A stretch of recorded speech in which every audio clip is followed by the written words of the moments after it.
Hey guys. This is part 2 of What If Naruto Was in Young Justice.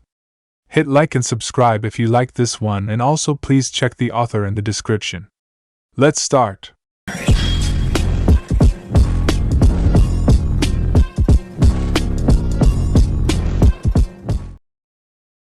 Chapter 7, Team Problems. Naruto wakes up with an annoyed expression. Kurama would be having his head for being so careless. It is a good thing that the demon isn't here to scold him. He sits up, glancing around to see hills of sand in every direction. A sigh escapes the ninja. Fighting in the sand is so annoying. The stupid stuff gets everywhere, and he has to be careful to not get any in his eyes.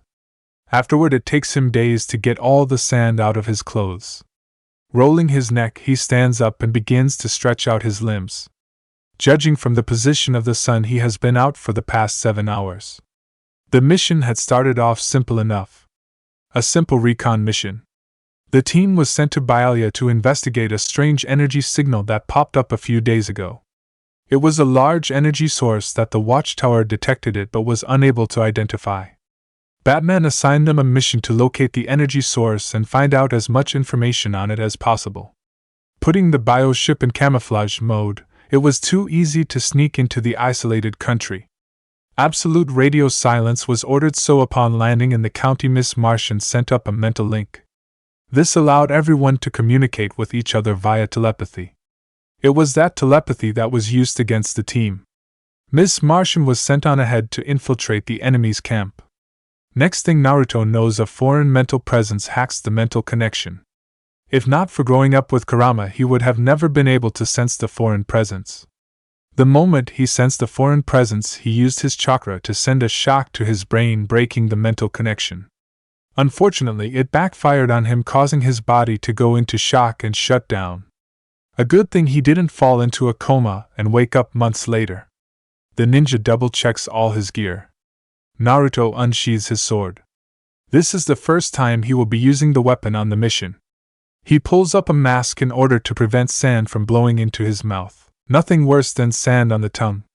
It is one of the reasons he stayed away from the land of wind.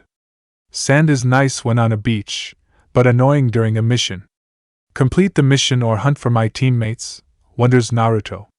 Chances are that the entire team is in danger. Naruto doesn't know what the foreign presence wanted, but chances are it wasn't anything good. Not to brag, he is sure that he was the only one that escaped the mental attack. That being said, if the team was captured, then it was up to him to complete the mission. Everyone on the team knows the risk of being on the team. These missions are not kid games. Death is a possibility on every mission. If one is not prepared to die, then one doesn't need to be coming on the missions. A ninja knows this from day one. You think too much, brat. Get on with it already before I die from boredom. A smirk is hidden behind the mask. It has been a long time since he thought about Kurama. The demon always hated when he wasted time overthinking matters. Kurama was a more fight now, ask questions later. He misses the demon. I will complete the mission. I'll make my way to the camp, decides Naruto. Channeling chakra to his feet, he runs across the sand, not leaving a single footprint. Byalia slides to a stop. I can't go any further. Artemis climbs out of his arms. Thanks, she says. It looks like he was telling the truth about being Kid Flash despite the change in uniform. Only Kid Flash could move at such speeds. She has to admit that the black uniform looks much better than a bright yellow and red one that he always wears. No problem, smirks Kid. Kid lifts up his arm, popping open his secret stash. His eyes widen upon seeing it is empty. It must be over 24 hours or my stash wouldn't be empty. Stash may be empty, but at least he is with a hot girl. The blonde girl may have a green arrow fixation, but she is hot. An object comes down from above, breaking the two apart. A roar comes from the object, revealing itself to be a young man screaming anger. Who is? Kid is grabbed by the arm and spun around a few times before tossed into the side of the hill. Feral Superba spins around, charging at Artemis. Artemis shoots 3 explosive arrows in a row that do nothing to slow down Superba. She dives out of the way to avoid being grabbed. What the heck is he? Shouts Artemis. Superbo is about to continue the assault when a tank shell strikes him. Roaring in pain, he turns to face the two incoming tanks. He leaps at the new threats. Artemis and Kid watch as their unknown attacker starts to rip apart the tanks. Whose side is he on? Kid picks up Artemis. I don't want to stick around to find out. In a burst of speed, he runs in the opposite direction. I chose the wrong trail to follow. Naruto cleans the blood from his katana before sheathing it. All around him are unconscious or badly injured Baila soldiers. 3 jeeps are burning, releasing black smoke high into the air. He begins to tie up the soldiers as he thinks about his next move. The original campsite was abandoned, but he was able to pick up various scents. The problem was that those scents led in several different directions. So he picked a scent and tracked it. It led him to a small battalion of Baila soldiers. He took them out with little difficulty, using a fire jutsu to take out the jeeps and heavy artillery before taking on the soldiers. The soldiers are fortunate that heroes don't kill, or all of them would be dead. Not killing is a concept he doesn't understand, but as long as he works for the Justice League, he will abide by their strange traditions. There would be far less villains in the world if the Justice League permanently silenced their enemies. A familiar scent hits Naruto's nostrils. Tying up the last soldier, he begins to track the scent. It takes him 5 minutes to find the source. Lying on the ground behind a large rock is Aqualad. Naruto places a hand on Aqualad's neck. Aqualad is barely alive. Another scent hits his nostrils, followed by a dozen others. Superba, sniffs Naruto. Soldiers, at least a dozen of them, are with Superboy. He picks up Aqualad and heads in the direction of Superboy. Sounds of fighting soon fill the air. Naruto crouches down, watching as Superboy is captured by the Baila soldiers. The soldiers are using strong steel cables to bind Superboy's arms, but the clone is fighting back. A large wave of negative emotions hits Naruto's senses. He turns his head to look as a man wearing a hood steps forward. The man lowers his hood to reveal nasty pale white skin. His brain is visible, though a clear dome over it, with some strips of skin over the dome. 3 red lines are seen on each cheek. Naruto watches as the man gives a simple command and Superboy stops struggling. Superboy falls face first unconscious.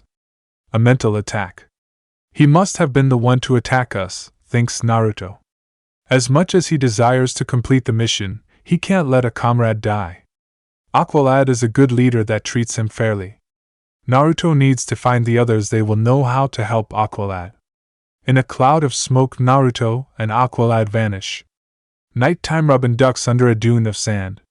The GPS marker he planted led him straight to this location. He spots a large machine. That explains why I placed a GPS marker here, thinks Robin. Looking around, he notices that the place is deserted. He leaps down, landing next to the machine. The moment he touches down on the sand, several soldiers burst out of the sand, weapons poised at him. The Queen wants him alive! A smirk appears on Robin's face as he drops a couple of smoke pellets. Black smoke fills the area, blinding the soldiers. Robin expertly moves around in the smoke, taking out 2 soldiers. Spinning around, he tosses a couple of birdarangs, knocking the gun out of another soldier. The smoke begins to clear as Robin delivers a spin kick, taking out a 3rd soldier. Forget this, open fire! Boy Wonder flips backward to avoid a barrage of bullets. I'll take those! A high-speed blur rips the guns out of the 7 soldiers' hands. Kid comes to a stop, dropping the weapons. Robin smirks upon seeing a familiar face. The two work together in perfect tandem to take down 5 of the soldiers. Robin is about to attack 2 more when a telekinetic force sends the 2 soldiers slamming into each other. That is new. Who is she? Wonders Robin, looking at Miss Martian. One of the soldiers tries to make a run for it. An arrow sails through the air, bursting open to shoot a net out, capturing the soldier. KF, good to see a familiar face, smirks Robin. Hey Robs, smirks Kid.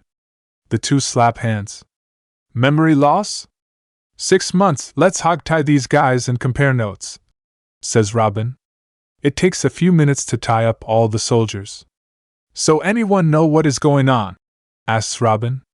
She seems to have the answers. Kid gestures at Miss Martian.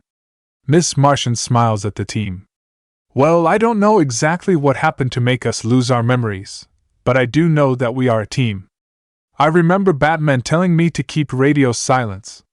He must be our leader, smirks Robin. How do you know it is not my mentor? Kid taps his chest. The moment he touches his uniform, it changes to his usual yellow and red. Whoa! The other members of the team begin to tap their chests, but nothing happens. Kid keeps tapping his chest. Will you stop touching yourself? Glares Artemis. Kid ignores her outburst. How do we get our memories back? I can connect our minds together and use our memories to piece together everything. The world around them begins to change. It takes them into Miss Martian's mindscape where the team is surrounded by various images. I will have to go into each person's mind, Robin smirks. To get information from each perspective, right? Just do it. Artemis gains a nervous look. You are going to look through all our memories? No, just the ones pertaining to the mission and the last 6 months. Kid comes up beside Artemis, taking her hand. Artemis glances at him, and he gives her a reassuring smile. Fine, but only the last 6 months and only what you need, says the archer. Miss Martian nods. The team begins to remember Batman giving them a mission to Baela. It continues on, showing them landing in Baela, Superba placing the marker, Naruto going on ahead to check the perimeter, Aqualad giving out orders, and then the world goes black. The team is soon back in the real world with surprised looks. Calder, Naruto, gasps Robin. Forget Naruto, we need to find Calder. Being out in a desert can't be good for a guy with gills, says Kid. We can search for the ninja after we find Calder. Here.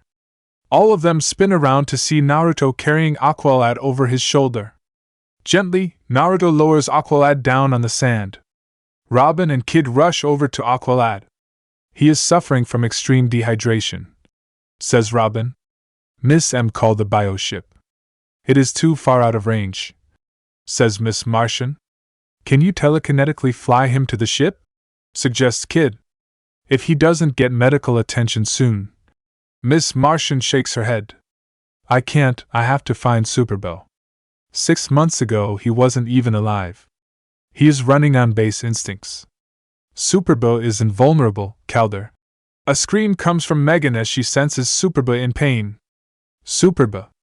Miss Martian is about to fly off, but a blow to the back of the head knocks her out cold. She falls forward onto the sand. Robin, Kid, and Artemis look at Naruto in shock. Naruto points at himself. Carry leader, find ship. Robin nods. He begins to track the ship. It is a mile from our current location due east. Naruto picks up Miss Martian before walking over and picking up Aqualad. Lead, orders Naruto. Robin takes off running in that direction. Naruto easily matches the speed, even carrying 2 people. That guy really creeps me out, says Kid. Artemis scowls, chasing after the 2.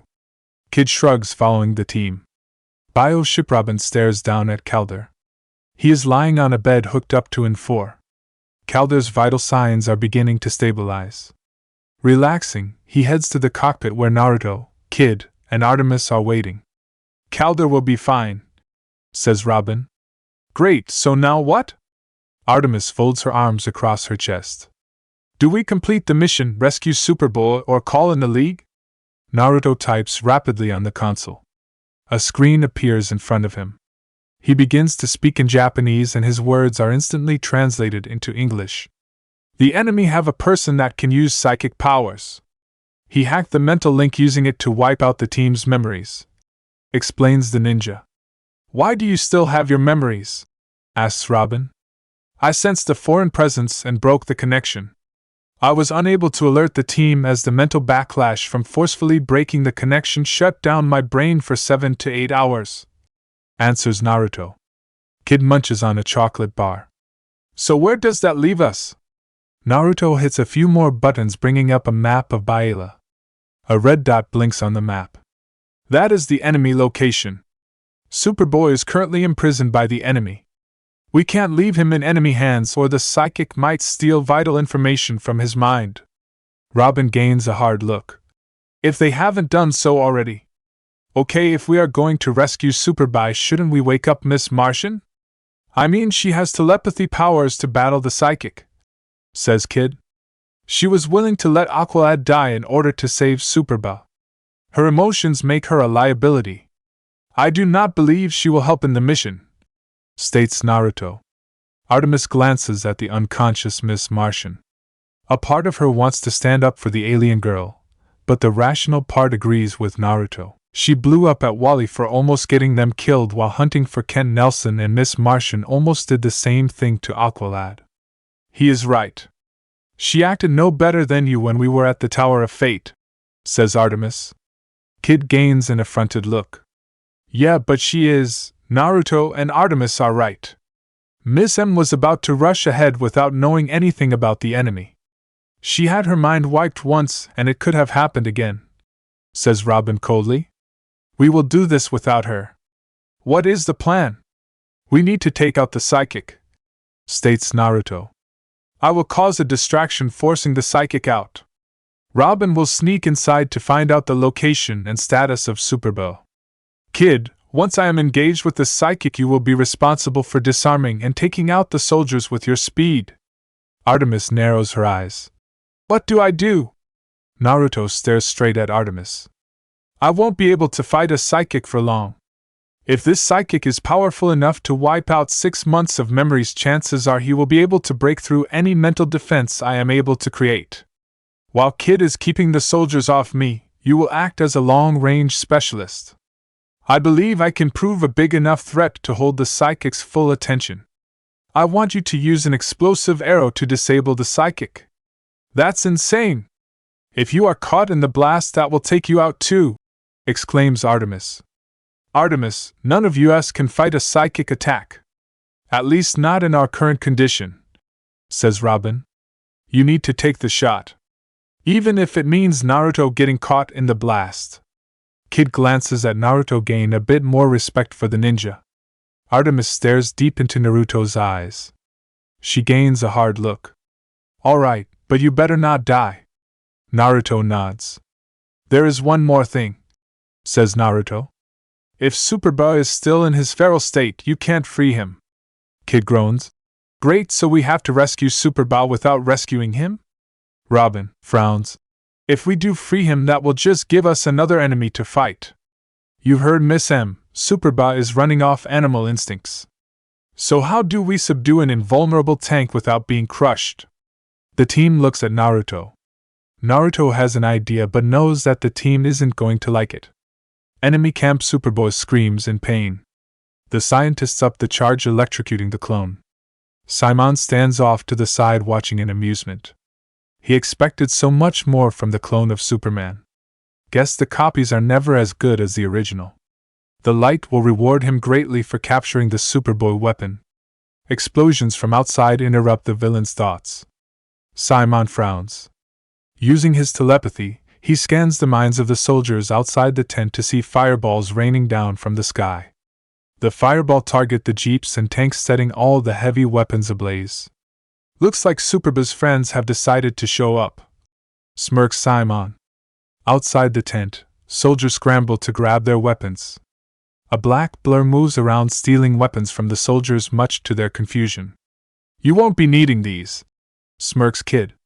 Running up a hill a good distance away, he drops the weapons before speeding back down into the enemy camp to steal more weapons. Robin uses the confusion to sneak into the shadows. A smirk is on Boy Wonder's face as the plan is going off without a hitch. He sneaks up behind a couple soldiers, taking them out with dual blows to the back of the head. Tying them up, he explores the nearest tent to find it empty. He keeps on moving, knowing that he needs to find Superboy.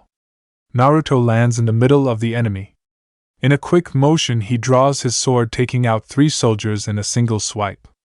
Gunshots ring out, but he uses the sword to deflect the bullets.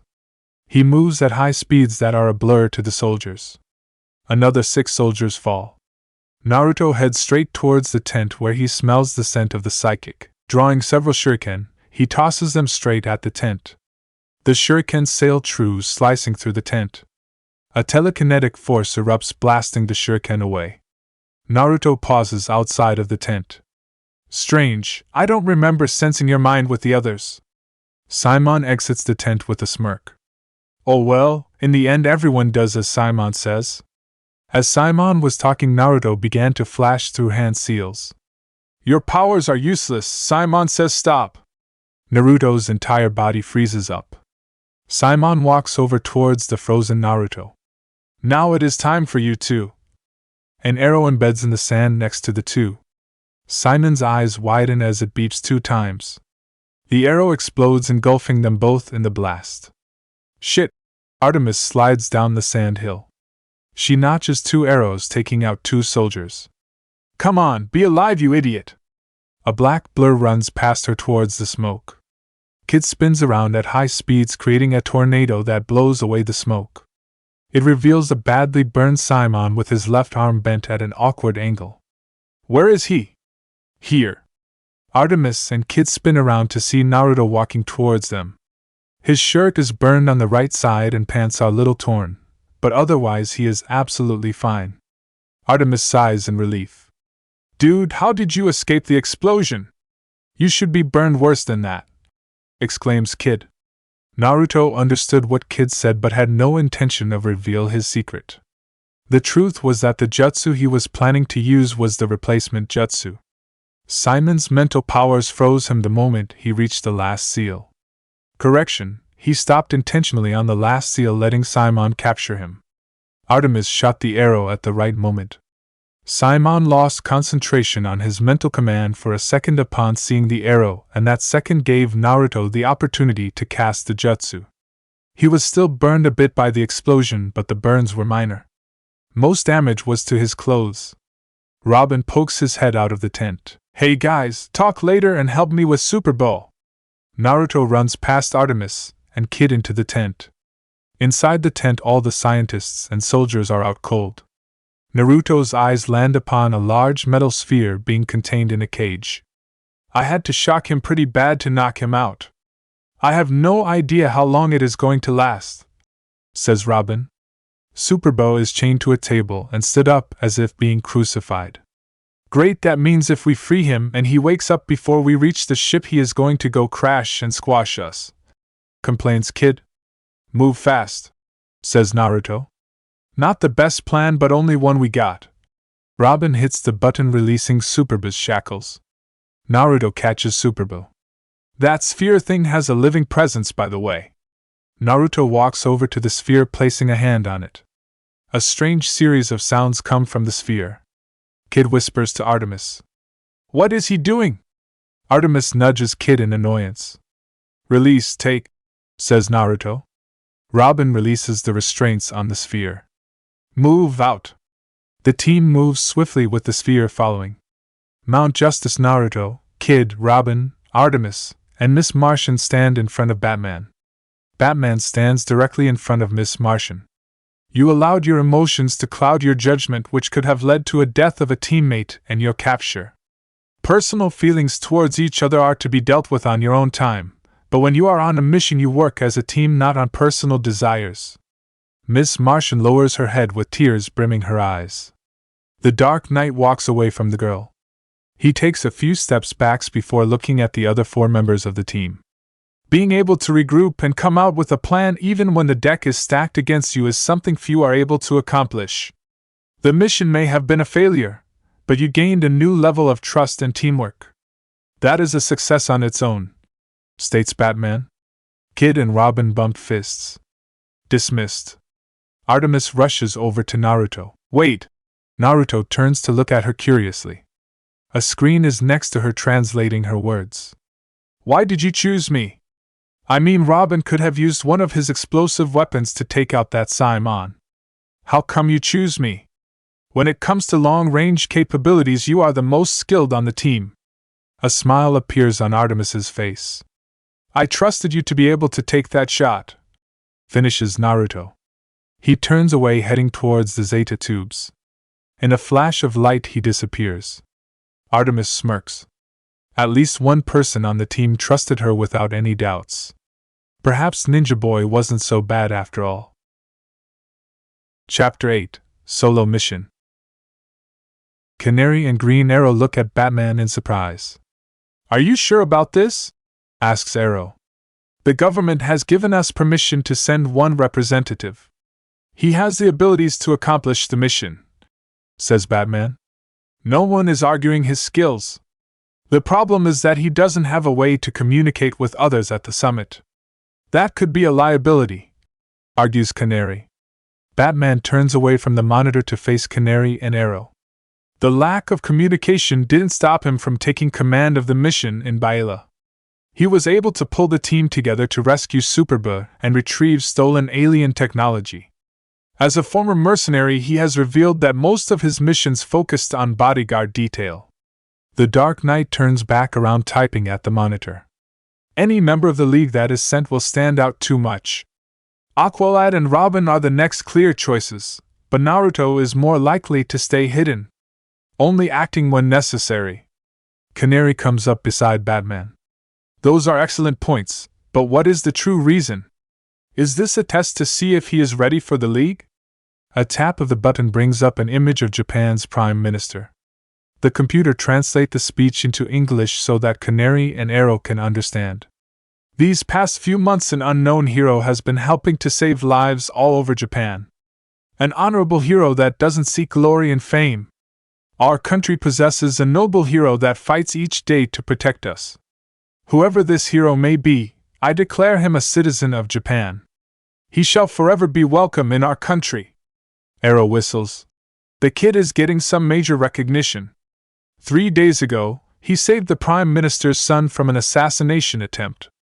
There are money offers from every news station for pictures of Japan's hero. Batman closes the screen. This will be a good opportunity to give him a chance to reveal his identity as more than a shadow. The League is already generating enough suspicion and press since most of our members are from a single country, or aliens. Understanding appears in Canary's eyes. So you want to use him to show that heroes from other countries are aligned with the League as well? Realizes Canary. I still think sending a 14-year-old isn't going to look all that great, says Arrow. I agree, but Batman does have a point. Naruto is the best option out of the rest on the team. Arrow shrugs, not having much interaction with the team. Batman sends a transmission for Naruto meet at the cave. Mount Justice, September 7 th.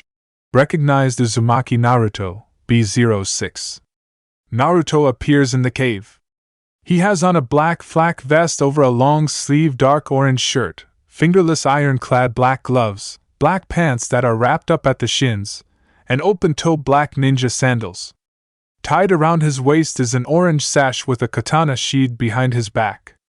The ninja walks towards Batman, who is waiting. There is a peace summit in Taipei between the leaders of North and South Eurasia. Both sides are currently at an impasse, and in a couple hours will be bringing in a neutral arbitrator to mediate between the two sides. Naruto remains silent, waiting to hear the complete details of the mission before asking questions. Your responsibility is to protect the leaders of the North and South Eurasia, Sing Manly and Sang. Two individuals appear on the screen. In an instant, Naruto memorizes each individual. The arbitrator is currently unknown and not your responsibility, states Batman. Understood. This is one of the things that Batman likes most about Naruto. The kid doesn't waste around with pointless small talk.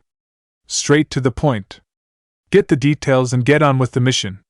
When you arrive, stick to the shadows and don't reveal your presence unless absolutely necessary. The Zeta tubes are programmed to transport you a half-mile away from the Peace Summit building. Head out once you have the coordinates. Orders Batman. Naruto receives a beep from his watching letting him know that the coordinates have been received and downloaded. He heads over to the Zeta tubes.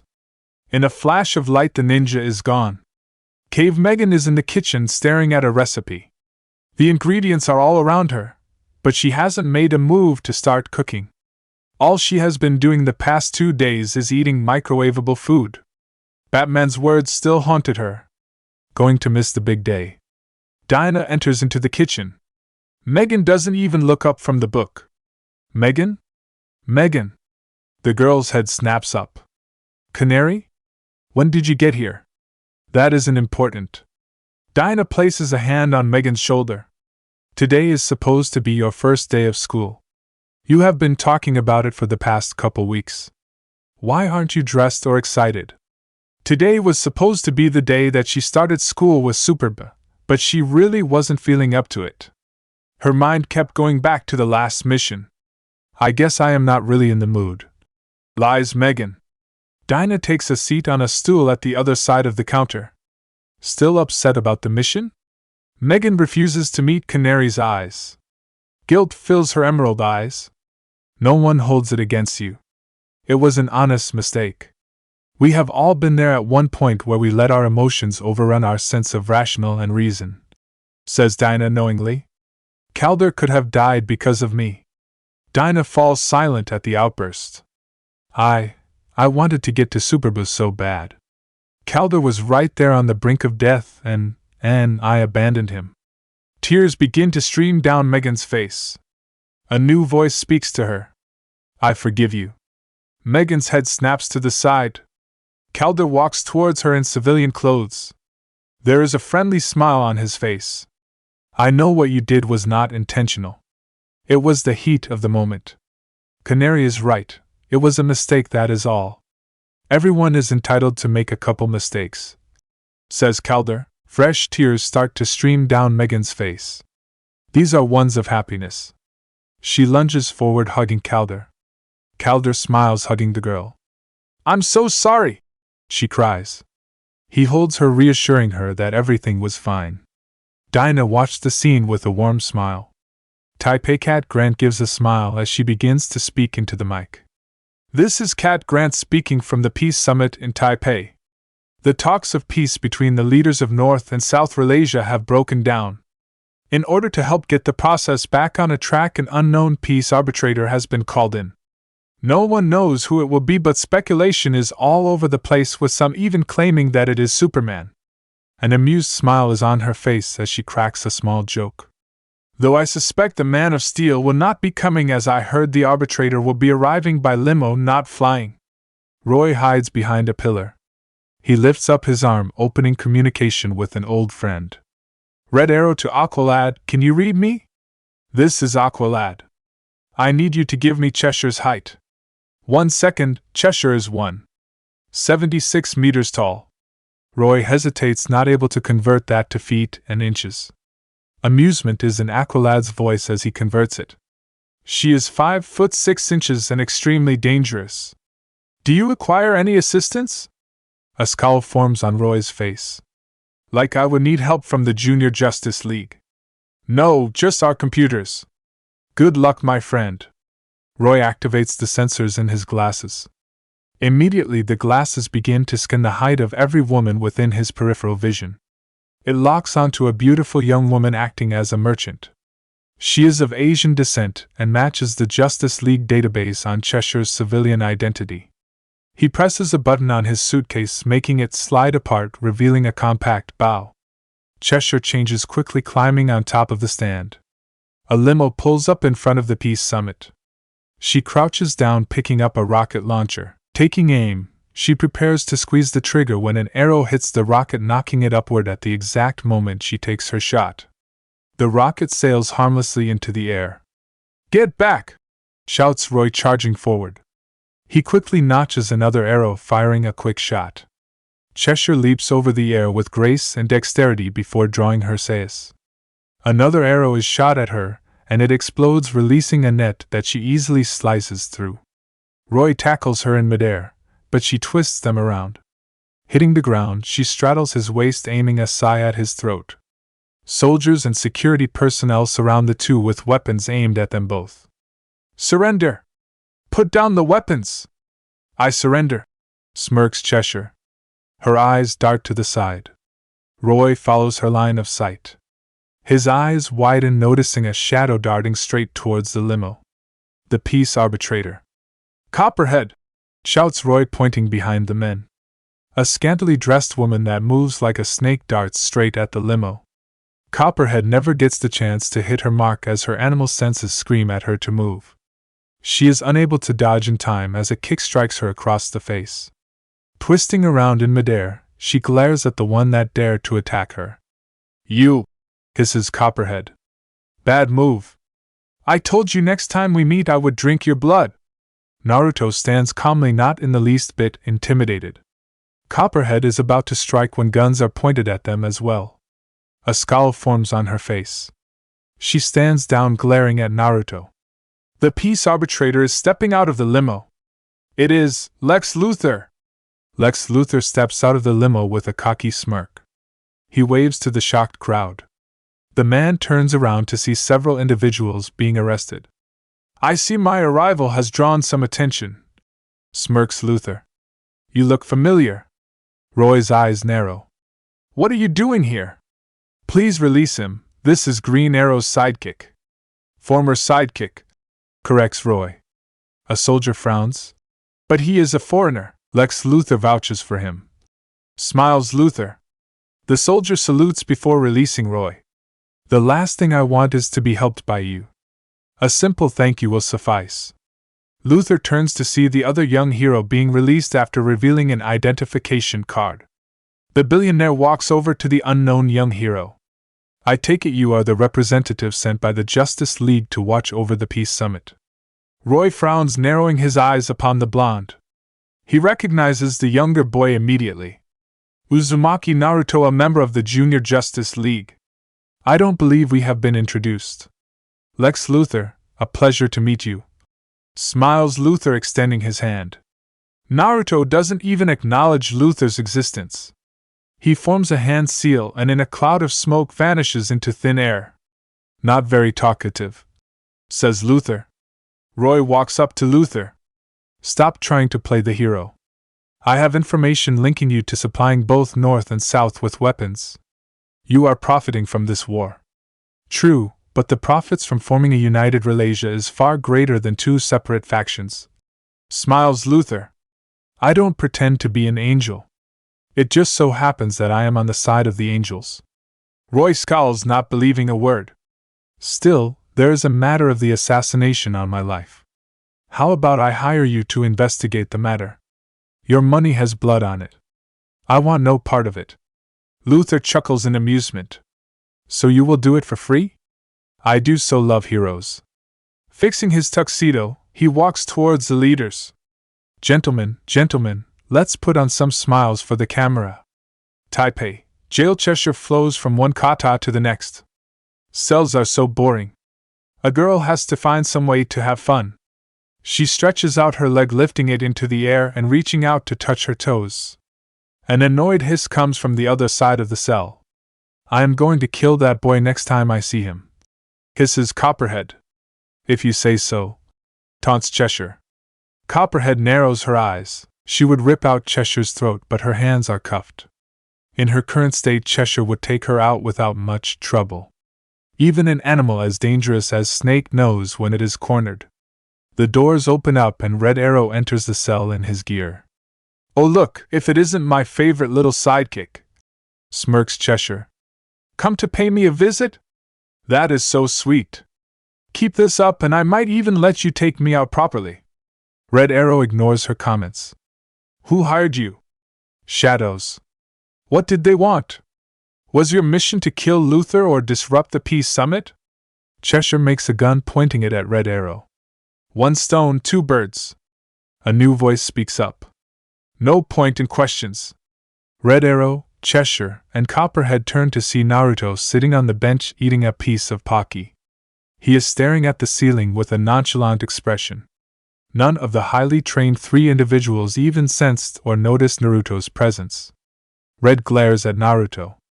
What do you mean? You didn't stop her, she let you, answers Naruto. Copperhead bursts out laughing. Cheshire smirks with an amused expression. Red clenches his hand into a fist.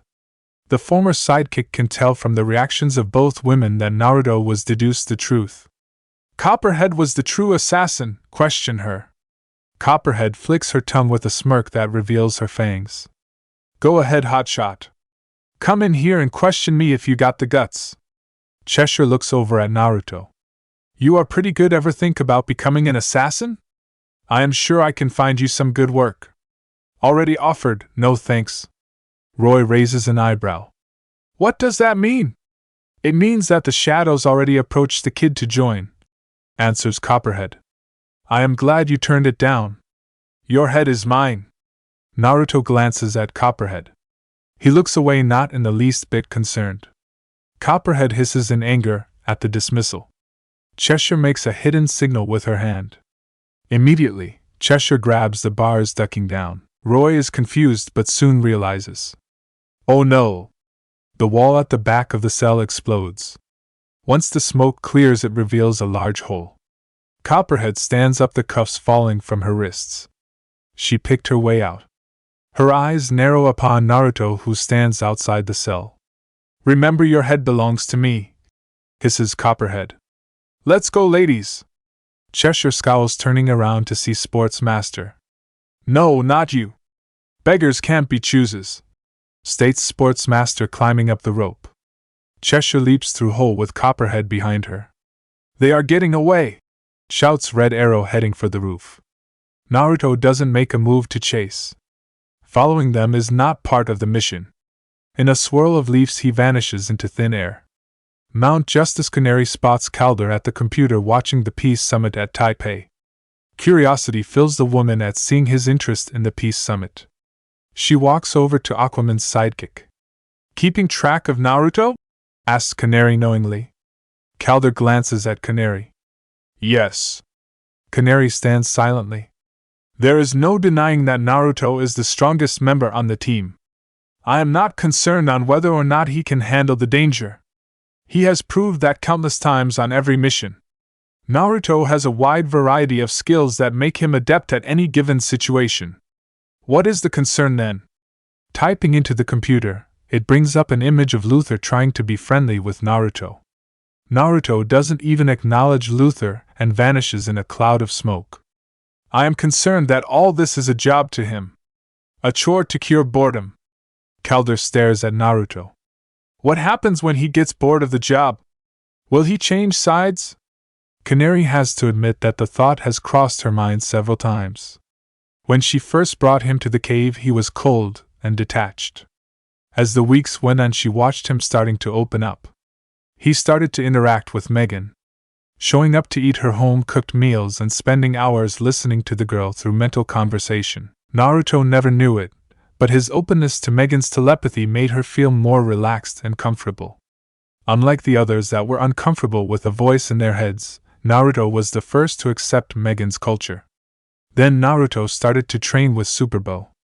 The two grew closer to the point that Superboa could communicate with Naruto through body language instead of words. Naruto started to give suggestions to Calder in order to increase the effectiveness of mission assignments. Artemis was next to fall to Naruto's silent charm. Mostly cause Naruto accepted Artemis right off the bat. He respected her abilities as an archer and didn't care about her past. Canary remembers Naruto telling her that he is able to tell when a person is lying due to being able to sense negative emotions. That means Naruto knew Batman and Arrow were lying about Artemis's identity but still trusted her. The past couple days since Baila, Naruto has reverted to a cold, detached personality. Megan admitted that she was afraid she lost Naruto as a friend because he missed lunch the past 2 days and hadn't spoken to her since the mission in Baila. Naruto didn't even show up to training yesterday. Canary knew that Superboy was upset to lose his sparring partner. The mission didn't go that badly, so why did Naruto revert to his old personality? All we can do is believe that he will see this team as more than a job, and see the individual members as friends, smiles Canary. Naruto is a friend, says Calder. Canary smirks. Taipei Naruto hides in the shadows. No one even knows that he is in the room. The room is empty at the moment, but guards keep checking on the room to make sure it will be ready for the Peace Summit. He waits patiently, knowing that in a few minutes it will begin to fill up. As he is thinking, camera crews escorted by security personnel and soldiers start to enter into the room. Red Arrow soon enters the room, still in his gear, meaning that he failed to take down Cheshire and Copperhead. Naruto is not surprised by that. Cheshire and Copperhead are weak compared to the former ninja, but far above Red's league. The surprising part is that Red wasn't killed trying to take the two out. Moving, Naruto makes sure to stay out of Red's line of sight. Red's glasses have the ability to pick up heat signatures, and Naruto doesn't want his cover blown. Red Arrow is a well-trained individual. In terms of long-range capabilities, Red Arrow is more skilled than Artemis.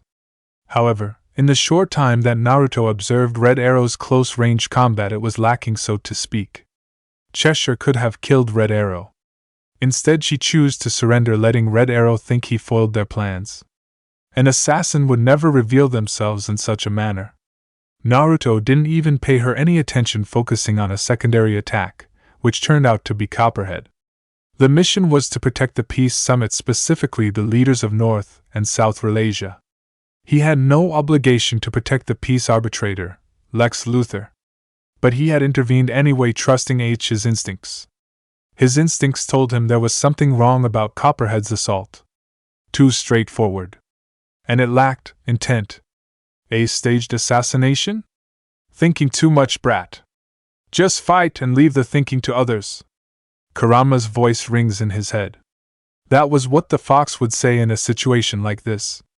Naruto gains a small smile. That is right, he is not here to think. Protect the summit and beat up anyone that tries to attack. An hour later, everything is set up for the summit.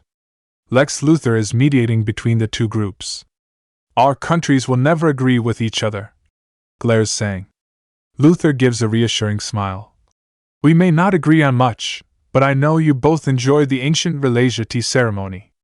A beautiful geisha in a red and gold decorated kimono, she is pushing a tray towards the head table. Kunai sailed down from above, piercing the ground. Naruto lands between the cart and the summit. Red immediately draws his bow, notching an arrow. Luthor watches with a calm expression. Plan will fail, should surrender, says Naruto. Cheshire smirks. Getting a little better at speaking. Hitting a button, she shoves the cart forward. It doesn't move an inch, much to her surprise. Naruto's hand is on the other side, holding it still. With a powerful shove, he sends the cart slamming into Cheshire's chest. She quickly disables the bomb to avoid being killed. Arrows sail at her, forcing her to flip backwards. As she touches down, she has a sai in each hand. You are really starting to get on my nerves. The wall behind her explodes. A helicopter hovers in the air outside the hole. Copperhead and Sportsmaster land inside the building, followed by a group of assassins from the League of Shadows. Naruto reaches into his pouch and tosses a barrage of shuriken. Copperhead and Sportsmaster easily dodge the shuriken. Need to work on that aim, kid, smirks Sportsmaster, drawing a javelin. An explosion from behind causes Sportsmaster to turn around. His eyes widen upon seeing the helicopter plummet towards the ground. Eyes burn with anger. The kid was never aiming for them, he was aiming for the helicopter to prevent any escape. He's mine! Copperhead darts forward. Naruto avoids several slashes before getting behind Copperhead. Grabbing her arm, he tosses her at Sportsmaster, who tried to sneak up behind him. Sportsmaster avoids Copperhead, tossing his javelin at Naruto. I got a score to settle with the kid! Naruto catches the javelin, tossing it at several shadow assassins. The javelin explodes, taking out 3 assassins. Sportsmaster draws a mace, swinging it at Naruto, but Naruto cuts through it with his katana before moving at speed. Sportsmaster is unable to follow. A knee to the stomach followed by a spin kick sends Sportsmaster flying. Naruto ducks lower under a slash before spinning around with a leg sweep, knocking down Copperhead. He spins around, tossing 2 kunai that pierce the legs of 2 more assassins that tried to go for the Eurasia leaders. Red Arrow is battling it out with Cheshire. How does it make you feel knowing that the one doing the most work to protect the Peace Summit is part of the Junior Justice League? Smirks Cheshire. He responds by shooting several more arrows at her. Laughing, she dodges the arrow, engaging him in close range. Copperhead and Sportsmaster continue their dual assault on Naruto. Punches, kicks, claws, and teeth all try to land a blow on the ninja, but not a single one lands. Naruto stands on his hands, spinning around to deliver a kick to Copperhead and Sportsmaster's chest. Both assassins are sent flying into pillars in opposite directions. My speed is getting better, thinks Naruto. I am almost back to my former speed. I will work on my strength next. I will kill you! Copperhead spits out blood. In anger, she charges at Naruto. Her attacks are becoming wild and sloppy. He easily dodges a couple swipes before burying his fist in her gut. Grabbing the back of her head, he brings it down into his rising knee. A crunching sound fills the air as her nose is broken. Blood from the break splashes into her eyes. He spins around, slamming her face first into the cement floor. Naruto stands up, leaving the unconscious Copperhead on the floor. The ninja turns to face Sportsmaster. Next? Asks Naruto. Sportsmaster takes a step back. Getting better with each little mission your team does, huh? Santa Prisca Baela, what next? Naruto walks towards Sportsmaster. Another time, boy. Sportsmaster turns tail and runs, leaping from the hole in the wall. Naruto watches as Sportsmaster spreads his arms, revealing a strange garb that allows him to glide through the air. The ninja turns around, flicking his wrist. 6 shurikens sail through the air, striking the remaining shadow assassin in the knees, disabling them and allowing security to take them out. Red Arrow takes a kick to the face, knocking him into the wall. Cheshire spins around, tossing her sai at the leaders of North and South Ralasia. A pair of kunai sail through the air, knocking the weapons off target. That is my cue to leave. Cheshire follows Sportsmaster's example. She leaps through the hole in the wall and disappears into the night. This isn't over, wheezes Copperhead. Naruto walks away from the female assassin. Camera starts to zoom in on him. Multiple flashes fill the air. Forming a hand seal, he vanishes in a swirl of leaves. Cave. Recognize B06, Uzumaki Naruto. Naruto enters into the cave. Batman and Canary are waiting for him. He walks towards the two with a blank expression. Mission accomplished, reports Naruto. Well done, praises Canary. A bit on the brutal side when dealing with Copperhead. Naruto looks at her curiously. She gives him a knowing look. Batman stares down at Naruto. You did well.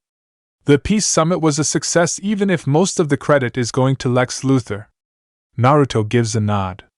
He turns around, heading not to the Zeta tubes, but deeper into the cave. Canary shouts out to him. Where are you going?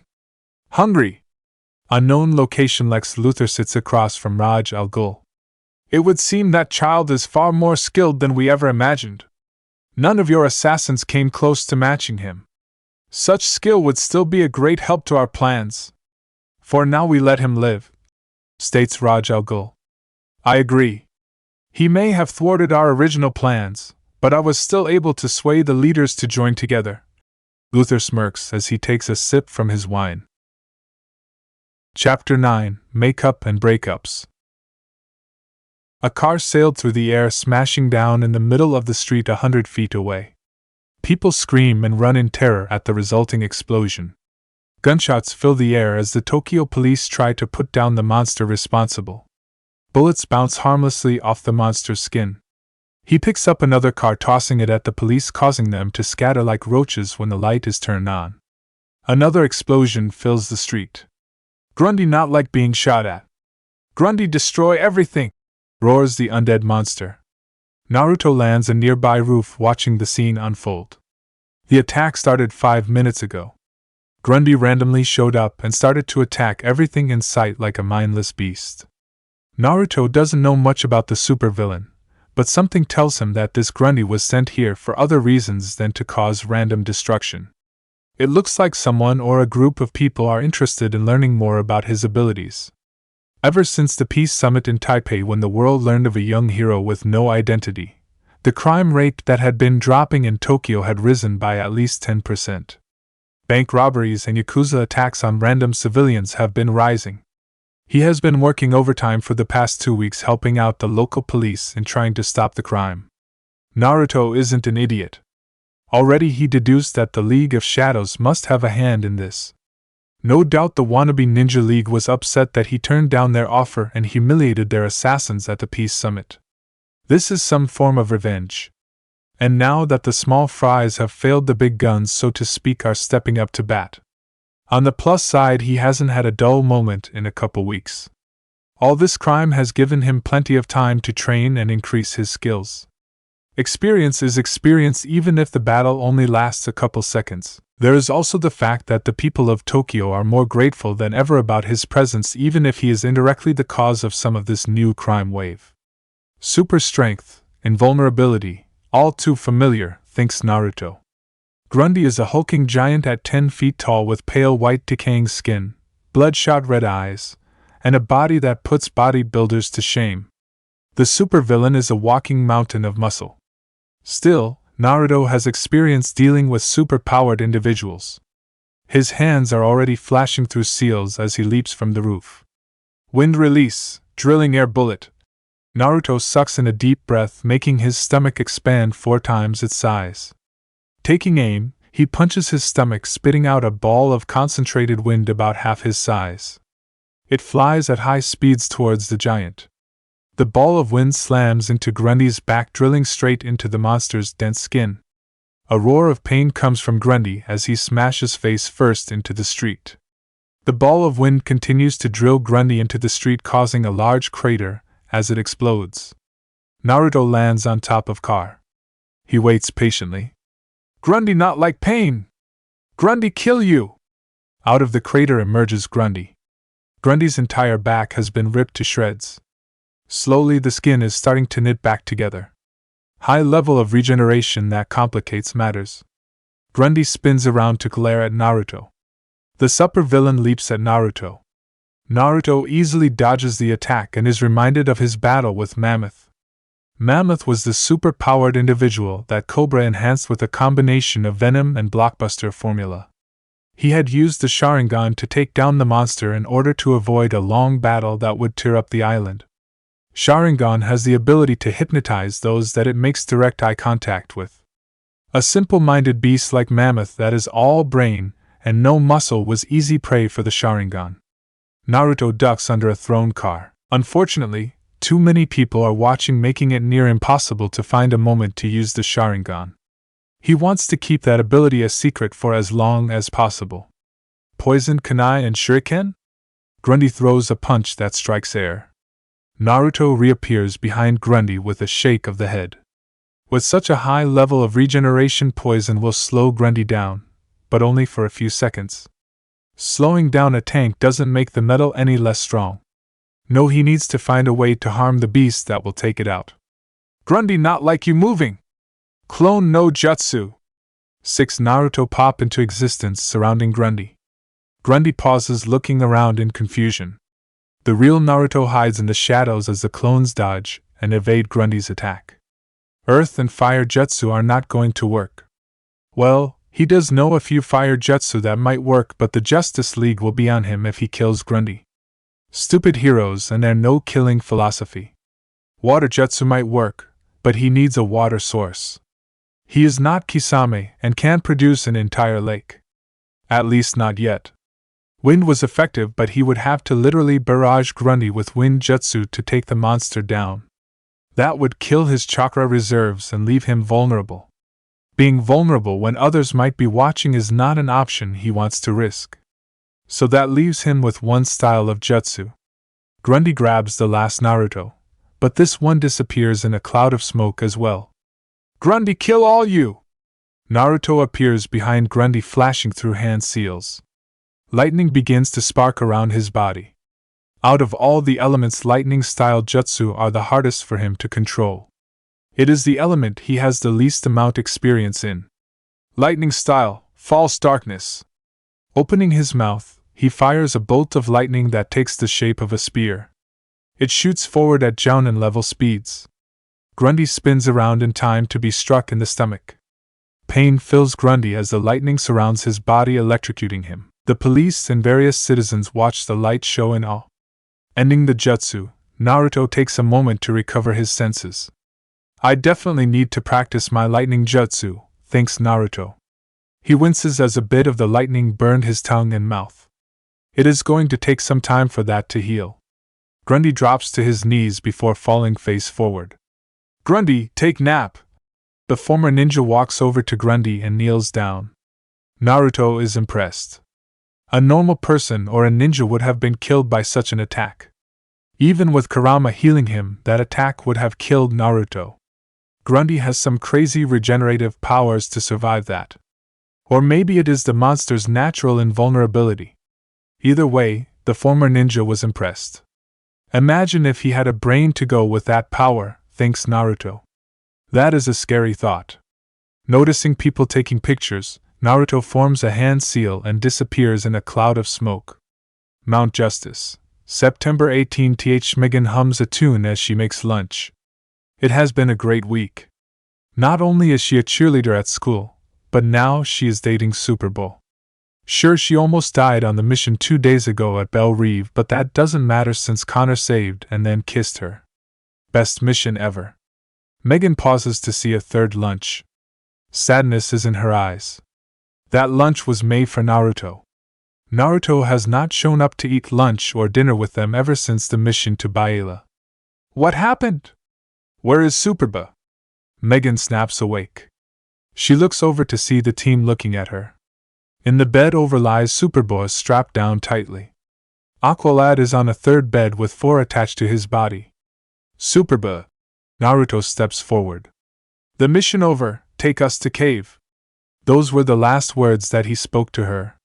She remembers a very quiet trip back to the cave. Upon arriving at the cave, Batman was already waiting for them, having received a full report of the mission from Naruto and Robin via transmission. Superba and Aqualad were taken to the infirmary to be treated. Her uncle is the one that restored Superbo's memories. Megan never felt so bad in her life when Batman pointed out that she left a teammate, no a friend, to die. It was a couple days later that Canary and Calder spoke to her. The two comforted her. They reassured her that it was a mistake. Both knew that Megan was caught up in the moment was all. Calder forgave her. After school that day, Megan had called in the team to have a meeting. All of them showed up except Naruto. She apologized to the entire team. Robin gives a smirk. No need to worry. We all make mistakes. Yeah, I can't stay mad at you, babe. Winks Wally. It happens, shrugs Artemis. Megan smiles warmly at her friends. Thank you all so much. She wipes her eyes to prevent tears from falling. Her eyes glance around, noticing that Naruto is not among the team. Calder notices the look and places a hand on her shoulder. Out of everyone on the team, Naruto was her first friend. He allowed her to connect to his mind. The others were scared and feared her telepathic abilities. Superba even yelled at her angrily. Naruto, on the other hand, was accepting. Even told her that she could continue to speak to him mentally if it made her more comfortable. He is the most stoic member of the team, and at the same time the most accepting of her.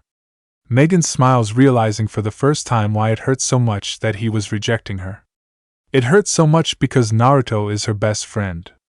She wanted her best friend back. Hey Naruto, want to help me cook? Giggling, Megan flies over to him. Come on, it will be fun. Naruto stares at her blankly. Fine, how about I cook and you eat? Naruto shrugs, taking a seat at the counter. Perfect, I am going to try a new recipe. He would sit there listening to her talk, not once complaining. Megan gains a nervous look. Sorry, I didn't mean to talk so much. Why are you apologizing? Asks Naruto. Megan looks at him in surprise. I never said it bothered me. If it did, I would let you know. Blushing, Megan smiles brightly. Megan gains a determined look. I am going to find a way to make it up to him. Starting today, she is going to get her best friend back. Watchtower. It is not magic. Whatever power that the child uses, it is similar to magic, but it is not magic, says Zatara. Batman, Zatara, and Wonder Woman are watching the news footage of Naruto fighting Grundy. Grundy is a dangerous villain with strength almost on par with Superman. Naruto used superior speed and his strange jutsu to defeat Grundy with relative ease. The former ninja revealed the ability to use lightning-based powers. Altogether, that means Naruto can use fire, wind, earth, and lightning. Not only that, but Naruto was able to cast illusions to fool Grundy. With each battle, Naruto displays more powers that were previously unknown. Batman wonders what the extent of Naruto's powers truly are.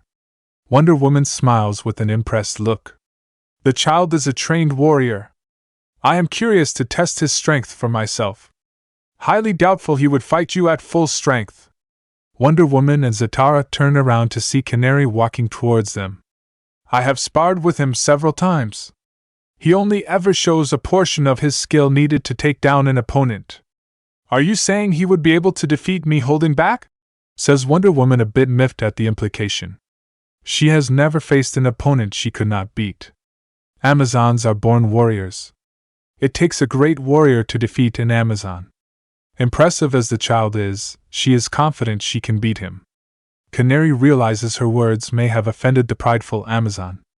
I didn't mean that. Batman interrupts the conversation. There has been a large increase in criminal activity in Tokyo. We are not the only ones interested in Naruto's abilities.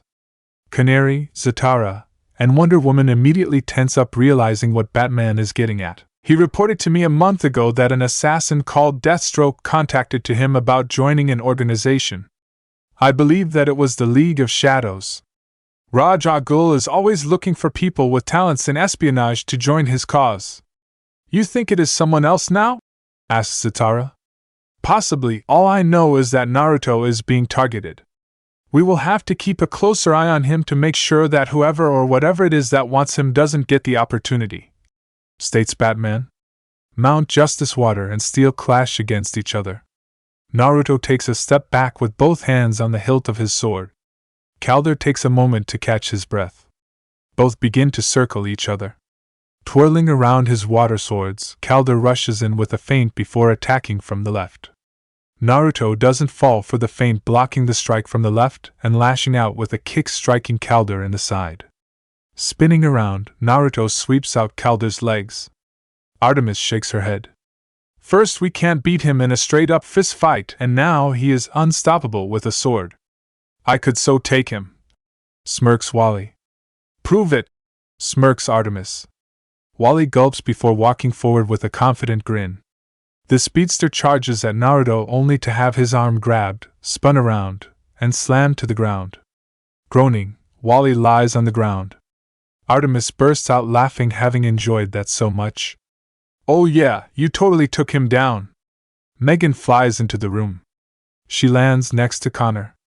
Her eyes watch as Naruto and Calder go back to sparring. Calder forms his water bearers into various weapons, but none are a match for Naruto's skill and expertise with the katana.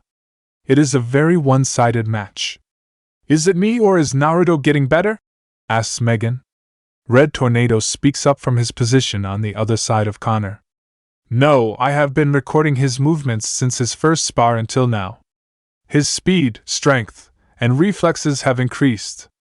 Of course, each of you has grown stronger as well. The training that Black Canary is putting you all through is helping to improve your combat effectiveness. What's his record now? Asks Connor. Naruto jumps up, kicking Calder across the face. As of this victory, Naruto's undefeated streak is up to 63 wins and 0 losses. Megan's eyes widen in surprise. That is over the span of several months. Smiling, it shouldn't surprise her that much. Naruto did defeat Mr. Twister and complete the Santa Prisca mission on his own. And that was when the team was raw, untrained. If he has grown stronger, then he is even more amazing than he was then. A determined look appears on her face. Flying into the air, she lands in the sparring arena. Can I have next? Asks Megan. Connor, Wally, and Artemis turn to look at Megan in surprise. Megan, what are you doing? Connor steps forward, but Megan ignores his comment. Naruto? She looks straight at him. Calder puts away his weapons. He turns to look at Naruto.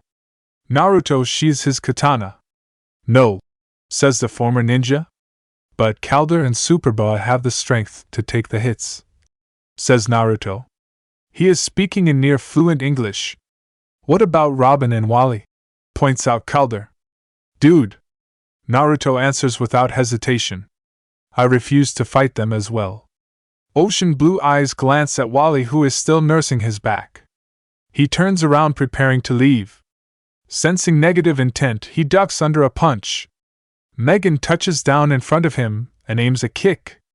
His arm comes up, blocking the kick. You said that training was meant to help one get stronger. And even offered to spar with me back then. Well, I want to become stronger. Megan continues her furious assault. A blow to the stomach doubles her over. Connor takes a step forward, gritting his teeth. Calder raises his arm. Wait, she is trying to get through to him. Artemis raises an eyebrow. By getting beat up. The archer shakes her head. She learned after the first time she sparred with Naruto. Her ribs still ache in memory of the spar. He doesn't show mercy or hold back. In many ways he reminds her of her father. The main difference is that Naruto doesn't try to kill or have her kill others. Oh, not to mention that Naruto is 10 times faster and stronger than her father. You have to understand, Naruto was the first person to accept Megan. Calder glances at Connor with a knowing look. Remember when she first used telepathy? How we all rejected her powers, but Naruto was fine with her telepathy. Those two would spend hours talking to each other telepathically. Calder watches as Megan stands up, attacking Naruto again. So what, she is trying to get him to be her friend again through fighting? Says Wally, confused. Calder nods. A leg sweep knocks Megan down. Why are you doing this? Asks Naruto curiously. Megan stands up, wincing in pain. I just want to train is all. Naruto tilts his head, dodging her punch. I can sense negative emotions. It is impossible to lie to me. Wait, he can tell when people are lying? Dude, since when did he have that power? Exclaims Wally. Artemis gets a nervous look. Does that mean he knew when Green Arrow was lying about her being his niece? Superboy frowns. How many powers does he have? Megan pants heavily. She shifts nervously. I wanted us to be friends again. Friends? Naruto hides his surprise well. He never considered anyone on the team to be a friend. There is only one person that he ever acknowledged as a friend, and that was Kurama. A missing ninja and a Jinchuriki didn't have the luxury of making normal friends. Kurama was not a normal friend. The friendship revolved around Kurama making snide remarks and criticizing his every move. Granted, he had inherited Kurama's power to sense negative emotions, so he knew that despite all the comments, Kurama never truly meant them. Well, maybe at the beginning, but the two became close. The ninja thinks on the matter. Megan cooks him meals and talks to him on a near constant basis. Kurama never cooked him meals, but did talk all the time. And he must admit that the conversations with Megan are much more enjoyable. Naruto smiles inwardly. It is nice to have another friend. Then as a friend, please stop this. I have no desire to harm you, says Naruto. Megan's eyes widen. So we are friends again? I am confused, but when did we stop being friends? Asks Naruto. What do you mean? Ever since the mission to Baila you stopped talking to me and even stopped showing up for meals, exclaims Megan. Naruto walks over to the computer. Multiple screens pop up revealing the increase of crime rate in Tokyo and other cities in Japan. There has been a high increase in crime in Japan as a whole, though most of it is centered in Tokyo. Most of it involves Yakuza and local criminals, but there have been a few instances where I ran into villains with superpowers and assassins. A screen with Solomon Grundy and Deathstroke appear. The assassin on the right is known as Deathstroke. He confronted me about a month ago, offering me a position in his organization. I assumed it is the League of Shadows, but there are other organizations that work in darkness, so I can't confirm it is the Shadows. Calder gains a hard look at hearing this information. Why didn't you tell us? More importantly, what was your answer? Demands Wally. I turned them down and proceeded to fight with Deathstroke. He escaped before I could subdue him, but I am sure he received my answer. Naruto turns to face Calder. I was not aware I had to tell you everything about my personal life. Superbus steps forward. We have the right to know when assassins are targeting us. Not you, me. Why tell us now? Asks Megan curiously. Artemis nods in agreement. You wanted to know why I missed the meals. I have been busy is all. I apologize, says Naruto.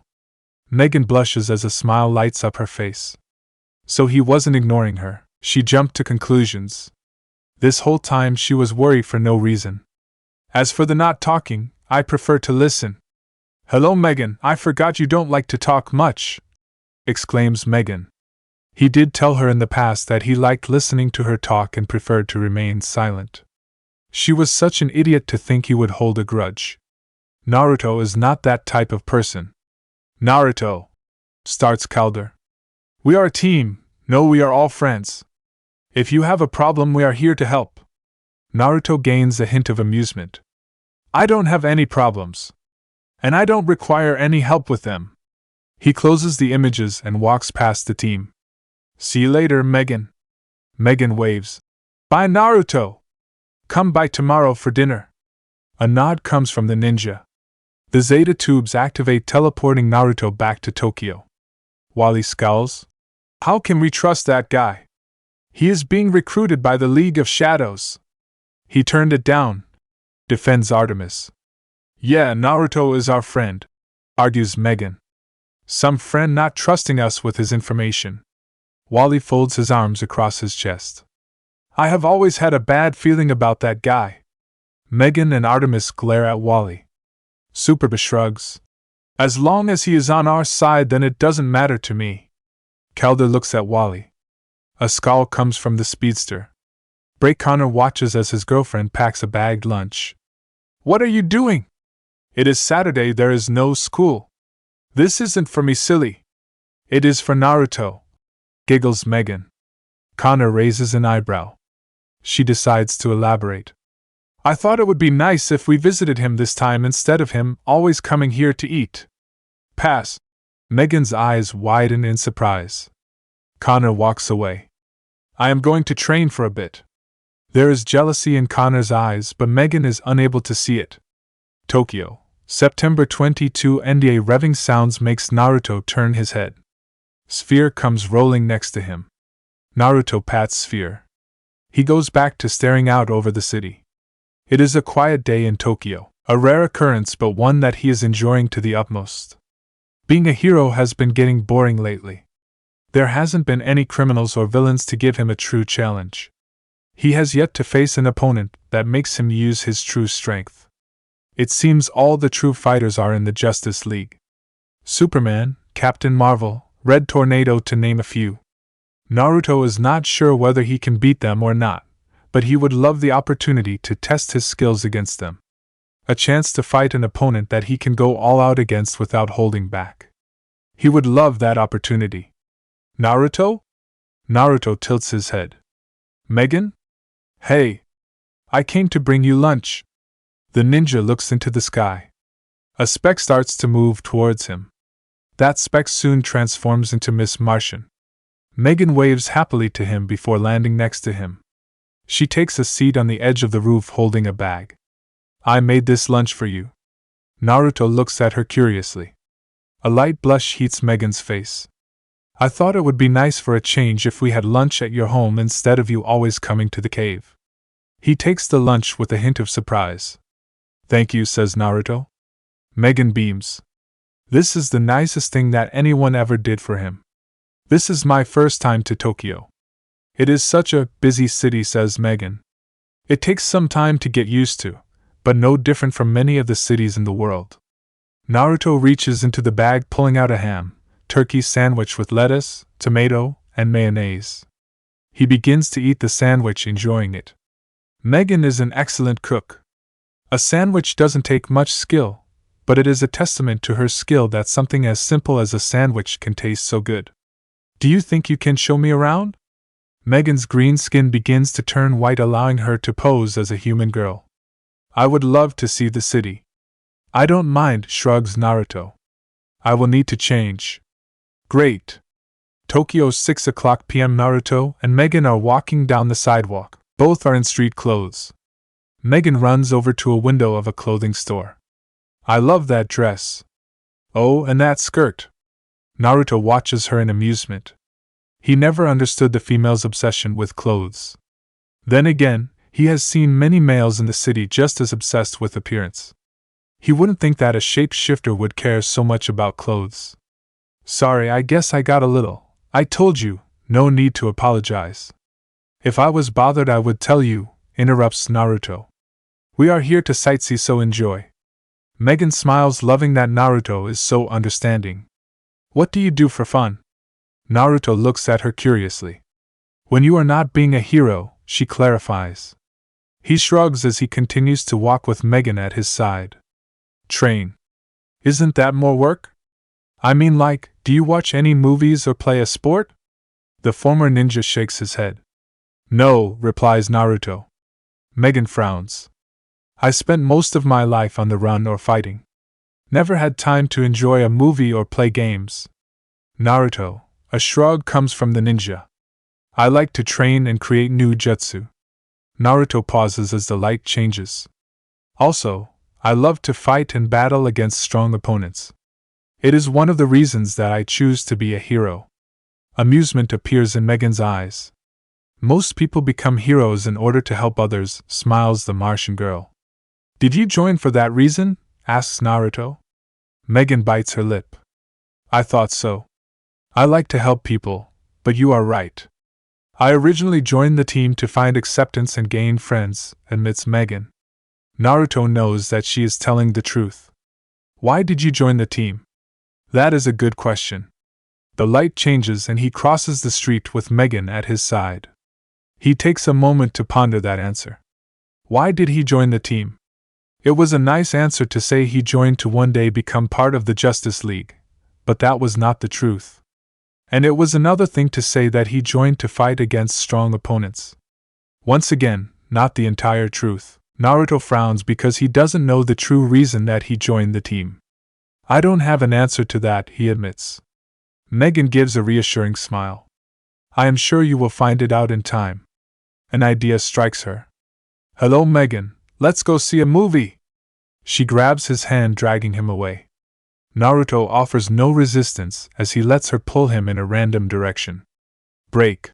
That was great! It was my first time watching a movie at a theater on Earth. Megan begins to ramble. Naruto walks over to the girl eating a piece of Pocky. Pocky is a flavored stick of candy that is popular in Japan.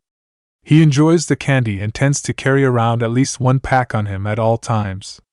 The movie was a dramatic action movie that had lots of fighting centered on various martial arts. There was a love story in it as well. The movie was good, admitted Naruto. A bit on the overdramatic side and the fight scenes were a bit showy, but the movie as a whole was good. He might come see another in the future. A couple of teens around the age of Naruto and Megan come out the theater. I am telling you that Shinobi would have beat those guys easy.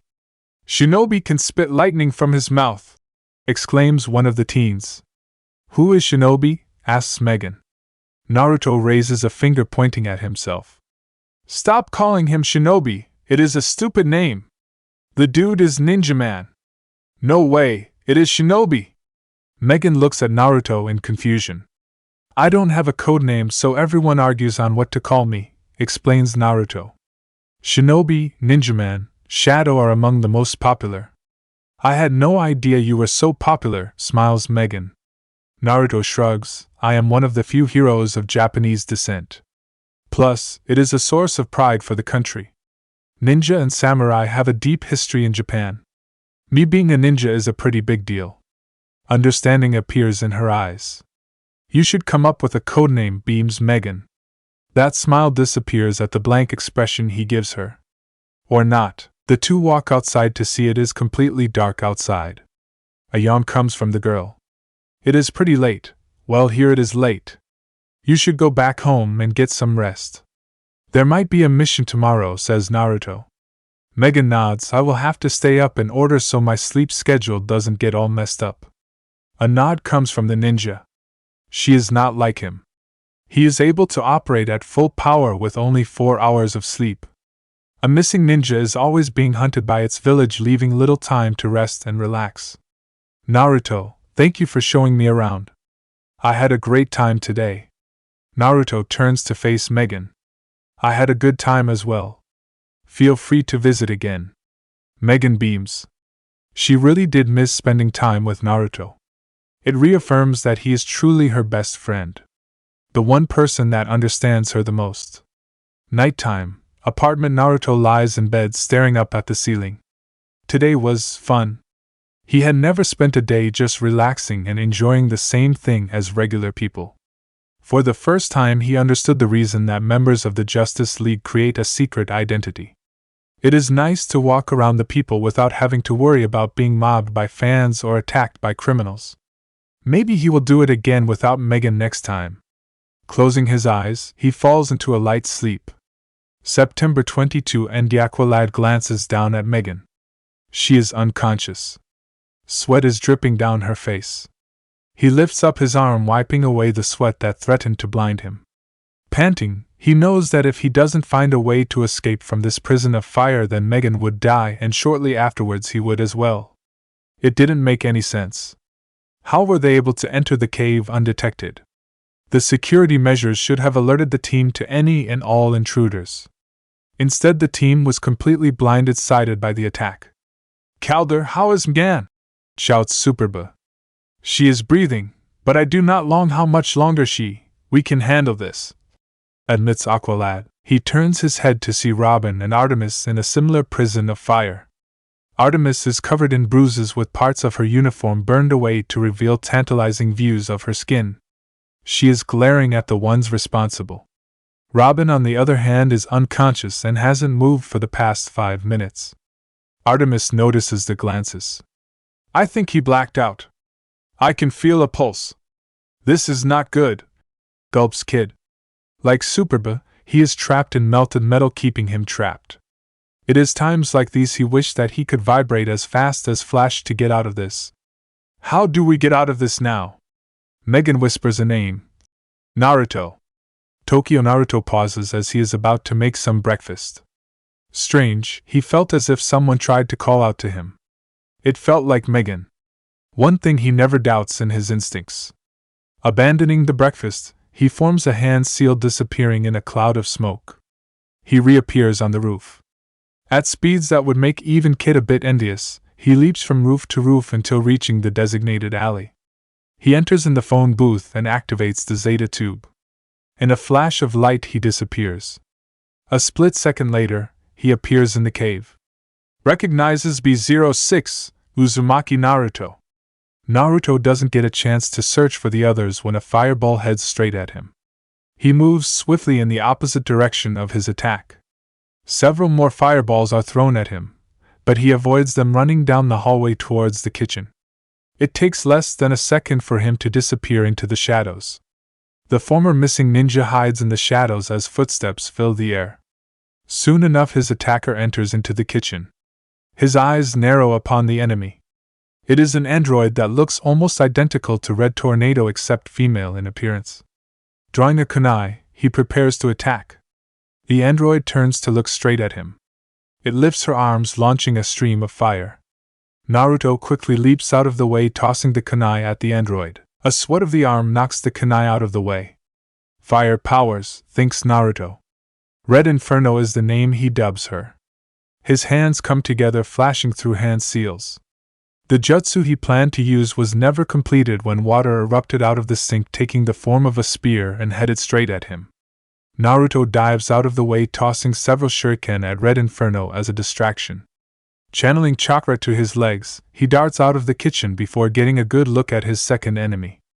Naruto has the cave completely memorized. He heads straight to the hangar. It is a large open area that will give him the best opportunity to fight his opponents. Red Inferno controls fire, and judging from the water attack, the second opponent controls and manipulates water. Possibly another android, though he is not about to jump to conclusions.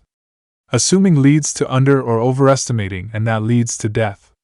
The ninja enters the hangar and leaps down next to the motorcycles. Behind him is a portion of the lake that is within the cave. The water behind him starts to rise up into a large wave.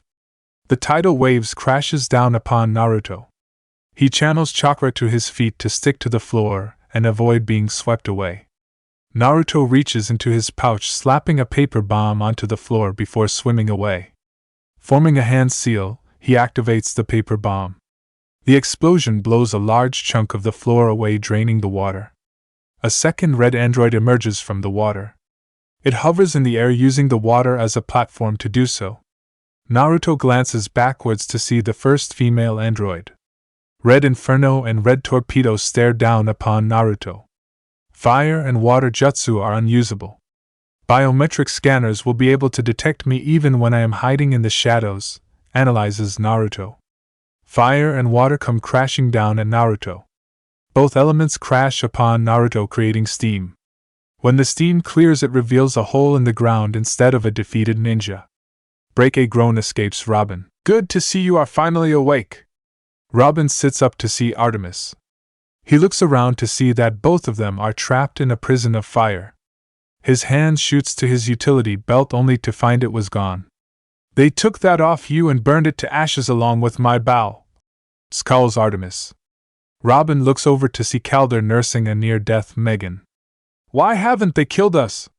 What are they waiting for? Dude, let's not rush to our death, says Kid, struggling to get free.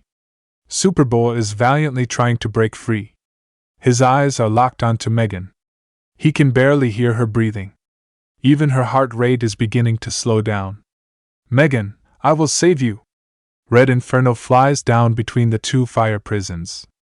Red Torpedo emerges from the water, landing next to its sister. A robotic voice fills the cavern, speaking in Red Tornado's voice. Naruto Uzumaki, you have 10 minutes to surrender or your teammates will die. Kid groans in annoyance. Water starts to rise up from the ground. It starts to swallow up Kid, Flash, and Superbow. Great, 10 minutes to live. You happy to have your answer now, Robs? We need to find a way out. Robin examines the fire prison. There has to be a way. Artemis glances at Megan and Calder.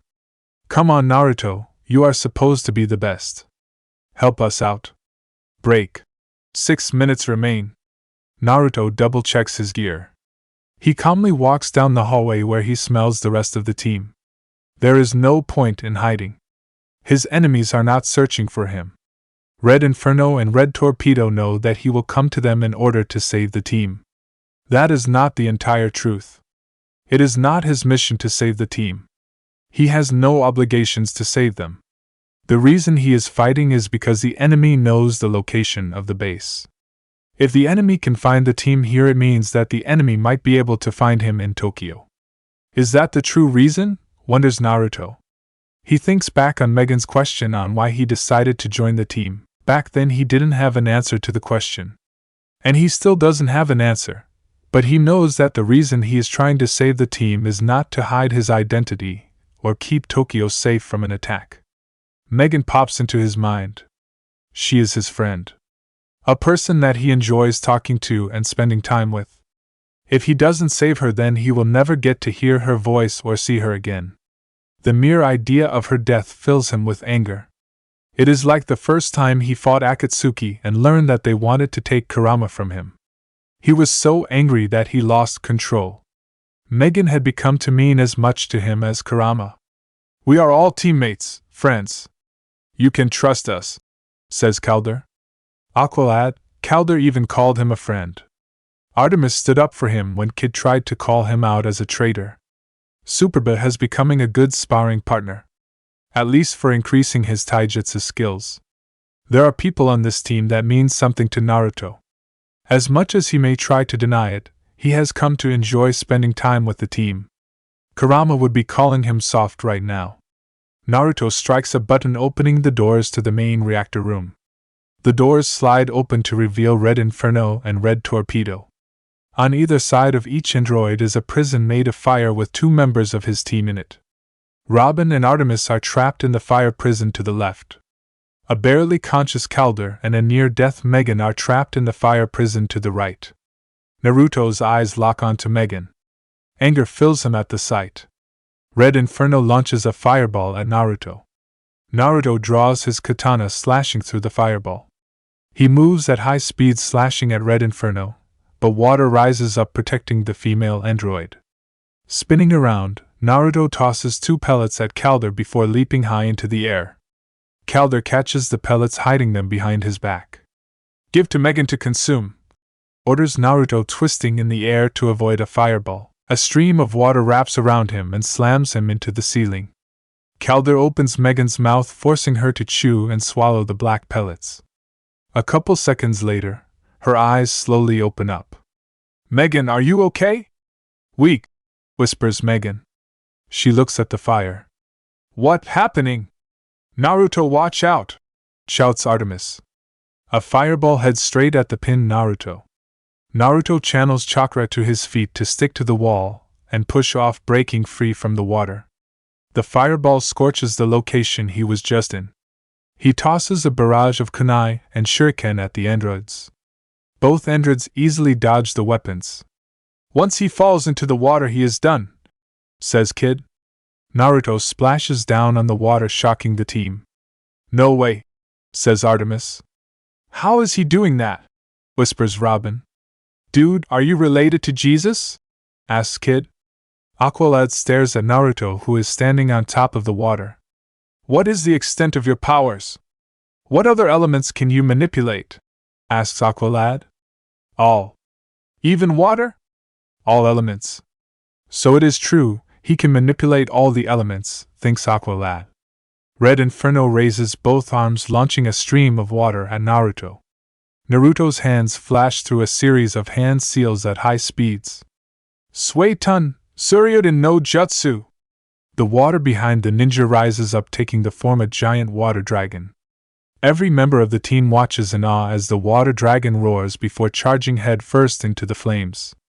It overcomes the flames and continues towards Red Inferno, engulfing the fire-manipulating android.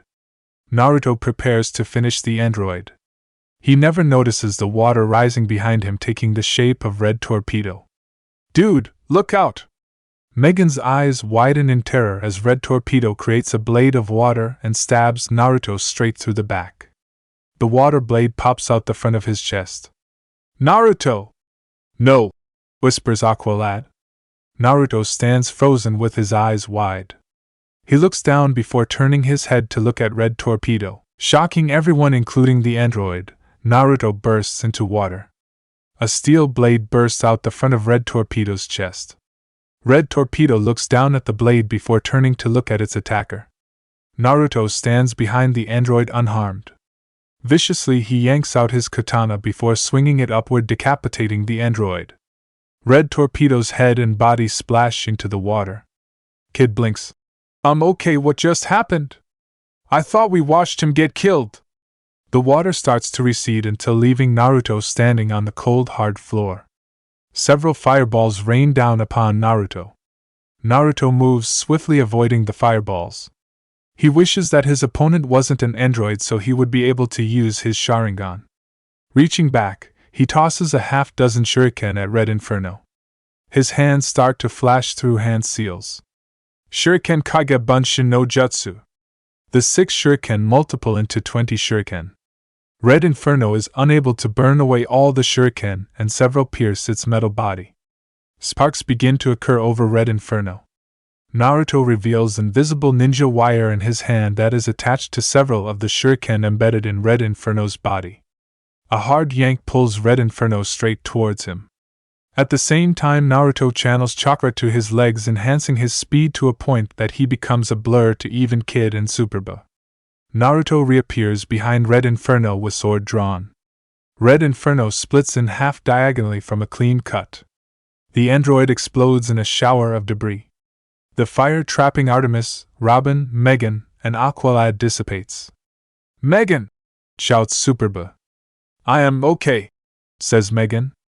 Aqualad carries her down the steps. She looks over at Naruto. Thanks, Naruto, you saved me, us.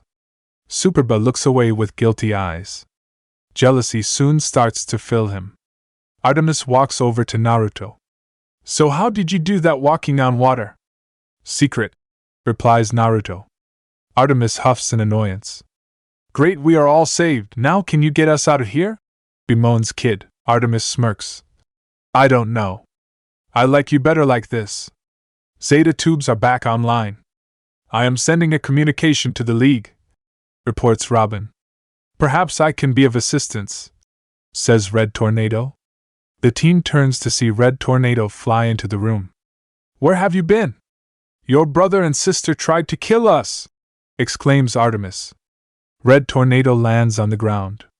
The robot superhero stares at the destroyed robots that share many similarities to him.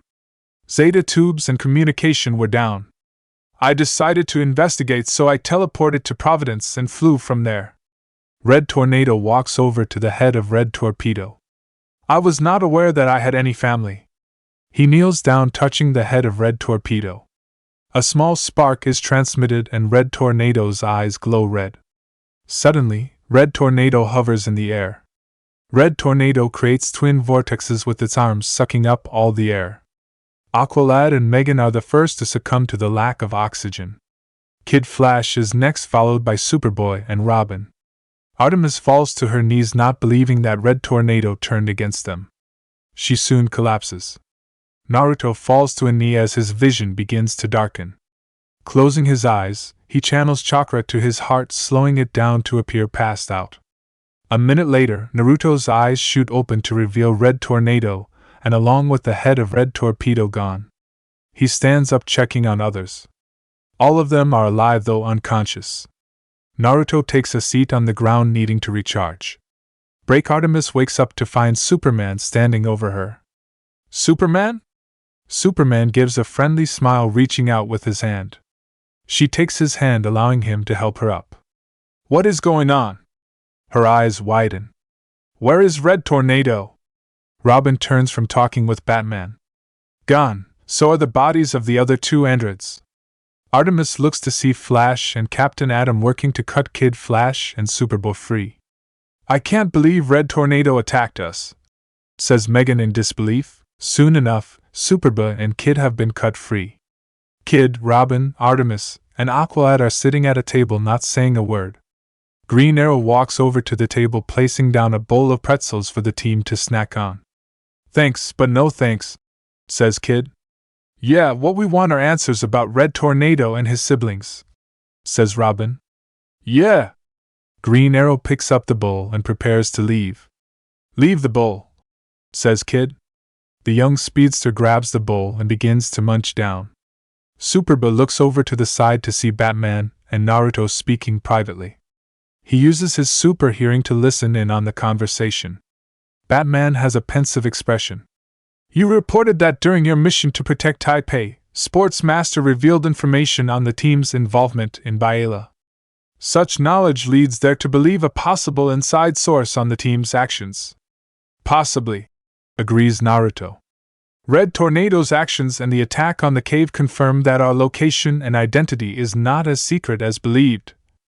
In an instant, Naruto spins around, grabbing an offending arm and tossing his attacker straight into the cavern wall. The loud noise draws everyone's attention. Connor! Gasps Megan. What are you doing? Superboy grits his teeth, getting out of the small hole. He knew there was a mole on the team and didn't say anything. What? Are you serious? Glares Kid. How could you not tell us? Frowns Robin. Kid scowls. Just like he didn't tell us about Deathstroke offering him a position in the League of Shadows. Naruto, is this true? Asks Megan. Naruto turns to face the team. It was not of any importance. Megan was almost killed. Superboy walks threateningly towards Naruto. We all almost died. How is that not important? Argues Artemis. Batman speaks up in a tone that ends all argument. Enough. The team turns around to face Batman, no one daring to speak out against the Dark Knight. Since Red Tornado's disappearance, the team will be monitored by a rotating staff of Justice League members. Captain Marvel has agreed to take the first shift. A tall, muscular hero in red and gold steps forward. We are going to have a great time, smirks Captain Marvel. Superboy turns to glare at Naruto. When I have dismantled Red Tornado, I will deal. Red Tornado is Justice League. Batman stands before Connor. You will leave him to us. Superboy grits his teeth, keeping silent. I have another mission for you all. A screen pops up, revealing a newspaper clip. Kid frowns upon reading the front. Guerrilla attack? Batman, please tell me you are not serious about this joke of a mission, scowls Robin. Batman's eyes narrow upon his protege. I never joke about the mission. Robin looks away, refusing to meet Batman's eyes. I have studied the patterns and investigated the sources. Aqualad, you and your team will depart for India and check this out. Kid glances over at Naruto. I don't know how comfortable I am teaming up with someone that doesn't trust us. I see, says Naruto. In that case, I will put in my resignation to the team. Naruto, starts Aqualad. Superboy glares at Naruto. Let him go. He almost got us all killed. Megan wants to say something, but doesn't know what to say. Artemis is too angry at the situation and silently agrees with the others. Naruto glances at Aqualad before heading towards the Zeta tubes. In a flash of light, he disappears. Chapter 10 Forgiveness. Demon! Monster! Murderer! A punch sends a thug flying through the air. He slams into a building wall. Blood sprays from his mouth before he hits the ground unconscious. Naruto glances around to find all the Yakuza members knocked out cold. A few pictures are taken before he vanishes in a swirl of leaves. The ninja reappears on the roof of a building. It has been 7 hours since he left the team. A mixture of emotions filled him that were driving him to be a bit rougher than normal with the criminals he came across. The first emotion that he felt was anger. Anger at the team for not trusting him.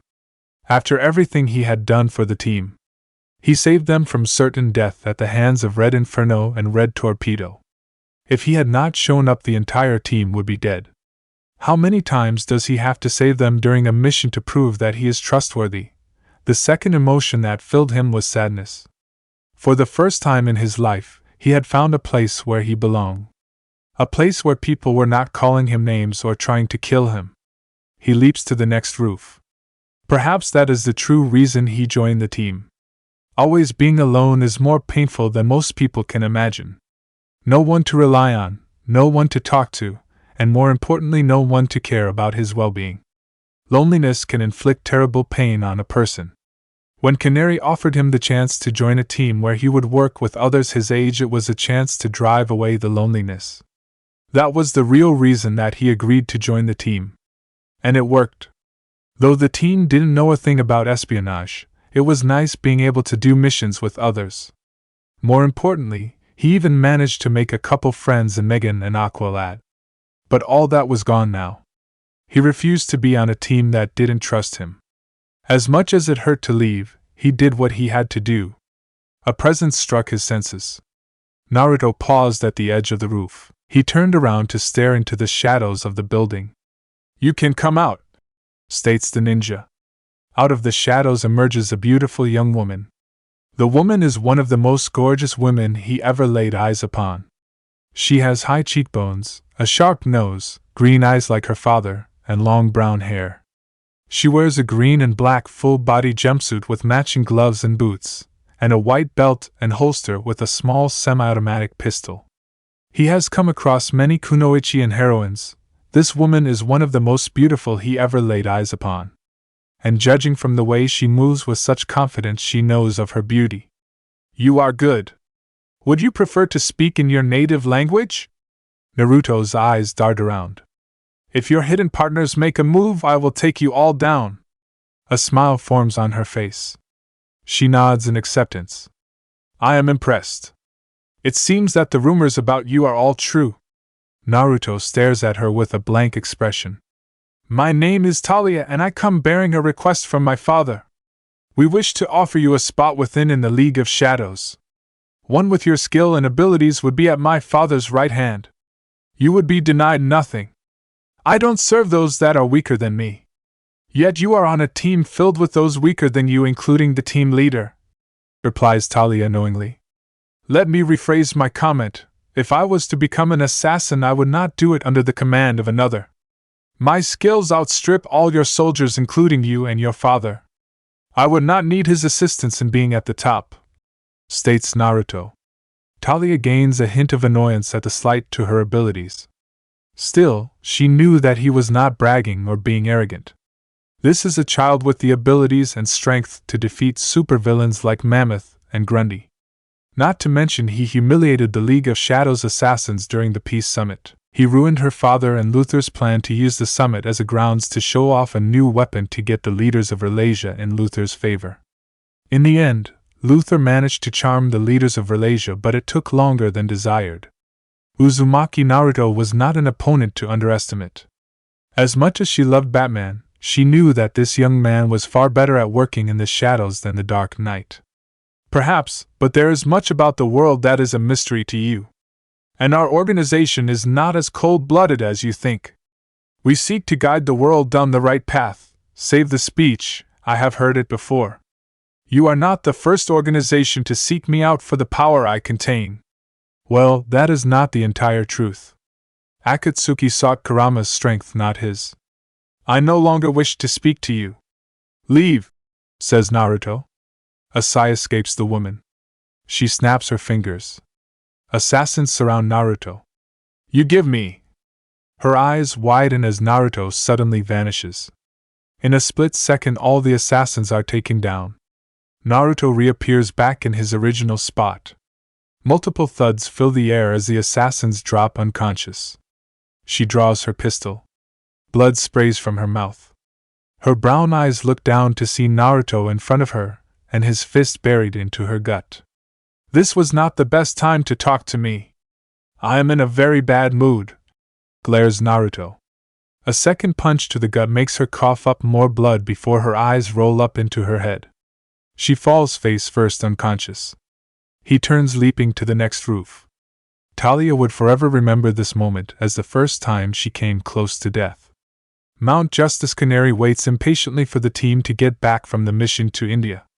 She taps her foot impatiently. If the team didn't show up soon, she would go to India and find them.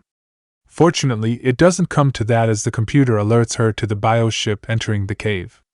Reaching out, she hits a button opening communication with the team. Team, this is Canary. You are all to meet me for debriefing right away. She closes the link before any argument could be made. Batman believes that the team should handle its problems on its own. She was all for individuals learning from their own mistakes. But this is a matter that needed to be discussed right away. Canary was going to make the team realize its foolish behavior resulted in a situation that couldn't be fixed. Calder was first to arrive, followed by the rest of the team. Where is Captain Marvel? Asks Canary curiously. He flew off after the mission, answers Kid. I am starving, can't we do this tomorrow? No, states Canary. The team is surprised by her hard tone. This isn't about debriefing, I have another matter to discuss with the team. Is it about Naruto? Asks Calder. Canary nods. Kid scowls. Why do we need to talk about him? He is not part of the team anymore, good riddance. The young speedster gulps as her eyes narrow upon him. For the first time in his life, Kid wants to run away from a beautiful woman. There is nothing to talk about. He knew that there was a traitor and didn't tell us. It almost got everyone killed, states Superba angrily. You forget the part where he saved all of you, points out Canary. If he had not risked his life to fight against Red Tornado's siblings, none of you would be alive. I don't care if you are Kryptonian, because that wouldn't matter if the droids shipped you back to Cadmus to be mind-wiped.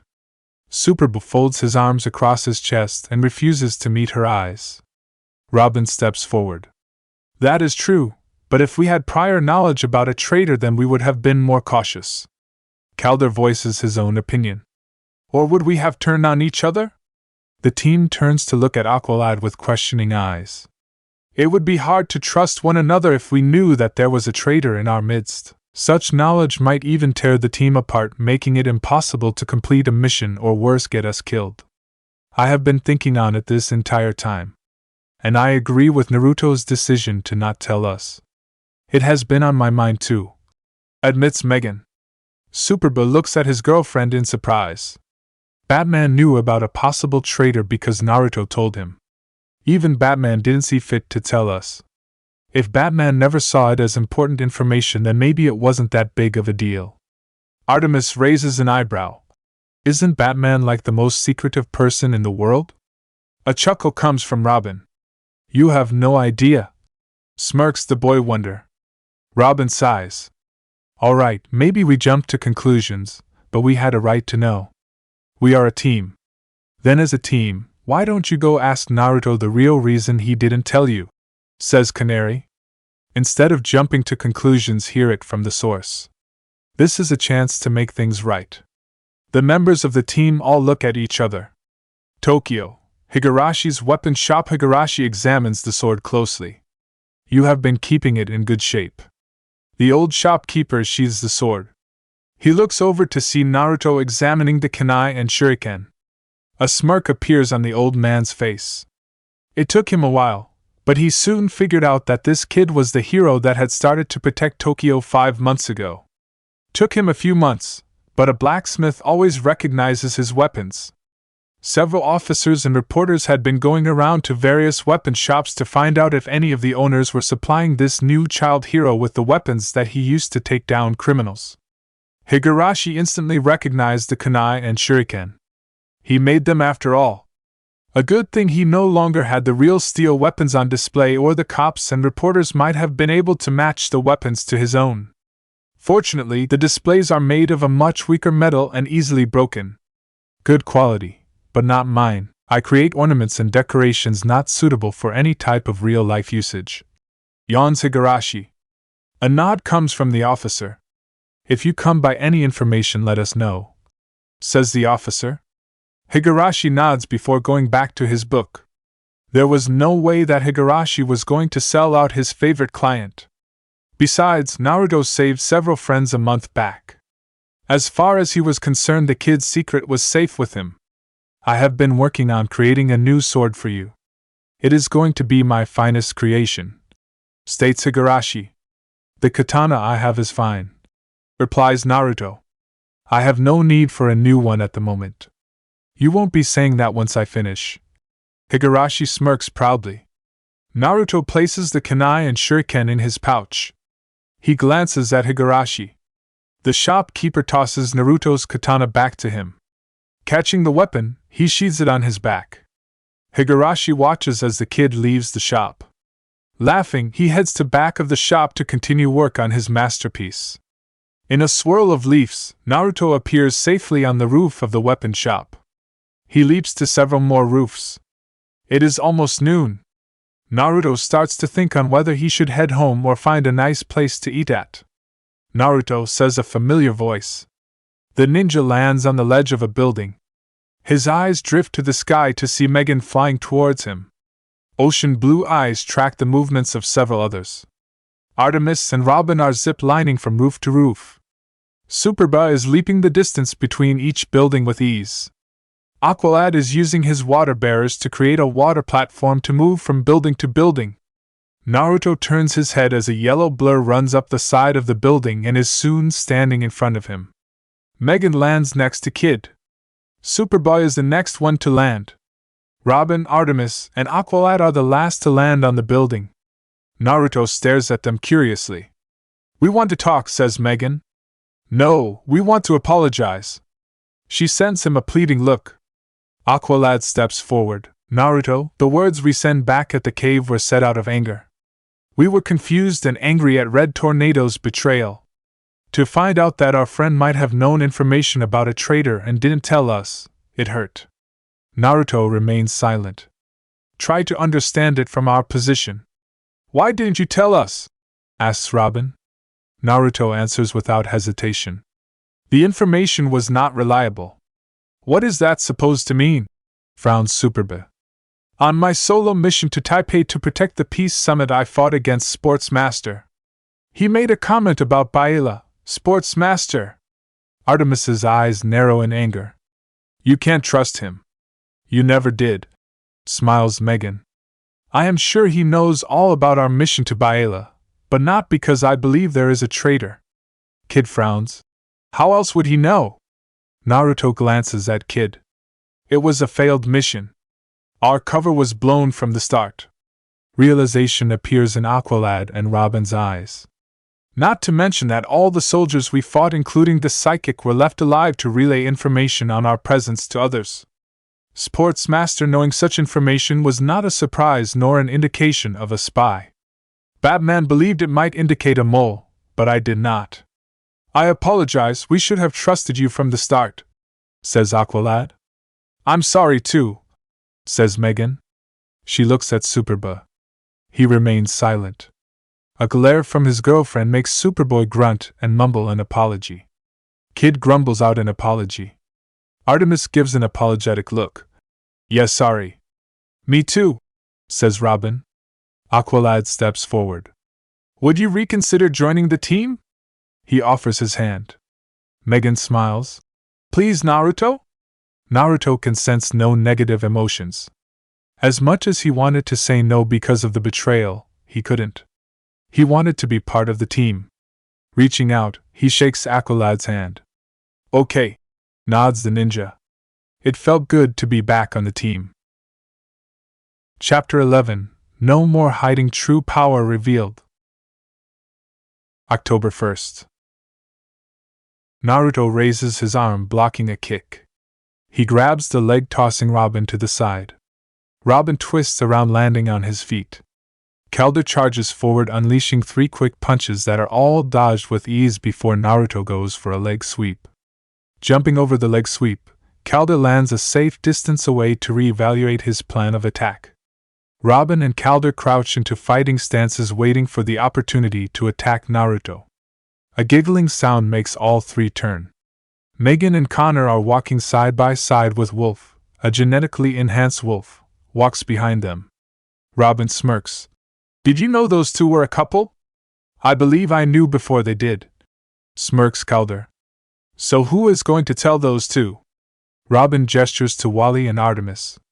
Calder shakes his head. It is not our place.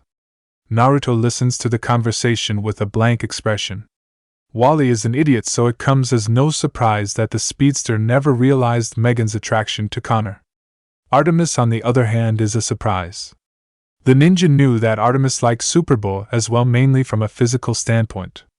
She is much brighter than Wally, and he expected her to see the change in relationship between Megan and Connor. It isn't like the 2 are being very discreet, holding hands, kissing, and all other things that a couple do. Isn't Zatara our babysitter this week, so why is he here? Wally looks at Captain Marvel. And he is eating my snacks. Recognize B02, Batman. Batman teleports into the cave in a flash of light. Computer, national news, orders the Dark Knight. A screen opens up, revealing live video footage of a large plant attacking Metropolis. Superman, Hawkwoman, Hawkman, and Martian Manhunter are battling the plant creature while trying to protect the citizens of Metropolis. This plant creature appeared 30 minutes ago, and even the combined effort of the Justice League has yet to be able to stop it. Citizens are being urged to evacuate as the plant continues to cause more destruction. So are we heading out there? Smirks Robin. No, the League will soon have the situation under control. That is not the reason I am here. According to your intel, Sports Master supplied Cadmus' blockbuster formula to Cobra, which they combined with Bane's venom. Continues Wally. Robin frowns. And even though we confiscated the entire shipment, well, Naruto confiscated the entire shipment, the Brain somehow managed to get his hands on it and use it to create a genetically enhanced army of super animals. Calder gains a pensive expression. How did Brain get hands on the formula? Did any of the shipment get stolen? All vials are safely aboard the watchtower except one that is at Wayne Tech under heavy guard and constantly being analyzed for a cure. Answers Batman. We have to assume that Sports Master supplied others with the blockbuster formula. Superboy rubs Wolf's head. It wasn't all that bad, got Wolf here. Wolf growls in delight. Brain also used inhibitor collars to control the animals like the ones in Belle Reve. States Megan. Batman, is it possible that Plant Thing is on Cobra Venom too? Asks Artemis. A holographic keyboard appears in front of Batman. I had Green Lantern run a spot analysis on the plant. It contains traces of a Cobra Venom variant in its celosias. Images of the cells appear in front of Batman. These can't be unrelated instances, states Calder. Agreed. It is obvious that there is a secret society of supervillains working together. This attack on Metropolis is only the beginning, says Batman. Robin is typing on his own keyboard. Multiple screens of various cities under attack appear. Naruto's eyes narrow as he recognizes Tokyo. Got that right, multiple cities around the world are being attacked, including Paris, Hong Kong, Rome. Static suddenly fills all the screens. Dude! It isn't me. Frowns Robin. Someone is cutting the feed, all satellite feeds. Suddenly, an image of man with a pale white face, bright red lipstick, green hair, and obnoxious purple suit appears on the screen. The man is one of the most infamous criminals in the world, Joker. Joker is smiling widely as he taps on the screen. Ladies and gentlemen, we interrupt your regularly scheduled mayhem to bring you this important announcement from the Injustice League. Joker's laughter fills the room as the camera turns to focus on 6 other criminals and supervillains. The tall, handsome man in a green suit with matching cape begins to speak in a dignified tone. We are the ones responsible for the attacks on your cities. If you wish to save them, a ransom of 10 billion American dollars is required. A note has been sent to the United Nations. There is no time limit, but the longer your governments wait. The screen is turned back to Joker. The more we get to have our jollies. Joker bursts out laughing as the screen turns to static. Batman lifts a hand to his communication. Roger that, Aquaman, prepare the ransom as a fallback, but it won't come to that. Robin rewinds the recorded broadcast to reveal the members of the Injustice League. Joker, Count Vertigo, Poison Ivy, Atomic Skull, Votan, Ultra Humanite, and Black Adam are 7 heavy hitters. All working together and probably behind every single event we faced so far. There is your secret society, says Artemis. Not so secret anymore, states Wally. After India, they must have known we were close to finding out their secrets, so saw no point in hiding any further, says Calder. Naruto remains calm, but he doesn't believe that for a second. The team wasn't close to finding out anything on the secret organization behind Cobra Venom or Cadmus. A couple run-in with various villains and assassins meant nothing. At best, the team was disrupting various plans, but never truly stopping them from coming to fruition, as proven by the Cobra Venom being mass-produced. This Injustice League doesn't sit right with him. It is more likely that these 7 individuals came together with their own idea to gain some money and cause destruction. He doubts that this is the true secret organization. Their mistake. I say we go kick some plant creature butt, smirks Wally. Batman destroys that train of thought. The Justice League will handle the plants. Wally groans. Ah man. Artemis punches his arm, making him wince. With the plants attacking simultaneous locations at once, there must be a central control system. Your mission is to destroy it, orders Batman. Zatara steps forward, not believing that Batman would assign such a dangerous mission. You realize what you are asking them to do? They are ready, replies Batman. Ready? Ready for what? Artemis punches Wally a second time. Oh. Will you stop doing that? Hello, Wally. If the big guns are fighting plants, who do you think we will be fighting? Glares Artemis. I don't know, I guess we. Artemis points at the screen showing the Injustice League. Wally's eyes widen as realization hits him. Oh, I will trust you know what you are doing, says Zatara. Batman looks at Zatara. I trust you can find the enemy. Indeed, Votan's involvement suggests sorcery as a part of how the plant is controlled. Robin, if you will produce a holographic map of the globe. Robin strikes a few keys, making a holographic image of Earth appear. Zatara steps forward, raising his hands. The magician begins to incant a spell in an ancient language.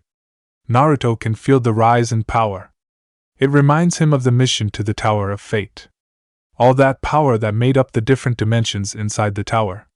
He could even feel the power being thrown around in the battle by Dr. Fate and Clarion the Witch Boy. Magic is such a raw power, similar to chakra in so many ways. He wanted to activate his Sharingan to better study the magic, but knew that revealing such a power would draw more questions and suspicion, so instead he watched Zatara cast his spell. The globe stops spinning and a red dot appears in southern North America. There, that is where you will find the Injustice League's central control system, says Zatara. Coordinates locked in. The Louisiana Bayou, reads Robin.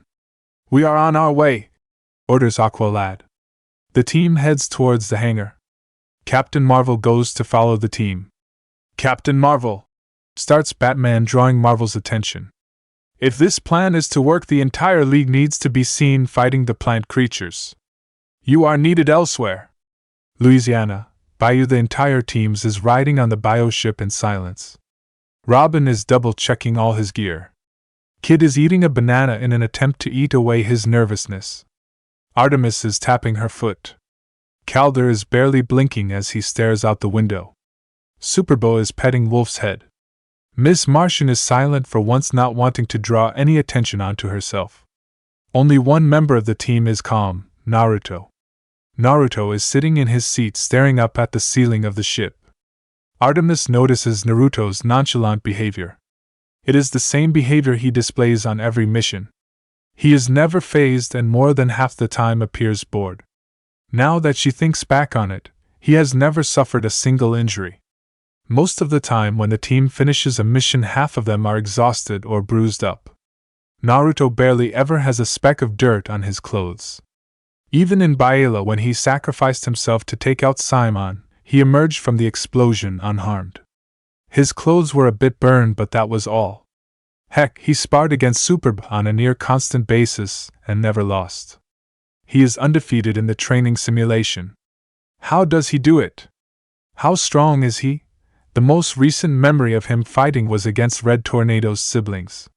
She had never witnessed such an amazing and terrifying death match. Naruto displayed skills that she had only ever seen when watching Justice League members fight. He walked on water, summoned a dragon made of water, was killed and came back to life somehow, and found a way to take out two super-powered androids that had taken down the entire team with little problem. A year younger than me too, thinks Artemis. No wonder her father and sister were beat so easily. They didn't stand a chance against Naruto. What is in the bag? Wally voice interrupts Artemis's thoughts. Her eyes travel towards the duffel bag next to Calder. Naruto knows what is in the bag. He kept silent, but planned to make sure that the item in the bag was not used. A wild card like that might disrupt the entire mission. Plan B, answers Aqualad. Groans Miss Martian. Superba looks at her. Everything all right? The ship is under attack, answers Naruto. Robin frowns. What are you talking about? He's right, groans Miss Martian. Something is attacking her. I won't be able to maintain camouflage. The bioship suddenly becomes visible. A second later, a powerful force strikes the ship, sending it spiraling. Brace for impact, shouts Aqualad. A second powerful blow sends the ship splashing into a swamp. Water begins to fill the ship. No way, I am drowning 3 missions in a row. Artemis reaches into her pocket, pulling out a breathing device. She learned after India to come a bit more prepared. Superbo grabs Miss Martian. Megan, open a hatch. Hello, Megan. A hatch opens up on the floor. One by one the team swims through the hatch as large vines wrap around the ship. The team swims towards the shore before surfacing. Miss Martian watches as her ship is pulled underneath the water. She is in shock. It will take time for her to recover, she says to everyone through the mental link. Naruto senses a wave of negative emotions and jumps high into the air. A psychic wave strikes the team, making them all fall to their knees. Vertigo, groans Kid. The villain walks towards the fallen team, looking at them as if they are bugs. That is Count Vertigo to you, peasant. Superboy stands up, charging at Vertigo, but a black blur smashes a fist straight into his face. One punch and Superboy is knocked out cold. Black Adam stands over the clone, showing no emotion. Robin, Naruto, Miss Martian vanish into the trees. We will handle this. Destroy the central control system, orders Aqualad. Using his water bearers, he creates a wave that smashes into Count Vertigo. Naruto forms a hand seal while in the air and disappears in a cloud of smoke. Robin immediately vanishes into the trees with Miss Martian going into camouflage. Robin bites his tongue as Naruto suddenly appears next to him. It really annoys him that there is someone on the team that is better at stealth than him. He is the protege of Batman. Batman is able to sneak up on Superman. Robin is learning from the best in the business, and yet Naruto is able to surprise him every time. I lost contact with Aqualad and the others. Should we, not the gig, interrupts Robin. Up ahead the two spot a large dome building with a huge plant growing out of the top. It is a greenhouse. This is it, the Injustice League Central Control System. That plant there must be acting as an antenna to control all the others around the world. If we can take it out, we can end their plans. Naruto senses killer intent. Plants burst out of the ground wrapping around Miss Martian and Robin. In a flash of silver the vines that tried to grab Naruto are cut to pieces. His eyes train upon Poison Ivy and Ultra Humanite. This is the end of the line, smirks Ivy. Her vines begin to squeeze Robin and Miss Martian. Naruto moves in a blur slicing through the vines while tossing 3 shuriken at Ultra Humanite forcing the villain to dodge. I will handle them. Continue with the mission, orders Naruto. Miss Martian's eyes widen. We can't leave, Miss Martian, he can handle it, states Robin. We have to destroy that plant or people around the world will continue to die. Naruto glances at Miss Martian as vines burst out of the ground towards him. Go, he says before cutting apart the vines. She sends one last look at Naruto before going invisible. You won't be escaping. Ivy's eyes widen as Naruto appears in front of her. Ultra Humanite opens fire forcing Naruto to retreat. Naruto swings his arm tossing more shuriken at the ape. Possessing the dexterity and agility of an ape, Ultra Humanite dodges the shuriken with ease before taking aim at the ninja. Ivy grits her teeth calling upon more vines that burst out of the ground in the shape of giant spikes that are about to impale Naruto. The ninja channels chakra to his feet to stick to the vines.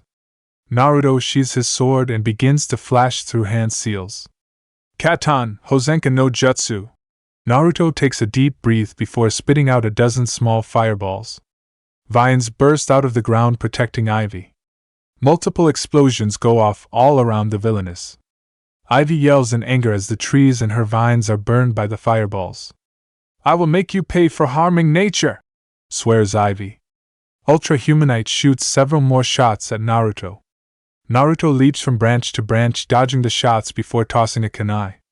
It sails true piercing Ultra Humanite's weapon and causing it to explode. He jumps towards the ground as vines rip through the tree he was on. Ultra Humanite leaps at Naruto, but the ninja rolls out of the way getting behind the villain. A spinning jump kick to the back of the head has Ultra Humanite eating mud. Surrender, orders Count Vertigo. Naruto turns to see Vertigo standing on a cage made of magic. Votan is maintaining the cage while Black Adam holds it. Inside the cage is his team. Or I will start killing your friends one by one. Naruto looks at the Count. The ninja turns his head to stare at the plant. Count Vertigo follows his line of sight. Ivy's eyes widen. My baby! The plant has dozens upon dozens of glowing lights on it. A closer look reveals those lights to be birdarangs. Beeping, the birdarangs explode destroying the giant plant in a single blast. Out of the smoke stand Robin and Miss Martian. Timber, smirks Robin. Miss Martian uses her telekinetic powers to blast Votan. The attack forces Votan to lose control on his construct, freeing the team. A blast from behind strikes Miss Martian in the back. Robin barely avoids taking a hit. Children? Children foiled our plans! Joker emerges on the roof with Atomic Skull. Unbelievable! Inconceivable! Retributional! That last one might not be a word. So sue me, laughs Joker. Kill them, orders Count Vertigo. Kill them all! Artemis goes to draw her bow only to find her quiver gone along with her bow. I feel naked. And not in a fun way. A vine bursts out of the swamp wrapping around the girl. Aqualad charges forward channeling his lightning magic to rip through the vine. We shall make our own fun like we were trained, states Aqualad.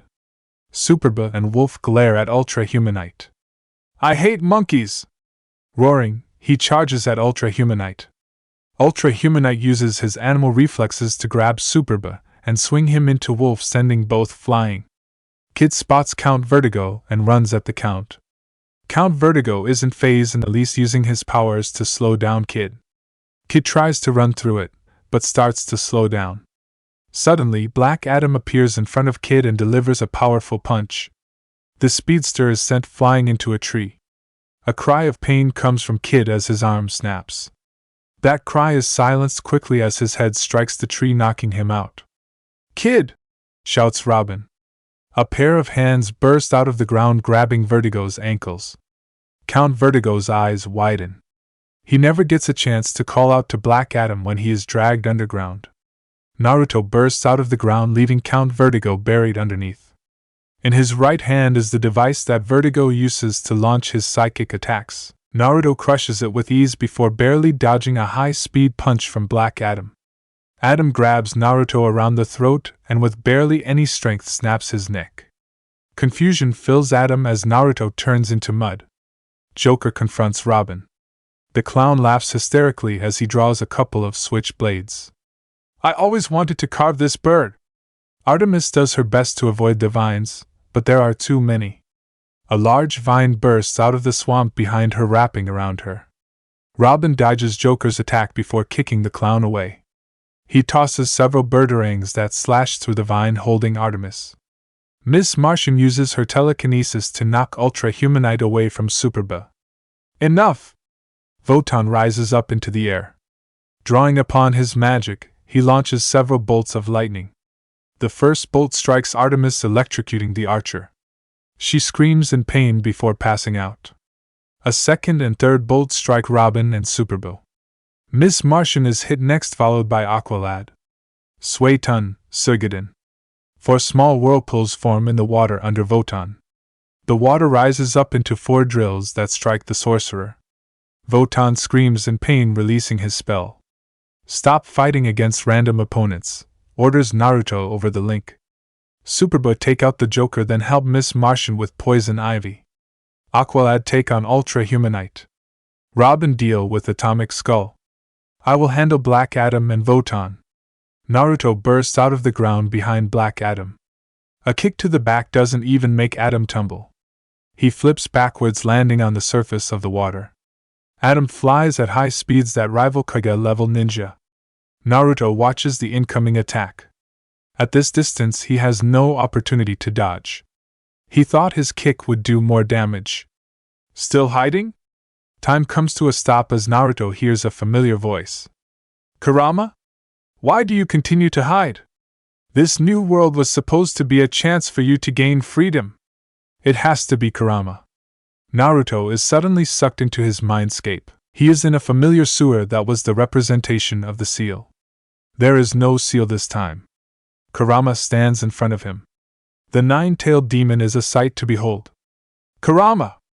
Tears brim Naruto's eyes upon seeing his best friend. Kurama glares at Naruto. "Are you going to lose here, brat? After all you went through to gain freedom, is this where you fall? I don't understand. Brat, stop hiding who you are. Do you think that after I was freed that I hid away to avoid Akatsuki? I am Kurama, I fear no one." Kurama glares at Naruto. "Do you remember what I told you?" The ninja stares at the demon. A sudden memory comes to mind. Naruto gains a hard look. "This world is different." Kurama lowers his head. Crimson eyes stare into ocean blue. "What did I tell you? That you refused to have a weak jailer. Show them true power. Like I conquered all those that dared to challenge me, destroy all those that would dare to take your freedom," grins Kurama. A small smile forms on Naruto's face. Black Adam delivers a punch. A punch so powerful that only a select few individuals in the world could survive. The power of the punch is wasted as it strikes air. Adam turns his head to see Naruto move to the right. A pair of crimson eyes with three spinning black tomos stare down at him. Katan, Gokakyu no Jutsu, Naruto hands move at speeds that even Adam can't follow. He exhales a giant fireball that engulfs Adam. A large explosion shakes the forest, interrupting the other fights. Aqualad tackles Ultra Humanite, allowing Superbo to track down Joker and Robin. Superbo locks onto Joker and leaps high into the air. Robin continuously dodges slashes from Joker. Smirking, He leaps back as Superba comes down from above with a punch that drills Joker in the face. Blood sprays from Joker's mouth and is long unconscious before even hitting the murky swamp waters. Robin nods at Superboy before the two head towards new opponents. Miss Martian is barely avoiding a barrage of vines and atomic skulls blasts. She bumps into a tree as more vines burst out of the swamp. Superboy grabs the vines, ripping them apart with brute strength. Atomic Skull is kicked in the face by Robin. "Tag, you're it," smirks Robin. "Such control over the elements." Photon flies into the air. "Atom, we must take him down." Out of the smoke emerges a mostly uninjured Black Atom. Naruto stands on the swamp water with Sharingan spinning. "Kill him!" Photon fires a beam of magic at Naruto. Naruto runs across the water at Jounin-level speeds. Atom flies at Naruto, intent on smashing him to a bloody pulp. Sharingan locks onto Atom's high-speed movements, easily predicting the straightforward attack. A punch drives straight into Naruto's chest. In a cloud of smoke, Naruto turns into a destroyed log. Photon senses a rise in power and spin around to see the real Naruto standing on top of the burning greenhouse. Naruto tosses several shuriken before flashing through hand seals. "Shuriken no Kage Bunshin!" 6 shuriken turn into 30. Photon erects a barrier that block all the shuriken. The sorcerer sends a stream of fire at Naruto. Naruto leaps high into the air above Photon. Black Atom shoots through the air straight at Naruto. Twisting around, Naruto dodges the punch before slapping a paper bomb tag on Black Atom's chest. It explodes, blasting Atom and Naruto in different directions. Photon begins to chant before launching several bolts of lightning at the falling Naruto. Naruto forms several hand seals, finishing the jutsu as the lightning strikes him. Photon scowls in anger as Naruto turns into a burnt log. Naruto appears on the surface of the water, flashing through another set of hand seals. Suiton, Suryuden no Jutsu. The water rises up, taking the form of a dragon. It roars loudly before charging at Photon. "You are strong, but Photon is stronger," smirks Photon. The sorcerer begins to chant before summoning a bolt of lightning that comes down from the clouds above. It strikes the water dragon, destroying it and heading straight at Naruto. Naruto jumps out of the way as the bolt of lightning strikes the water, electrocuting it. Screams come from Superba, Robin, Ultra Humanite, Poison Ivy, and Atomic Skull as the lightning ends up electrocuting all those standing in the swamp. Joker and Wally even wake up from unconscious to scream in pain for a second, then fall back into darkness. Aqualad is able to endure the attack, but falls to his knees, panting heavily. Naruto stares up at Photon and Black Atom. Sharingan locks onto his team. Artemis, Kid, and Robin are out cold. Aqualad is in bad condition. Superba is recovering, but will not be much help against a magic user like Photon. Miss Martian is the only member of the team in fighting condition. "Megan, Superba, gather the team and leave," says Naruto. "I am not leaving," yells Superba, slowly standing. "Only 2 are left. We can take them." "Naruto, you can't win this fight alone," pants Aqualad, unable to stand. "We aren't leaving you," says Miss Martian. Naruto has his eyes trained on Photon and Black Atom. "Aqualad, you are the leader, make the right call." Aqualad's eyes widen. "If you stay here, the others will die. Robin, Artemis, and Kid are down for the count. You can barely stand." Megan is trying to hide it, but she is on her last legs. Superba argues, "I can fight. I heal faster than the others. And who will help the others onto the bio ship?" Megan doesn't have the strength to carry them, and Aqualad. "If you don't help her, she will be wide open for attack," argues Naruto. "I can hold them long enough for you all to make an escape." "You are asking us to let you die," yells Miss Martian. Black Atom flies down at Naruto, unleashing a flurry of punches. Naruto channels chakra to his legs to double his speed. Sharingan predicts each and every punch. The ninja dodges rapidly, knowing that if a single punch lands, it will be the end of him. "Superba, help Miss Martian get the others on the bio ship," orders Aqualad. "I won't. Superman would put the lives of others before his own." Naruto is right. If we don't move the others, they will get caught in the fight and be killed, says Aqualad. Superbug grits his teeth, hesitating. Punching the tree in anger, he runs towards Robin's prone form. Miss Martian watches as Naruto escapes from Adam, only to have Votan launch multiple magic attacks at her friend. Megan, the sooner we get the others to safety, the sooner we can help him. Aqualad also wants the ship nearby so that he can execute Plan B. Miss Martian flies over to Kid, picking him up with her telekinesis. She mentally calls the ship over to them. Camouflage drops and a hatch opens up. Votan notices the sidekicks about to escape. Running away? I think not. Katan, Hosenka no Jutsu. Votan spins around, erecting a magical barrier as a half-dozen fireballs flies towards him. The fireballs crash against his barrier, causing cracks to appear. Adam appears behind Naruto. A single hand seal makes several Naruto appear. Kage Bunshin no Jutsu. 3 Naruto pop into existence.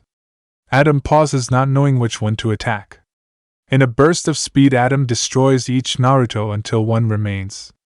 A punch to the last Naruto causes it to burst into a cloud of smoke. Suiro no Jutsu. Water rises up, surrounding Black Adam in a sphere. Adam tries to move, but is unable to do so.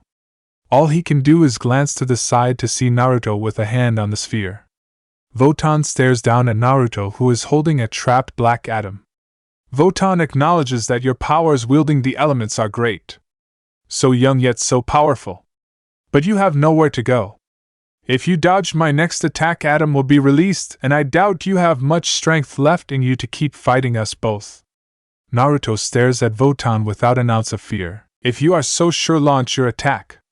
Votan narrows his eyes. Sharingan spins, locking eyes with Votan. The immortal sorcerer stares into the crimson eyes, feeling a shiver of fear. It is like the child is staring deep into his soul. Never in his immortal life has he encountered such piercing eyes. I can see your next move. Planning to use another lightning bolt to take me out in one strike? Votan gasps. How did I know? Finishes Naruto.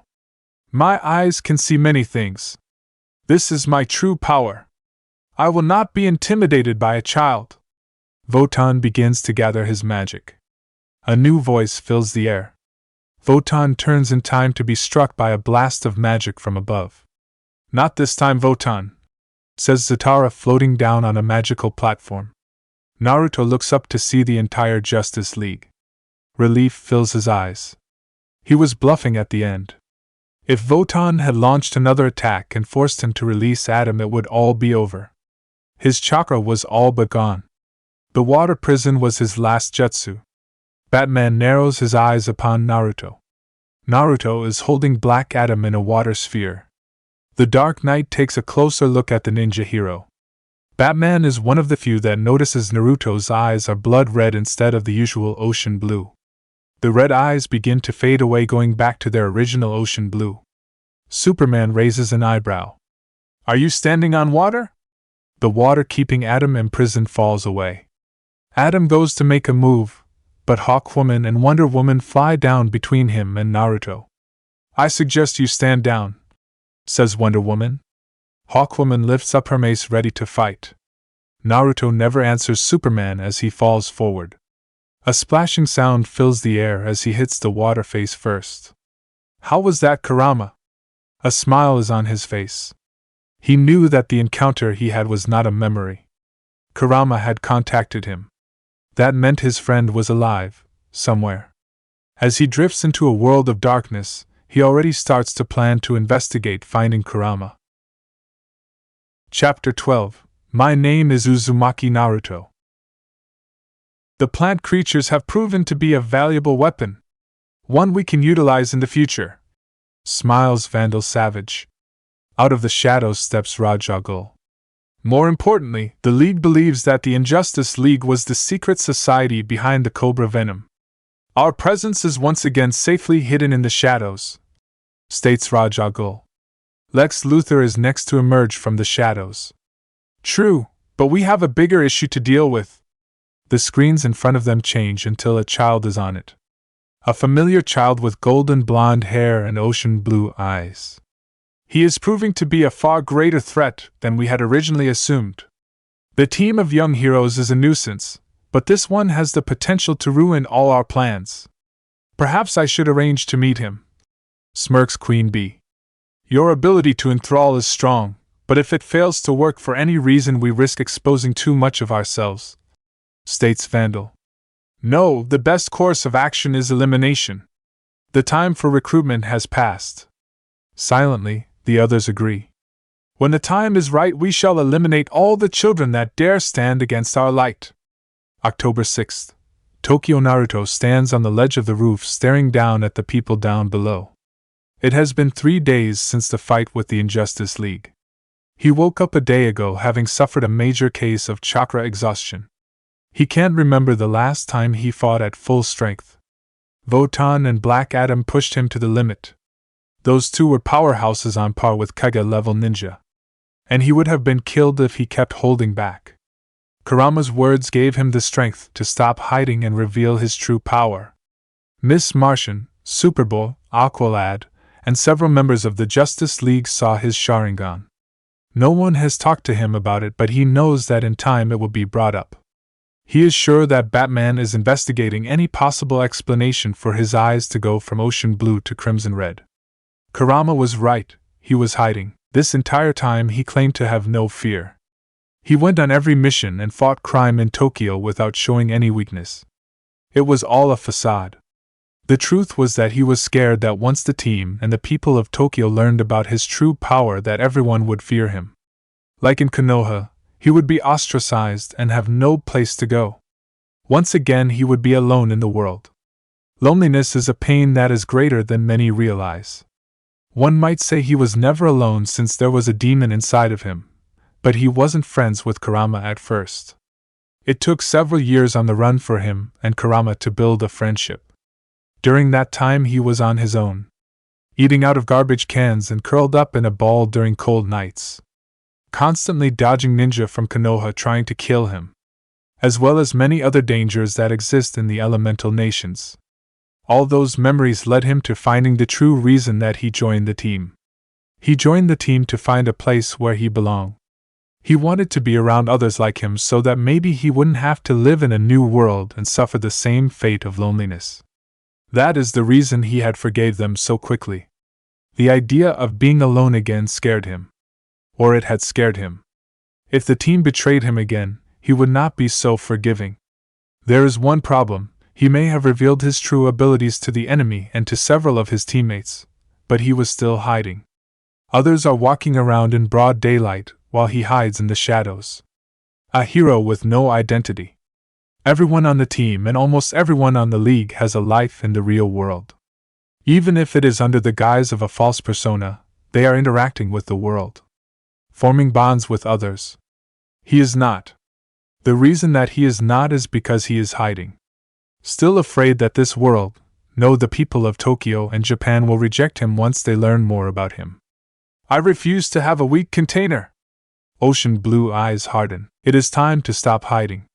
If the world won't accept him, then that is too bad. He refuses to hide in the shadows. Time for him to walk in the light as well. Tokyo Ayam was chatting with her friends as the group makes their way towards school.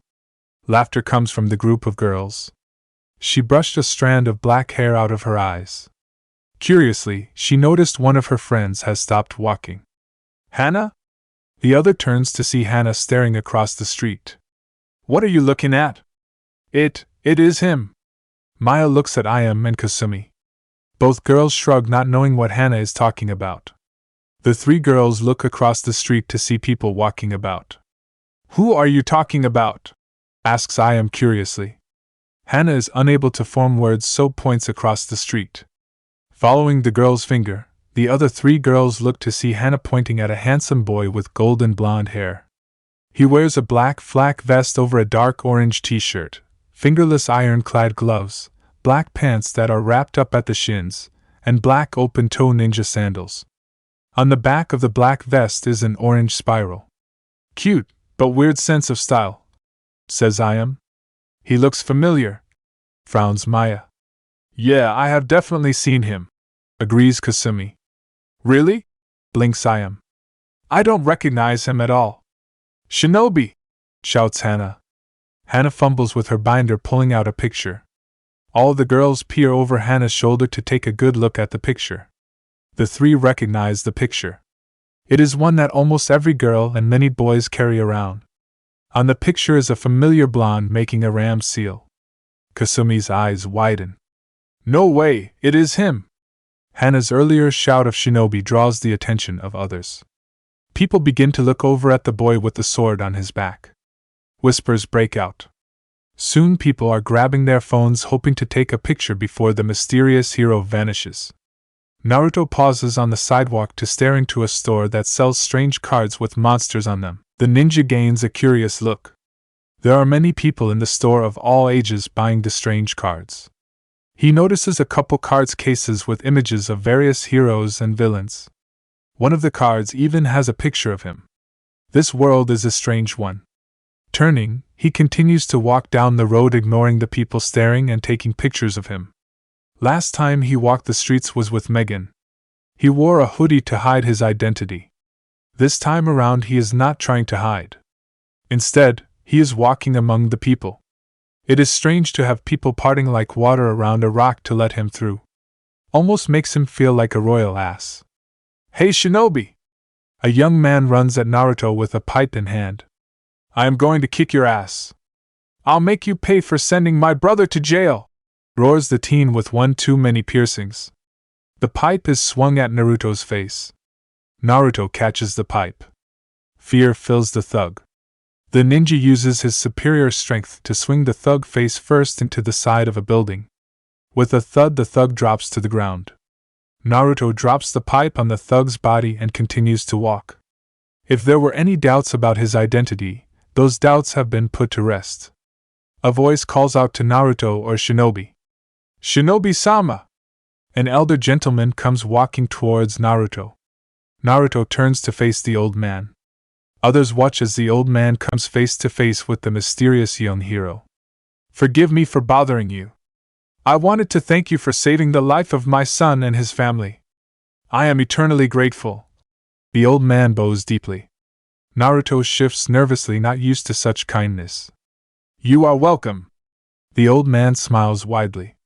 If there is anything I could ever do for you, Shinobi-sama, Naruto, Uzumaki Naruto. Turning around, the ninja walks away, intent on exploring the city. Mount Justice Canary slams Calder to the ground. A frown forms on her face. Want to tell me what is on your mind? You have been distracted all week. She offers her hand to the young hero. Calder takes the offered hand. He stands up with a light groan. I can't get my mind off the fight with the Injustice League, admits Calder. Canary keeps a calm expression, silently urging him to continue to speak. Artemis and Robin stop sparring with each other to listen in. Calder takes a moment to gather his thoughts. I do not believe that I am best suited to lead the team. A frown forms on Robin's face. We accomplished the mission, yes, but not in the most effective manner. I have gone over the mission in my head many times. I know I made the right decision in sending you, Naruto, and Megan to take out the central control system. However, after that I didn't come up with a plan to escape or take down the members that made up the Injustice League. Artemis speaks up. Those guys were powerhouses. Hard to come up with a plan to take them down. Calder glances at Canary. Powerhouses or not, I did not keep a calm and focused mind. The protege of Aquaman gains a guilty expression. If not for Naruto, the entire team would have been killed. Robin and Artemis don't say a word. There is nothing to be said. In all that fighting, he analyzed the situation and came up with a plan. He was able to assign each of us to a member of the Injustice League that gave us an advantage in battle. Superboy was assigned to take down the Joker due to his invulnerability, making it impossible for the Joker to win in a straight-up fight. Robin was assigned to fight Atomic Skull due to both having long-range capabilities. Atomic Skull possesses weak close combat skills, giving Robin an advantage. Miss Martian used her telekinetic powers and camouflage abilities to hold Poison Ivy at bay until Superboy could help. And I teamed up with Wolf to take on Ultra Humanite. Naruto regrouped us so that we stood a chance at surviving. Canary reaches out, placing a hand on Calder's shoulder. You did your best. My best almost caused the death of the entire team. A sigh escapes Calder. I never looked too much into the matter. In my own way, I kept relying on Naruto as a safety net. He has proven time and time again to be the strongest member on the team. When I was out of commission during the Baila mission, he rallied everyone together to save Super Bowl. Even on our first mission, Naruto kept focused on the task defeating Cobra and Sports Master while obtaining the Cobra venom samples that we were tasked with finding information on. I didn't have that safety net during the mission to India. The team, I was still shaken from Red Tornado's apparent betrayal, and it caused a rift in the team. We failed to keep hidden and Captain Marvel was captured. You shouldn't compare yourself to Naruto, says Robin. He is a powerhouse that even Superboa can't compete with. True, but he also keeps a clear mind during every mission. It is not his powers that make him so strong, it is his dedication and forethought. The ability to stay calm while coming up with multiple strategies to overcome any unexpected obstacles.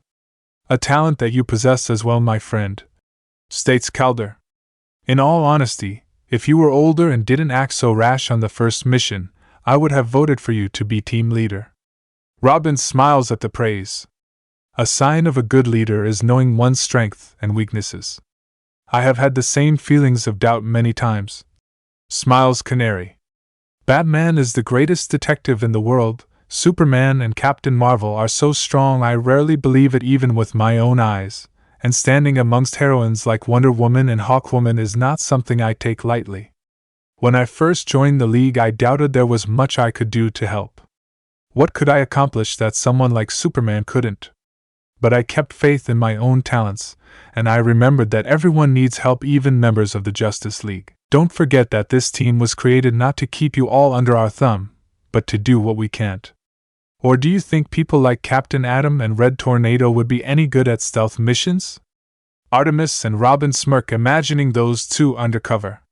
Captain Atom is living energy and Red Tornado is bright red that looks like a giant target at night. Knowing your weaknesses will provide you with a way to grow. And on the next mission you will do better. Calder nods in understanding. I believe I get what you are getting at. Thank you. Tokyo in a cloud of smoke, Naruto appeared a couple blocks away from his last position. Reporters and paparazzi were annoying. Ever since word got out that he was walking in the city among everyone else, it has been open season for reporters. Every single one of them trying to kill the other to get a story from him. Fortunately, he was a master of the Shunshin no Jutsu. He would let them get within a couple feet of him before vanishing. The reporters and paparazzi would have to get back in their cars searching for him all over again. Once they found him, he would vanish again. A game of cat and mouse that he had been playing for the past 3 hours. It was amusing to say the least. Annoying, but amusing at the same time. Beside the reporters and paparazzi, most people tended to keep their distance out of awe, respect, and some out of fear. Hundreds, maybe even thousands of pictures of him were taken. He is sure that almost everyone in Japan knows his name now. Being called Shinobi or Ninja Man was almost as annoying as the paparazzi. Uzumaki Naruto is his name, and he wears it proudly. And if someone suddenly starts calling him Fishcake Man, he is going to punch them in the face. Naruto pauses at a small convenience store. He pushes open the doors and heads inside. Ignoring the looks of the clerk, he heads over to the candy area. The ninja picks out several boxes of different flavored Pocky. His eyes fall upon a conical straw hat that reminds him of the ones that members of Akatsuki used to wear. He always thought that the hats were pretty cool. Kurama thought it made them look like old men. Shrugging, he grabs the hat and puts it on. It fits nicely. He walks over to the counter, placing the items on it. The clerk stares at him, not making a move to ring him up. I would like to buy these, says Naruto. All right. The clerk rings him up.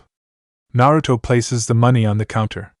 Once he is given the change, he puts the hat back on and puts the Pocky in his pouch. He leaves the shop to continue his trip in Tokyo. Watchtower. I don't see the problem. Batman glances at Diana with a hint of annoyance.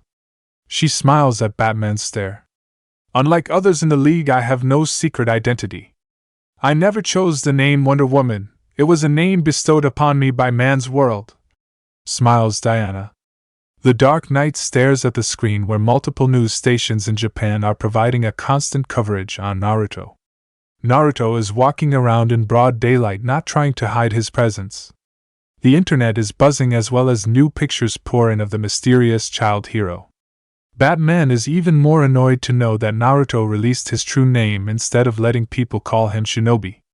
Now his enemies know his name and where he resides, states Batman. And my enemies know where to find me, and I welcome them to challenge me anytime they desire, smirks Diana. This is the path that he has chosen. The Justice League exists to protect others, not make decisions for them. Batman knows that she speaks the truth.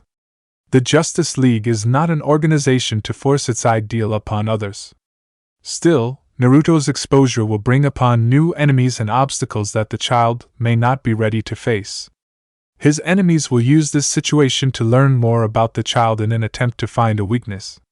He hopes that Naruto is ready for the dangers that lie ahead in taking this path. Tokyo. Nighttime. Naruto enters his apartment. Today was a good day. He spent the entire day walking around Tokyo, seeing new things and meeting new people. Most of the people that he met were part of the older generation. Only the adults had the courage to approach him. And almost all of them wanted to show gratitude for saving their lives or the lives of people they knew. Some even attempted to give him gifts and presents. A few tried to attack him to get revenge for family and friends that were criminals that he took down.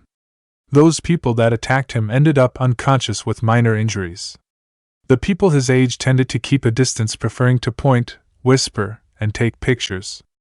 All in all, it was a good day, and he planned to have many more. Eventually people would get used to his presence, and it wouldn't be a big deal. Kurama was right, it was better to live a life without fear. No more hiding in the shadows for him. Sphere rolls over to Naruto in excitement. Naruto smiles, reaching out to pat Sphere. He walks towards his room ready to get some sleep.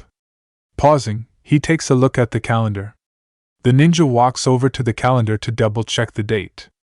4 more days until his birthday. Sphere releases a strange sound. He pats Sphere. It is nothing, states Naruto. I am going to get some rest. Tomorrow we can go to the cave. The ninja heads to his room without another word. October 10th, Mount Justice. Recognize B06, Uzumaki Naruto. In a flash of light, Naruto appears in the cave. Naruto looks ahead to see Canary overseeing a training exercise. Megan is sparring with Aqualad and Artemis is sparring with Robin. Wally is lounging around eating grapes. Superbo is waiting patiently for his turn to spar the winner. You are late, says Canary. Sorry, replies Naruto. Canary raises an eyebrow. Do you want to talk about it? Naruto glances at Canary.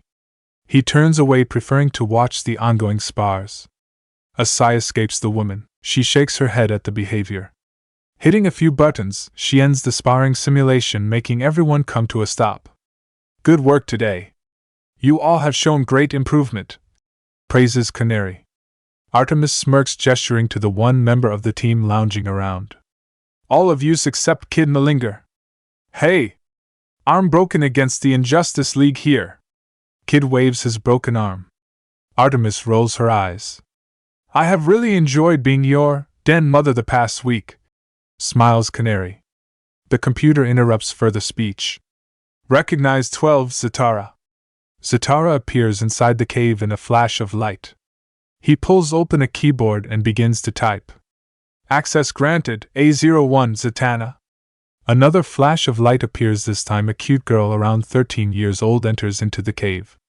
She has shoulder-length black hair, bright baby blue eyes, and a pretty face. Zatanna is a petite girl with a lithe form and developing curves. The girl is wearing a schoolgirl uniform that makes her appear on the innocent side. Everyone, this is my daughter, Zatanna. Zatanna, this is the team, introduces Zatara. Megan, always eager to meet a new person, flies over to the younger girl. Hi, my name is Robin. Robin interrupts Megan, getting in front of the Martian girl. He chuckles nervously, realizing the confusion. I mean, I am Robin. This is Miss M, Artemis, Wally, Calder, Superba, and Naruto. Amusement appears on Artemis, Superba, and Wally's face. It is easy for everyone to see that Robin is attracted to Zatanna. Zatanna gives a small smile. Hey, nice to meet you all. Her eyes drift past Robin to look at the rest of the team. She glances at Naruto, who is looking off into space. So are you joining the team?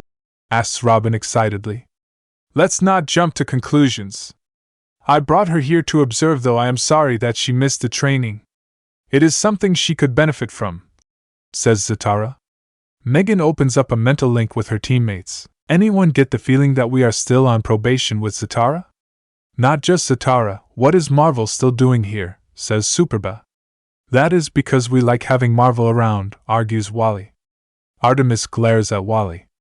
You like him because he waits on you hand and foot. And your point is? Zatanna notices that the team is shifting eyes between each other. It almost makes you nostalgic for Red Tornado's guidance, says Aqualad. Yeah, at least he trusted us, agrees Robin. Superba motions angrily. But we shouldn't have trusted him. He almost got all of us killed. Are you guys having a psychic conversation?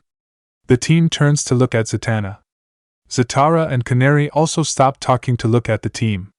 If you are, I can't decide if that is really cool or extremely rude, says Zatanna. Superba speaks up, not afraid to voice his opinion. Alright, fine. We were talking about Tornado. It has been weeks since he disappeared and no one has told us anything about him. The League is searching for Tornado along with the other androids and their creator T.O. Moro. Batman has made it our highest priority, states Canary. Robin steps forward, pointing out the obvious. But you all have found none of the above. No, but Tornado is Justice League. The team is not to pursue this. Zatara tries to defuse the situation. Why don't you all give Zatanna? His eyes drift around, trying to find his wayward daughter. A tour of the cave? Everyone starts to look around. Naruto is staring straight at the girl who is on the ground next to Wolf. She is petting the genetically enhanced animal. Marvel enters the room carrying a plate of nachos. Wolf smells the nachos and runs over towards Captain Marvel. A tour? Cool, grins Marvel. Actually, I was hoping you could take Wolf out. He needs to be taken for a walk. We will meet you out there in a bit, says Superba. Sure. Come on, boy. Marvel flies out of the cave, still holding the plate of nachos. Wolf chases after the super-powered human. My nachos, pouts Wally. Artemis rolls her eyes, pushing Wally along. The team walks towards the kitchen. Zatanna catches up to the group wearing a new outfit. A spaghetti-strap purple tank top, white capris, and white sneakers. Robin's eyes widen upon seeing her change of clothes. What? When did you? Zatanna interrupts Boy Wonder. We are not really going on a tour, are we? No, we are hunting down that robot, states Superba, looking at Calder. A nod comes from the team leader. Yes, we are, agrees Aqualad. Artemis looks over at Zatanna. What about new girl? She won't tell, defends Robin. Right? I can't, smirks Zatanna. Not if you kidnap me. Oh, she is going to fit in great, smirks Artemis. Megan notices Naruto walking away. Naruto, where are you going? The rest of the team and Zatanna look over at Naruto. We were told to leave the matter alone. This is not our mission, replies Naruto. Superba punches a fist into his palm. He almost killed us. We have more right than them to get answers. Naruto glances at Superba. We risk life and death on every mission we go on. If you weren't prepared to die at any time, then you shouldn't be on this team. He does make a good point, says Zatanna. That may be true. Aqualad never gets a chance to argue his point. Naruto walks away without another word. A frown forms on his face. There is something else bothering Naruto, and it is not disobeying the League's orders. Break Canary gets an alert that the bioship has left the cave. She opens up a communication with the ship wanting to know what the team is up to. Miss Martian, the bio ship was not cleared for launch, says Canary. We are kidnapping Zatanna to show her around Happy Harbor. Roger that, have fun. Zatara frowns as Canary ends the transmission. I did not give her. Relax, Giovanni, they are good kids. You can trust them, reassures Canary. Bioship Zatanna turns around in her chair to look at the team. So, what is the deal with Naruto? He doesn't seem much like a team player, really cute though. Aqualad decides to answer that question. Naruto has a hard time interacting with others. Dude seriously needs to lighten up, says Kid. Don't take it personally. Naruto is a great person and he is someone that we can rely on to always have our backs, smiles Megan. He has saved us many times. The silent broody type, huh? I like that type, smiles Zatanna. A certain boy wonder starts to gain a jealous look on his face. He decides to change the subject. Batman has looked in every logical spot to find Red Tornado. So we need a completely illogical plan. A truly stupid idea. Robin and the rest of the team turn to face Kid. Kid decides to ignore the looks. It just so happens. Mount Justice Canary entered the hangar to find Naruto lying on the small pond of water staring up at the ceiling. She wasn't surprised to see him. The reason she came to the hangar was to find out why Naruto didn't join the others in showing Zatanna around Happy Harbor. He has been acting strange all day. Well, strange for him at the least. You know, I am here to listen if you want to talk, says Canary. Naruto doesn't even bother to sit up. There is nothing to talk about. She raises an eyebrow. Is that so? You know how you are able to tell when people are lying? Well, I can tell that you are lying. Canary takes a seat on the floor. Believe it or not, talking helps more than people realize. The ninja continues to stare at the ceiling. Slowly, he sits up and begins to stand. Canary has to admit that the way he stands on water as if it is solid ground does bring a certain religious figure to mind. Even more so when he walks across the water with apparent boredom before taking a seat next to her. I don't like this day, starts Naruto. I never have. Thursday? October 10th. Realization forms in her eyes. A sad smile forms on her face. Is today the day your parents died? Never knew my parents, he answers. I know nothing about them, so I am not sure if today is the day they died. The reason I do not like this day is because it is my birthday. Why is the day you were born so bad? Canary places a hand on his shoulder.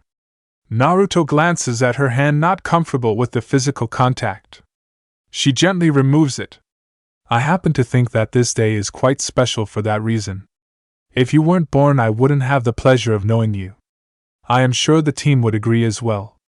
Some of them might not be alive right now if you weren't born. The same can be said for hundreds if not thousands of people in Japan. A curious look appears in the ninja's eyes.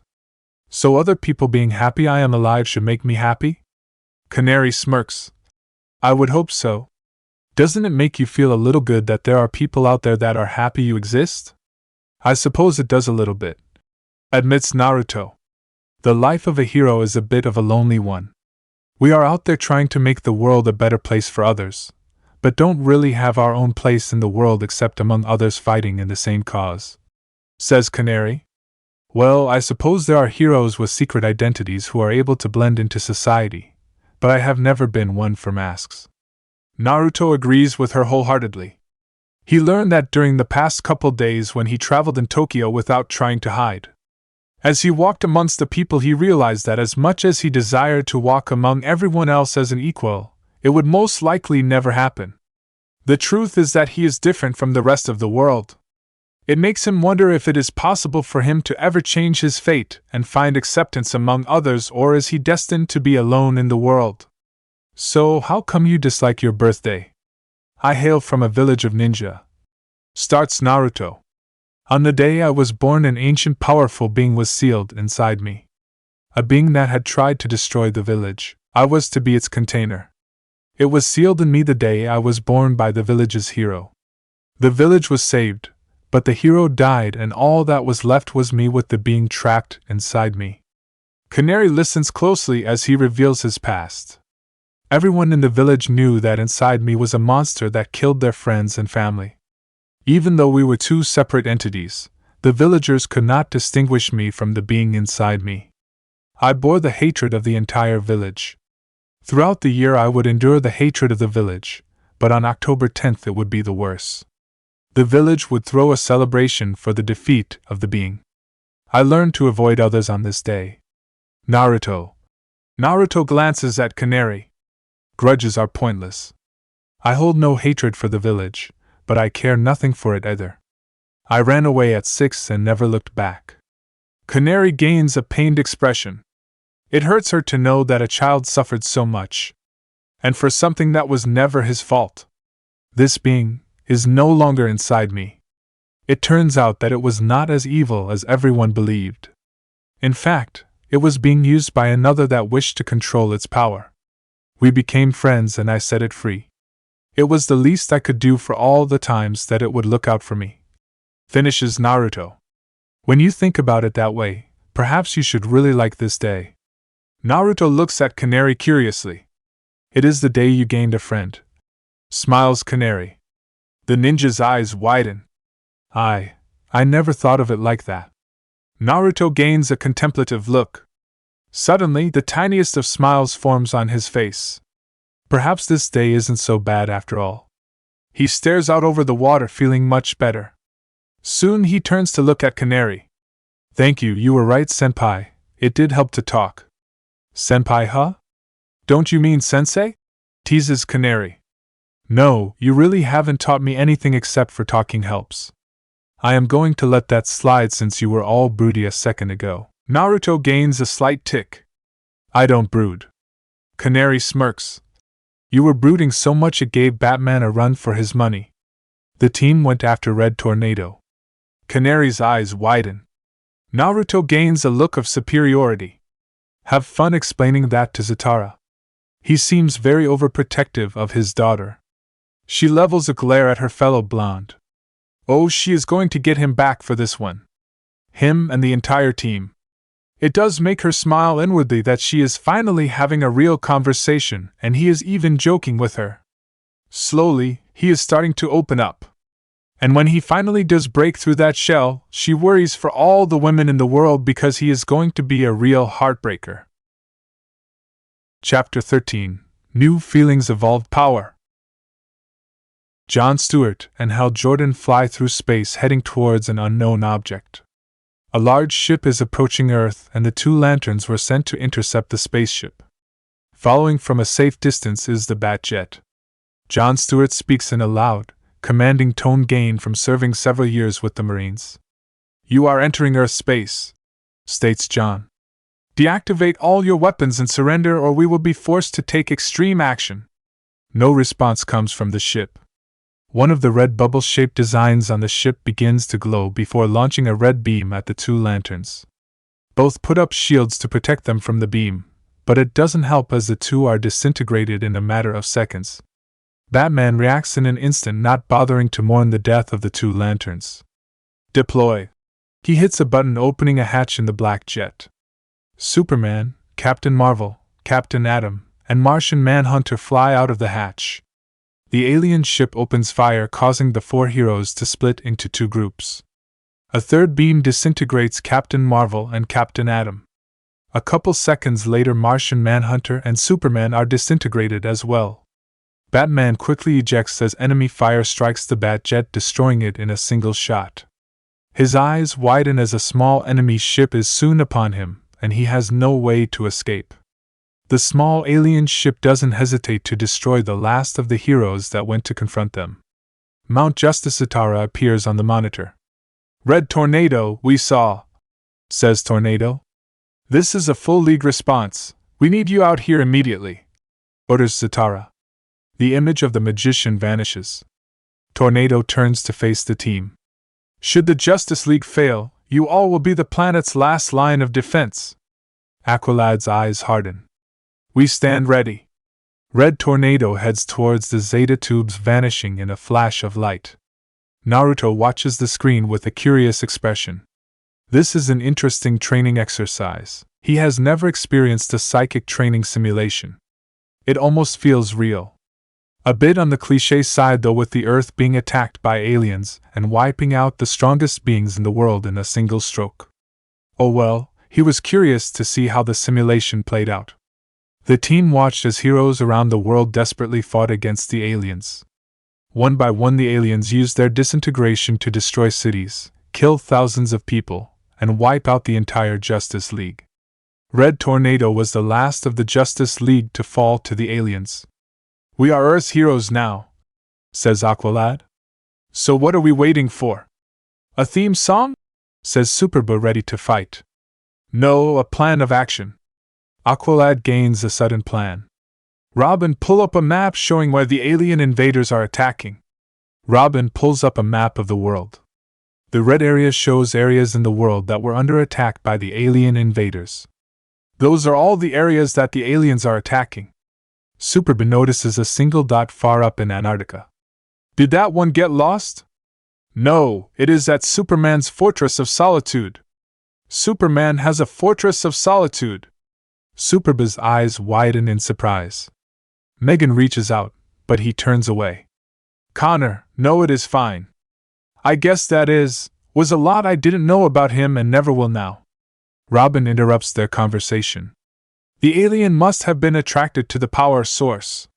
If we can capture it, we can dismantle it, adapt its weapons, and build our own to fight back against those ugly aliens," smirks Kid. Artemis elbows Kid in the side. "Martian and Kryptonian in the house."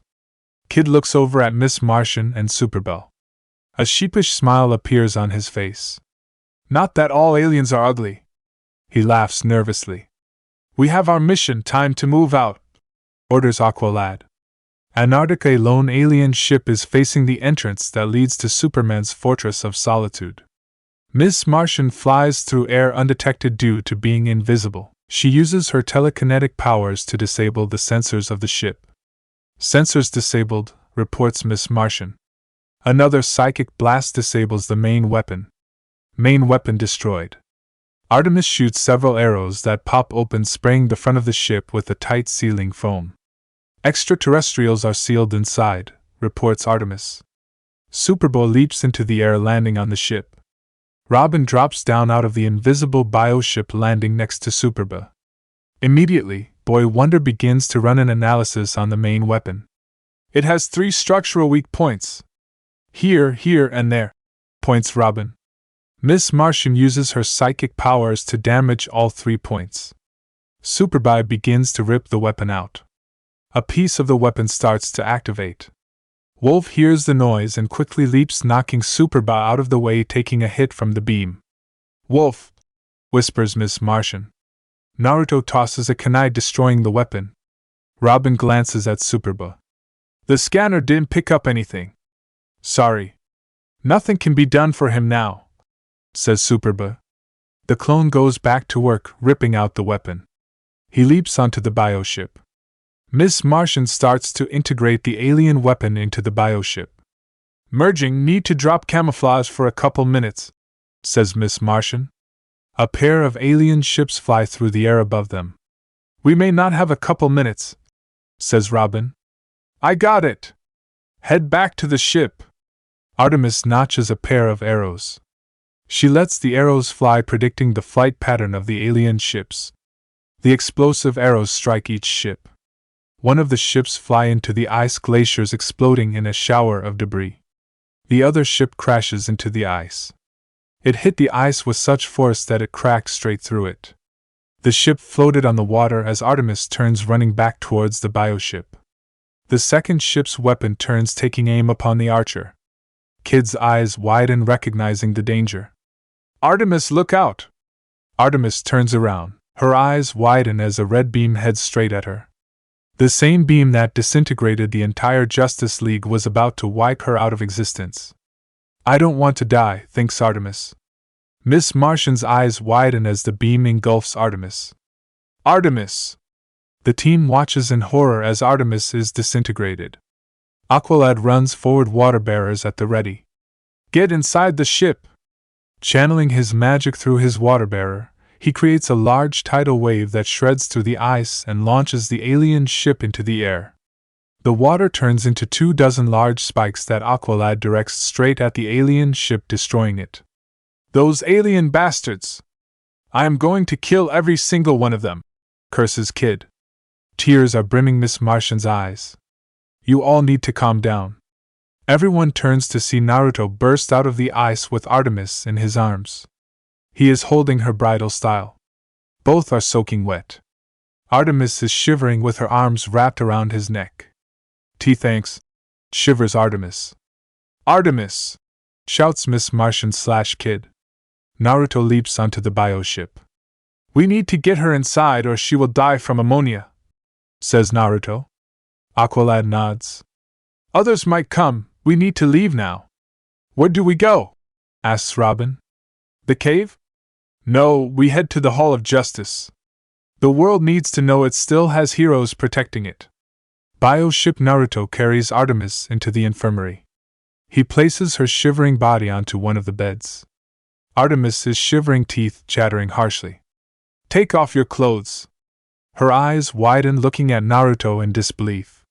The ninja begins to remove his gloves, weapon pouches, and vest. "If you don't get off those soaking clothes off, then there was no point in me saving you," says Naruto. Next, he removes his shirt, revealing a muscular torso. Artemis turns her head with a light blush. Turn AR around." Naruto looks at her curiously. Shrugging, he turns around as he starts to remove his shoes. Soon his pants hit the ground, followed by his boxers. Artemis peeks over her shoulder to see a nicely shaped butt. A blush heats her cheeks as she turns back around. She removes her bow and quiver. Her gloves and boots are next to follow. Hesitantly, she is removing her top, revealing small B-cup breasts with light pink nipples. The room is starting to heat up. Miss Martian voice appears in their heads. "I am heating the room to high temperatures to get you both dry," explains Miss Martian. "Thanks," replies Naruto. He reaches into his pouch, pulling out a storage scroll. Biting his thumb, he swipes blood across the seal. In a cloud of smoke, a new set of clothes is in front of him. He begins to put on the extra set of clothes. I don't have any extra clothes," Artemis screams as Naruto walks over to her wearing a pair of black boxers. She is completely naked except for a pair of white bikini-style panties. "Pervert!" A hand reaches out, slapping him across the face. Naruto didn't even flinch. His ocean blue eyes stare at her with a hint of annoyance. He walks past her, crouching down under the bed. He pulls out a suitcase and types in a code. "I had Mississippi Martian place an extra set of weapons and clothes for each member of the team on the ship after the mission to Santa Prisca." The suitcase pops open. He pulls out a second uniform for Artemis, tossing it on the bed. "Dress up, it won't take us long to reach the Hall of Justice," says Naruto. How is he so calm while we are both naked, thinks Artemis. "What?" yells Kid. Artemis groans, realizing that their minds are still connected. Naruto glances at Artemis. "I grew up on the streets and got into constant fights, sometimes having to travel around naked until finding new clothes. You get used to the nudity." He turns back around to finish getting dressed. Artemis steals one last glance at Naruto's body before removing her panties and quickly putting on a fresh pair. Hall of Justice soldiers are fighting a losing battle against the alien invaders. Each passing second, soldiers are dying.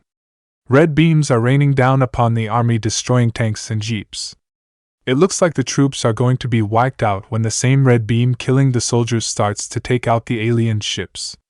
A yell comes from Superba as he leaps through the air, landing on an alien ship. Superba punches the ship several times, making it crash into the ground. "Superman! I told you he was alive!" Superboy lands on the ground. Out of thin air, the soldiers tense as a ship appears, landing behind Superboy. The ramps lower and a group of young heroes exit the ship. "Thanks for saving us, Superman," smiles a soldier. Superboy frowns. "I am not Superman." "You wear the S and you got the job done," says the general. Superboy lowers his eyes, mumbling that he isn't Superman. "General Wade Eiling of United States Army." Aqualad steps forward. I am Aqualad, Justice League. We will help you salvage the enemy's weapons and begin our counterattack. Incoming! The troops raise their weapons, opening fire on the enemy ships. Fall back, orders the general. We can take cover in the Hall of Justice, shouts Aqualad. Naruto flashes through hand seals. Katan, Hosenka no Jutsu. He spits out a dozen small fireballs that strike the 3 alien ships. The alien ships spin out of control, crashing into the ground. Surprise and awe fills the soldiers at the display of power. Move it! Orders the general. The team and the soldiers run into the destroyed Hall of Justice. Megan stares at the crumbled statue of her Uncle John. Tears stream down her face. Robin reaches out, placing a hand on her shoulder. He gives a knowing smile. Aqualad interrupts the moment. We need to send a message to the rest of the world telling them not to give up the fight.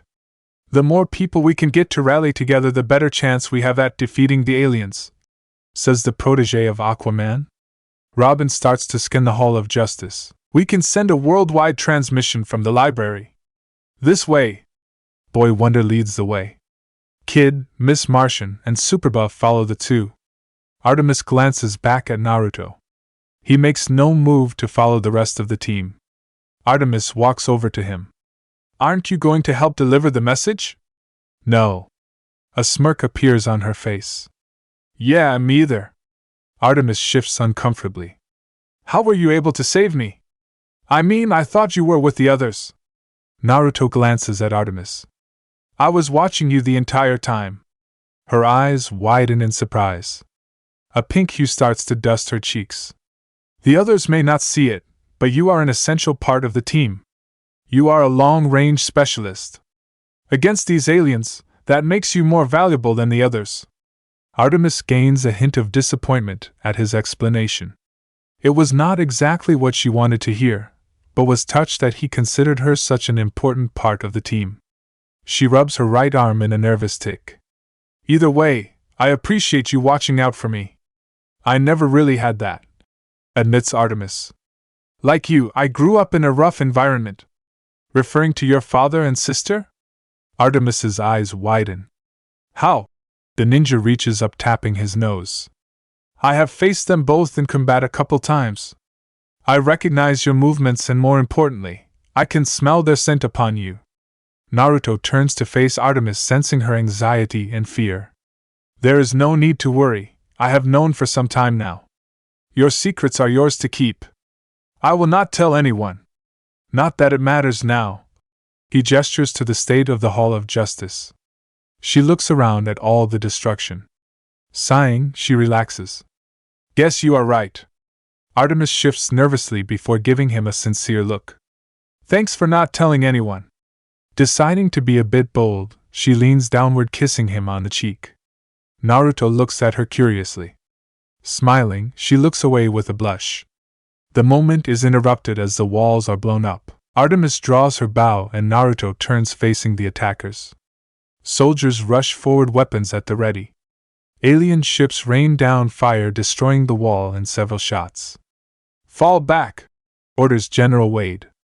Gunshots fill the air. Artemis launches arrow after arrow. This is pointless. Fall back, I will cover you. Artemis nods, running back towards the library. Naruto follows behind her, tossing a kunai with a paper tag on it. It flies through the air and explodes, releasing a blinding flash of light that blinds the alien ships. The soldiers use the cover to fall back into the room. One of the red beam destroys the bioship. A scream of pain comes over the mental link. Superba catches Miss Martian. She's gone, cries Miss Martian. Aqualad turns to face the group. We can only send one at a time through the Zeta tube. The soldiers will go through first. Belay that. General Wade opens fire. You 7 are assets we can't afford to lose. Naruto agrees. Artemis and Robin are first to go through. Artemis looks at Naruto with a smile. She runs over to him and gives him a kiss on the cheek. Don't die, okay? Whispers Artemis. Naruto stares into her eyes. He gives a nod. Artemis runs over to the Zeta tube as Robin goes through. Kid stares at the scene with jealousy burning in his eyes. Red beams start to disintegrate the soldiers. General Wade is soon killed, leaving behind 3 soldiers and the team. Debris falls down, burying a soldier. "Miss Martian, you're next!" shouts Aqualad. Miss Martian glances at Superboy before disappearing in a flash of light. Superboy is next to enter the Zeta tubes. Aqualad notices one of the soldiers about to be hit. He rushes forward, pushing the soldier out of the way, taking the hit. "Aqualad!" screams Kid. Kid is so distracted with Aqualad's death that he never sees the red beam come down from above. The speedster is disintegrated. Naruto wastes no time heading towards the Zeta tubes. In a flash of light he disappears. He reappears in the cave. The team is waiting. No one else comes through. "Aqualad, Kid," whispers Miss Martian. Naruto shakes his head. Fresh tears fall from Miss Martian's eyes. She hugs Superba, who remains calm, not showing any emotion. Break, there is something not right. Naruto can't place his finger on it, but he knows there is something wrong. Almost like there is something he is not remembering. It started at the Hall of Justice after the bioship was destroyed by the alien invaders. There is something important that he has forgotten. His instincts are screaming at him that he needs to discover the source of this insecurity. One thing he learned as a missing ninja was to never doubt his instincts. Artemis takes a seat next to Naruto as the team tries to come up with their next move. "I can't believe Aqualad and Kid are gone." Naruto remains silent. She looks at him curiously. A frown forms on her face at his cold behavior. He was so nice to her at the Hall of Justice, but it is times like these that she doubts that he truly cares about anyone on the team. Sure, she finds Wally to be an idiot, but he was a teammate and friend. She was hurt to find out he was killed. Naruto doesn't seem to care at all. The reason that he saved her wasn't because he liked her or anything sentimental like that. It was because she was a useful member of the team that could be used to help them accomplish the mission. "Do you even care about any of us?" The ninja turns his head to look at her. "Yes," answers Naruto without hesitation. Artemis has a doubtful expression. "This isn't my first time seeing death. I have seen many die. It has been part of my life for a long time." She stares at him in surprise.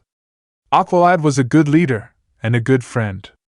I never liked Wally, but I did not wish him to die. But there is no time to feel sorry or mourn.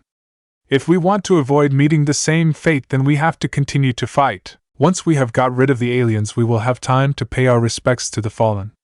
A smile starts to form on the archer's face. She had misjudged him. His words comforted her because he was right. Calder and Wally gave their lives to protect the world. This is no time to mourn and lose faith. If she wants to honor them and continue living, she has to pull it together. "By the way, why do you keep kissing me?" asks Naruto. Blushing, Artemis splutters. "Well, you don't have to answer. I thought I would ask in case I don't get another opportunity." Artemis feels her heart ache at the possibility of Naruto dying. Gathering her courage, she looks him straight in the eyes. "I like you?" Naruto's eyes widen a bit.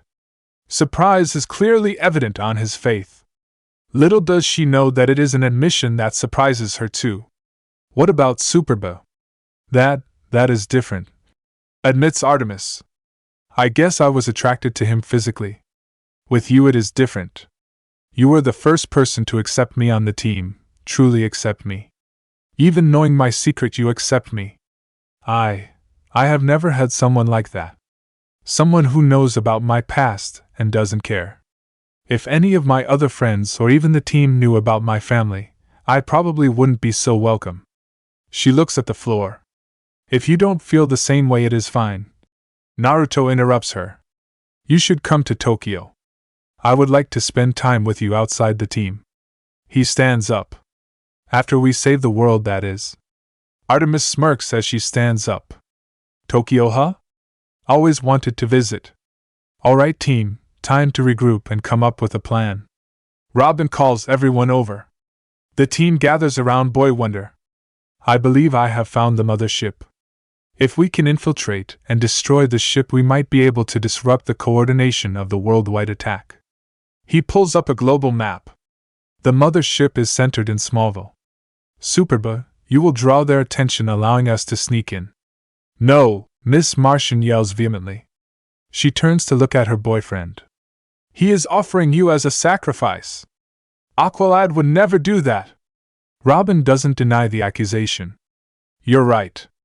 Aqualad would offer himself, which lost us our leader. If this is to work, we need to be able to sneak in unnoticed. Superbowl will be perceived as the biggest threat, motivating the aliens to deploy. Superbowl looks at Miss Martian. It is okay, Megan. It's what Superman would do. Smallville. Robin stands at the hill. Naruto and Artemis come up on either side of him. Can you get us in? Asks Robin. Kagabanshin. A second Naruto pops into his existence.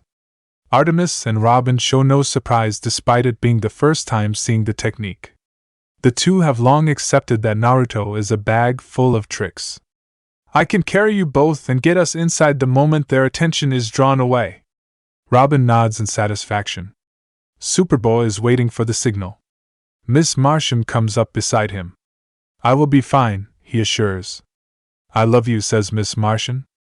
Superboy turns away, leaping high into the air. He slams down on the mothership, not bothering to be silent. Yelling, he grabs one of the main guns and rips it out so that the cords remain. Keep it connected, orders Robin. Superboy points the weapon at the ship. Ready to see how a real alien fights? He starts to open fire, destroying the other weapons and causing massive damage to the ship. Hangar doors open. Alien ships start to fly out in waves. Naruto and his clone are carrying Robin and Artemis on their backs. He moves at Jounin level speeds, leaping from the hill into the mothership. Moving at high speeds, Robin and Artemis hold on tightly as the two Naruto maneuver through the shadows. Once reaching a safe spot, Naruto crouches down, allowing the two to disembark. Miss Martian appears out of thin air. In a cloud of smoke, the clone vanishes, leaving the four inside enemy territory. Time to move, orders Robin. We need to reach the main reactor and set the charges. The four race towards the main reactor. A sudden cry from Miss Martian causes the other three to turn around. She collapses to the ground with fresh tears. No, he is gone. Miss Martian trembles. I'm sorry. Robin crouches down. But we have to complete our mission or his death will be in vain. Miss Martian wipes her eyes. Nodding, she stands up. The team continues to move towards the main reactor. An enemy alien machine on four legs blocks the path. Artemis notches an arrow. Go on ahead, I got this. The alien machine is struck by an impact arrow.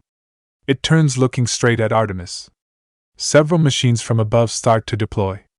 Kunai strike the smaller machines, making them explode. Robin, Miss Martian, we shall handle this, says Naruto. Robin nods. Miss Martian sends a worried look at Naruto before turning invisible. Naruto tosses several smoke pellets, filling the hallway with black smoke. The alien machine fires in random directions. Artemis, fall back and cover me from a distance. Artemis falls back like ordered. The black smoke disperses as the machine stomps towards Naruto. Naruto already finished a set of hand seals. Katan, Gokakyu no Jutsu. He exhales a giant fireball. The fireball crashes into the machine, setting off a large explosion. A bit excessive, don't you think? Smirks Artemis. Naruto glances back at Artemis. It was supposed to be. The sound of more machines fills the hallway. Artemis turns around to see two more machines. Understanding appears in her eyes. The two of them have become the new distraction.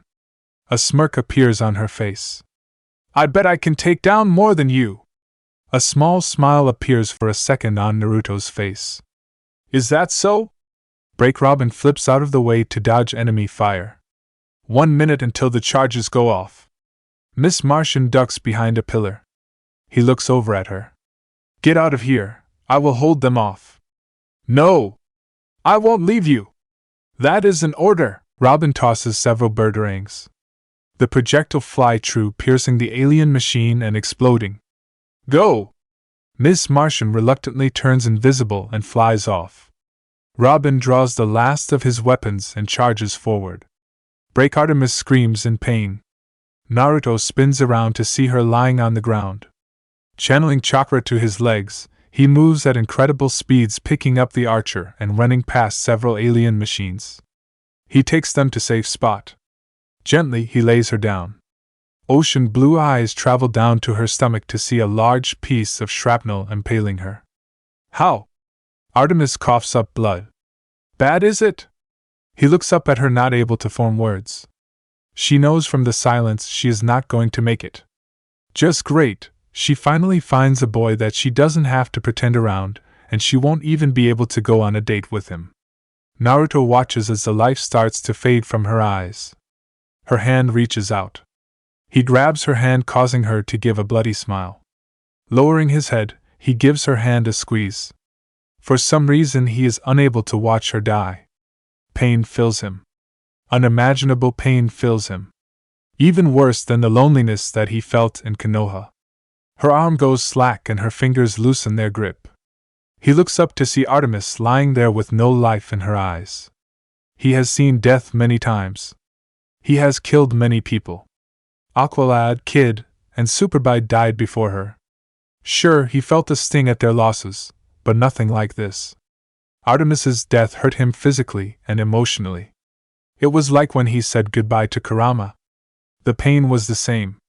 Naruto clenches his eyes shut before opening them to reveal blood-red eyes. Kid was right, all these aliens would die. Unknown to Naruto, his eyes started to change as a new power rose up inside of him. His Sharingan began to evolve into the next level. The three spinning tomo molded together to form a beautiful snowflake-type design in each eye.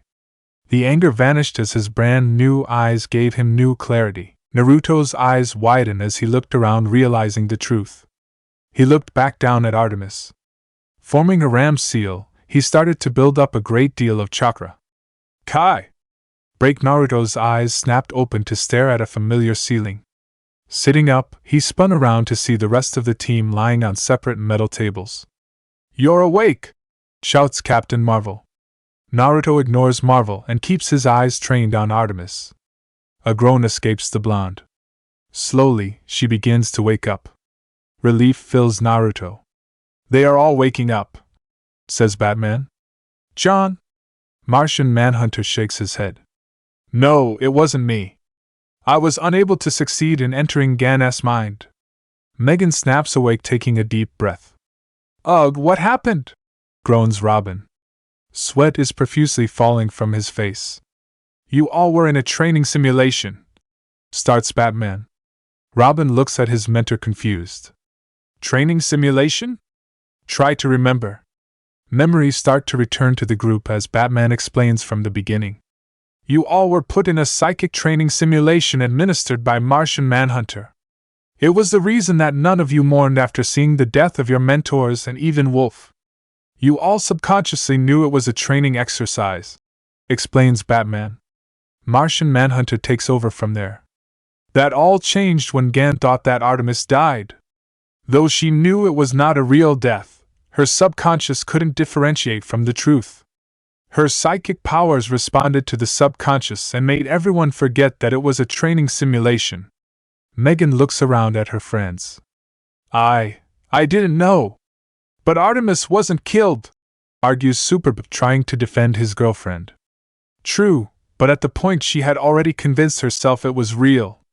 Even upon finding out Artemis was alive, Megan didn't know she was affecting the simulation, and therefore her subconscious continued to keep a death grip on the scenario. I was unable to wrestle control back in order to end the simulation, answers Martian Manhunter. So strong was her hold on the scenario that instead of waking up upon their deaths, Aqualad and Kid fell into comas believing that they were dead. Artemis shivers, remembering the pain of the shrapnel. A hand gently touches her arm.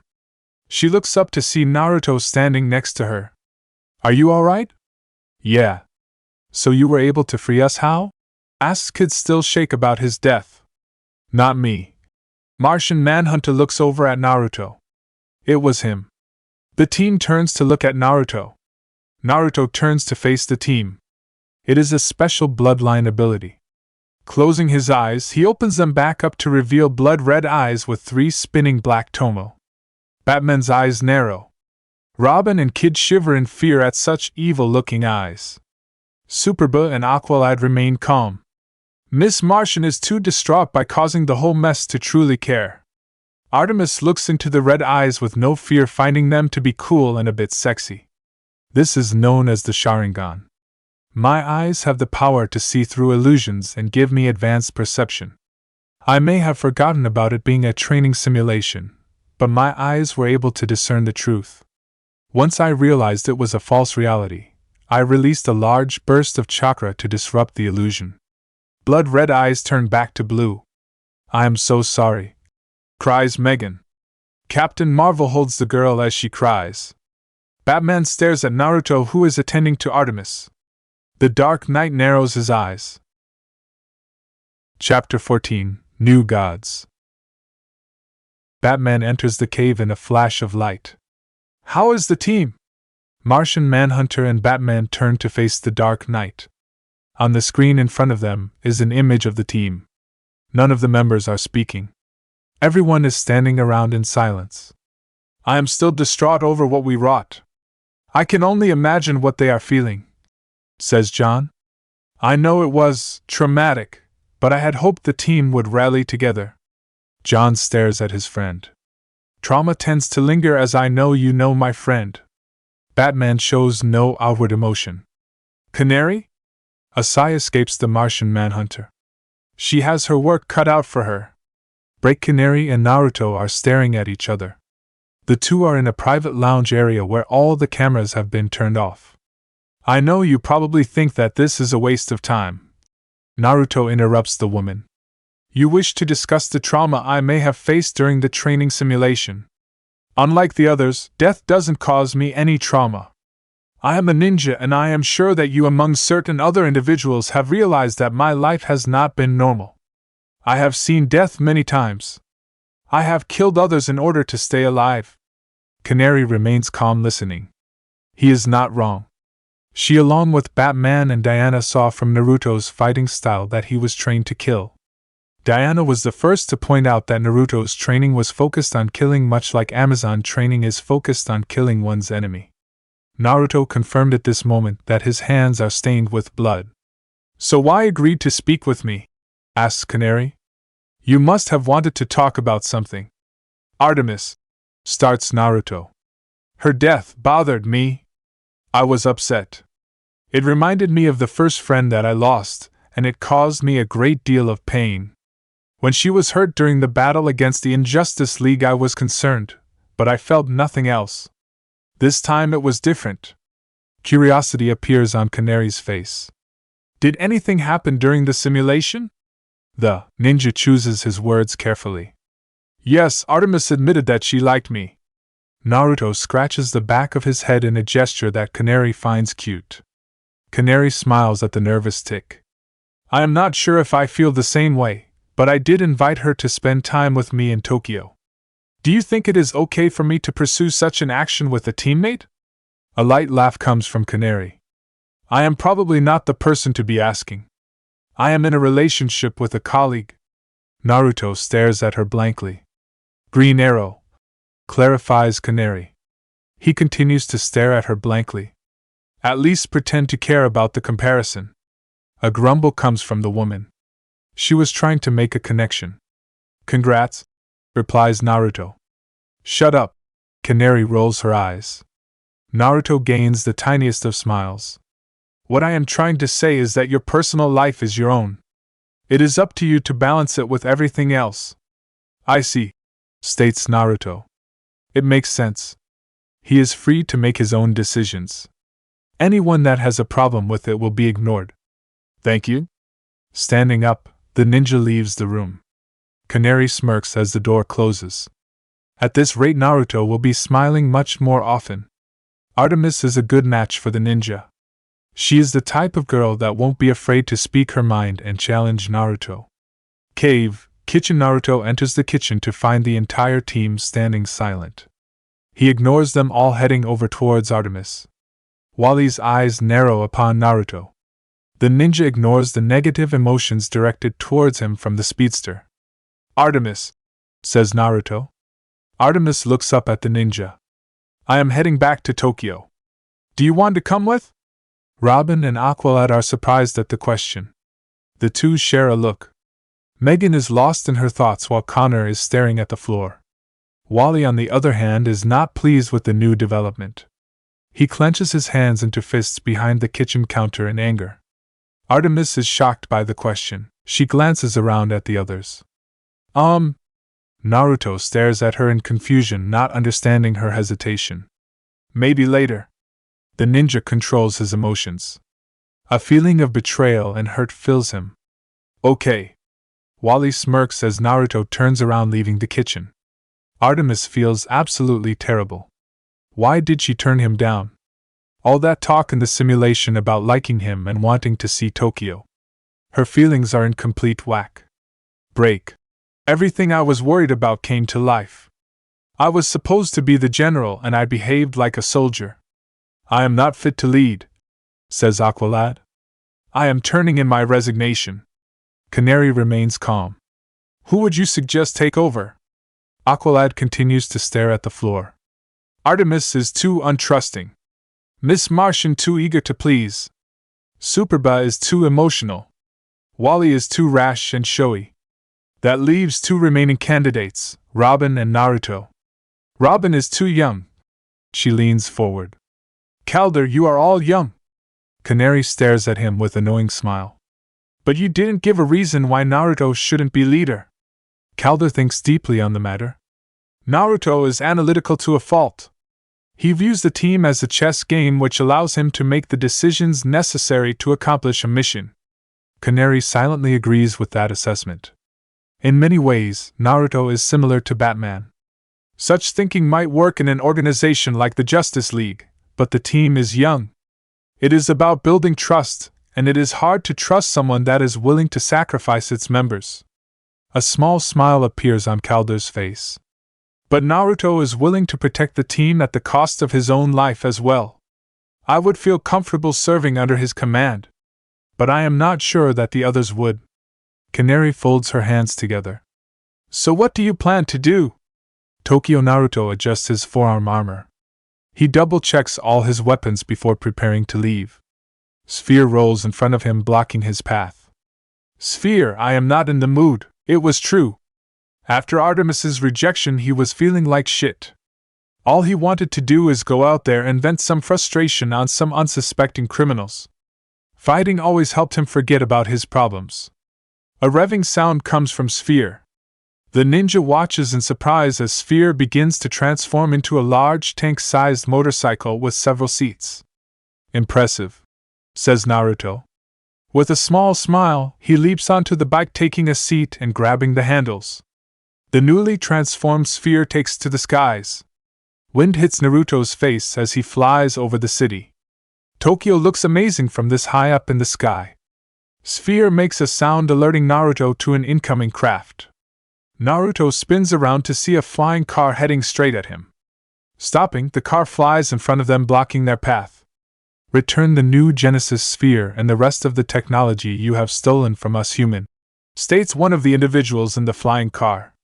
Naruto ignores the comment, taking a moment to look at the 5 individuals that managed to track him down by tracking Sphere. 4 males and a pretty female. Each individual has strange markings on their body armor and clothes that he doesn't recognize. His instincts are telling him that these 5 individuals are not human or from this world. Let's keep this simple, says the largest of the group. That belongs to us. Give it back. The others stand up ready to fight. The dark-skinned individual receives a message from a small computer device in his hand. Forever people stand down. This one did not steal the new Genesis Sphere, he rescued it. The one that threatened him earlier smiles in delight. Apologies, the Forever people embrace you as a friend, ally, and worthy warrior. Strange people, thinks Naruto. Mount Justice, too tough to talk about it. Artemis shrugs, looking away. Whatever, there is nothing to talk about. It was a stupid training exercise. Been through hundreds of those. No big deal. Canary smiles inwardly. She remembers when she was young and thought that relying on others was a sign of weakness. Really? Watching friends die seems like a big deal to me. I know that you consider this team to be a second family considering your own family situation, states Canary. Artemis hugs her knees to her chest. Would it really be so bad to open up to the team and tell them the truth? No! Artemis stares at Canary with eyes wide in fear. You can't tell them! I won't, reassures Canary. But you should. Artemis bites her bottom lip. Canary decides to break the rules. Naruto already knows. She is surprised when the archer doesn't gasp or make any movement in surprise. He told you. Canary raises an eyebrow. The memories of the talk in the cave come back to Artemis. Yeah. Artemis stares at her feet. I wanted to know how he was able to save me. As far as I knew, I was the only one covering the team from the distance. Naruto told me that he was watching me the entire time. He said I was a valuable member of the team. A smile appears on the girl's face.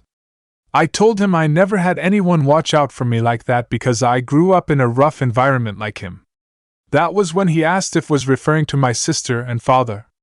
Apparently, he recognized similar fighting styles between the three of us as well as our sense. Said he didn't care. A smile is on Canary's face. Do you know why he didn't care? Artemis shakes her head. Naruto is the type of person who judges people on their actions. He grew up alone and had to rely on his own strength to survive. Friendship means more to him than anyone else on the team. Anyone that he considers to be a friend, he will trust no matter what their background is. You have proven to be a member of the team and a good friend. That is all that matters to him. Artemis's eyes gain a guilty expression. The truth is, I think I might have ruined that. Canary frowns, not understanding. He came to me a short while ago asking if I wanted to go to Tokyo with him. During the simulation, I admitted that I liked him. And I really do. Naruto is the reason why I am not upset or traumatized by what happened in that virtual reality. He was there for me, comforting me with nice words after the death of Aqualad and Kid. Even after I accused him of not caring for us, he showed me that he did. He asked me if I wanted to spend time with him in Tokyo after the mission was over. I agreed, but a short while ago when he asked, I turned him down. Groaning, Artemis shakes her head. I probably ruined everything now. So that is it? Going to give up? Artemis looks up at Canary. I thought you were made of tougher stuff. Smirks Canary. I am not weak, glares Artemis. Prove it, challenges Canary. Don't let one little mistake ruin something that could be great. Metropolis. We are new gods from New Genesis, the Forever People. Seraphan, Dreamer, Moonrider, and I am the leader Viking. The strongman of the team speaks up. I am named after an animal not known on this planet. Contemplating, the strongman smiles, thinking up a good name. But you may call me Bear, smiles the strongman. Naruto studies each member, memorizing physical characteristics. Uzumaki Naruto, the ninja introduces to the others. Why are we in Metropolis? Viking answers that question. Lately, people have been stealing our technology. Mother Box has tracked the stolen technology to Earth. A beeping sound comes from Mother Box. Sphere and the flying car come to a stop. Down there, 18 meters below the surface. Down below is a construction site providing the perfect cover for the large hole in the ground. It is a construction site next to the Federal Reserve Bank, says Naruto. The Forever People stare at Naruto blankly, not getting the implication. It is a building that holds a great deal of money. Excitement fills Seraphan. He stands up, twirling around his futuristic weapons. It is a heist. Let's go down there and round us up some outlaws. I apologize, he has watched a great deal of Earth Western movies, says Dreamer. Naruto stares at her blankly. A light blush dusts her cheeks. Let us go down there and take back what is ours, exclaims Bear. I will handle those standing guard. Naruto forms a hand seal and disappears in a swirl of leaves to the surprise of the Forever People. What was that? Asked Bear. It would seem our new friend has special talents as well, says Viken impressed. Construction site. The three members of Intergang are on the lookout for any police. In a swirl of leaves, Naruto appears in between them. A quick blow to the back of the head knocks out each member. Naruto is already walking away before the bodies hit the ground. He walks over to the edge of the hole. The Forever People land on the ground, running over to him. The ninja glances at the Forever People before leaping down into the hole. I like his style, smirks Bear. Hurry, says Viken, leaping down. Naruto touches down without a sound. He walks forward knowing that the Forever People will catch up to him. Viken is the first to catch up to him. The ninja gives a signal for them all to remain quiet. Deeper into the cavern walk until voices reach their ears. Laughter comes from Ugly. My old man never scored this much for Intergang. This technology is making it too easy. Smiles Whisperer. Viken breaks cover, heading straight towards the criminal using New Genesis technology to load up mountains of gold in the New Genesis drill. Halt. The Intergang criminals all stop and turn. You will return the New Genesis drill and those crates to us humans, orders Viken. Whisper frowns. Anyone that messes with Intergang better be prepared for things to get ugly. I'm ugly, smirks Ugly. The backpack on his back morphs into a gun that launches for red discs. Viken uses his powers of magnetism to raises up a wall of dirt blocking the first two discs. Other members of Intergang activate their own technology, firing discs at the Forever People and Naruto. Several discs surround Viken and begin to electrocute him. Seraphim opens fire, destroying several discs that were headed at him. Moon Rider launches several beams, destroying a couple more discs. One of the Intergang criminals shoots at Moon Rider's unprotected back. A disc strikes Moon Rider in the back. Suddenly, dirt rises up surrounding Moon Rider in a cocoon, effectively taking him out of the battle. Naruto tosses several shuriken protecting Dreamer. These weapons are not of New Genesis, but of the enemy, gasps Dreamer. Seraphim destroys the discs, electrocuting Viken. Bear rushes towards the enemy, but two of the Intergang criminals smash their weapons on the ground, creating a river of mud. Bear starts to sink into the mud, unable to find the leverage to escape. Time to finish this, smirks Whisperer, drawing a pair of fire whips. I agree, says Naruto, flashing through hand seals. Doton Doryuden. A large dragon head emerges out of the mud in front of Bear. It opens up its mouth, launch over a dozen balls of mud that travel at high speeds at the Intergang criminals. Screams of pain come from the criminals. Ugly takes a shot to the chest, destroying his weapon and slamming him into the cavern wall. Whisperer tries to use her whips to protect her, but that only turns the mud balls into balls of fire that cause even more damage. Such power, whispers Dreamer in awe. The Forever People look on to see their opponents lying all over the cavern, wiped out. Naruto punches the ball of mud, destroying it, freeing Moon Rider. Calmly, the ninja walks past several criminals, grabbing Whisperer and Ugly. These two were leading the attack. They will be able to answer questions about your stolen technology, says Naruto. Ugly is out cold. Whisperer tosses face first into the ground. Burns on her arms make her wince in pain. I am not talking, she grits. Viken nods to Dreamer. You were not asked? Dreamer's eyes begin to glow. Smoke rises out of Whisperer's head, taking the form of a deformed man in a red cloak. Desad! Terror fills the Forever People upon seeing Desad. Care to explain? Asks Naruto. Dreamer turns around to face the powerful warrior. Using her powers, she creates a realistic 3D image of two planets circling each other. The new gods hail from two worlds at war. We are from New Genesis that values truth, justice, and peace. Our enemies hail from Apocalypse.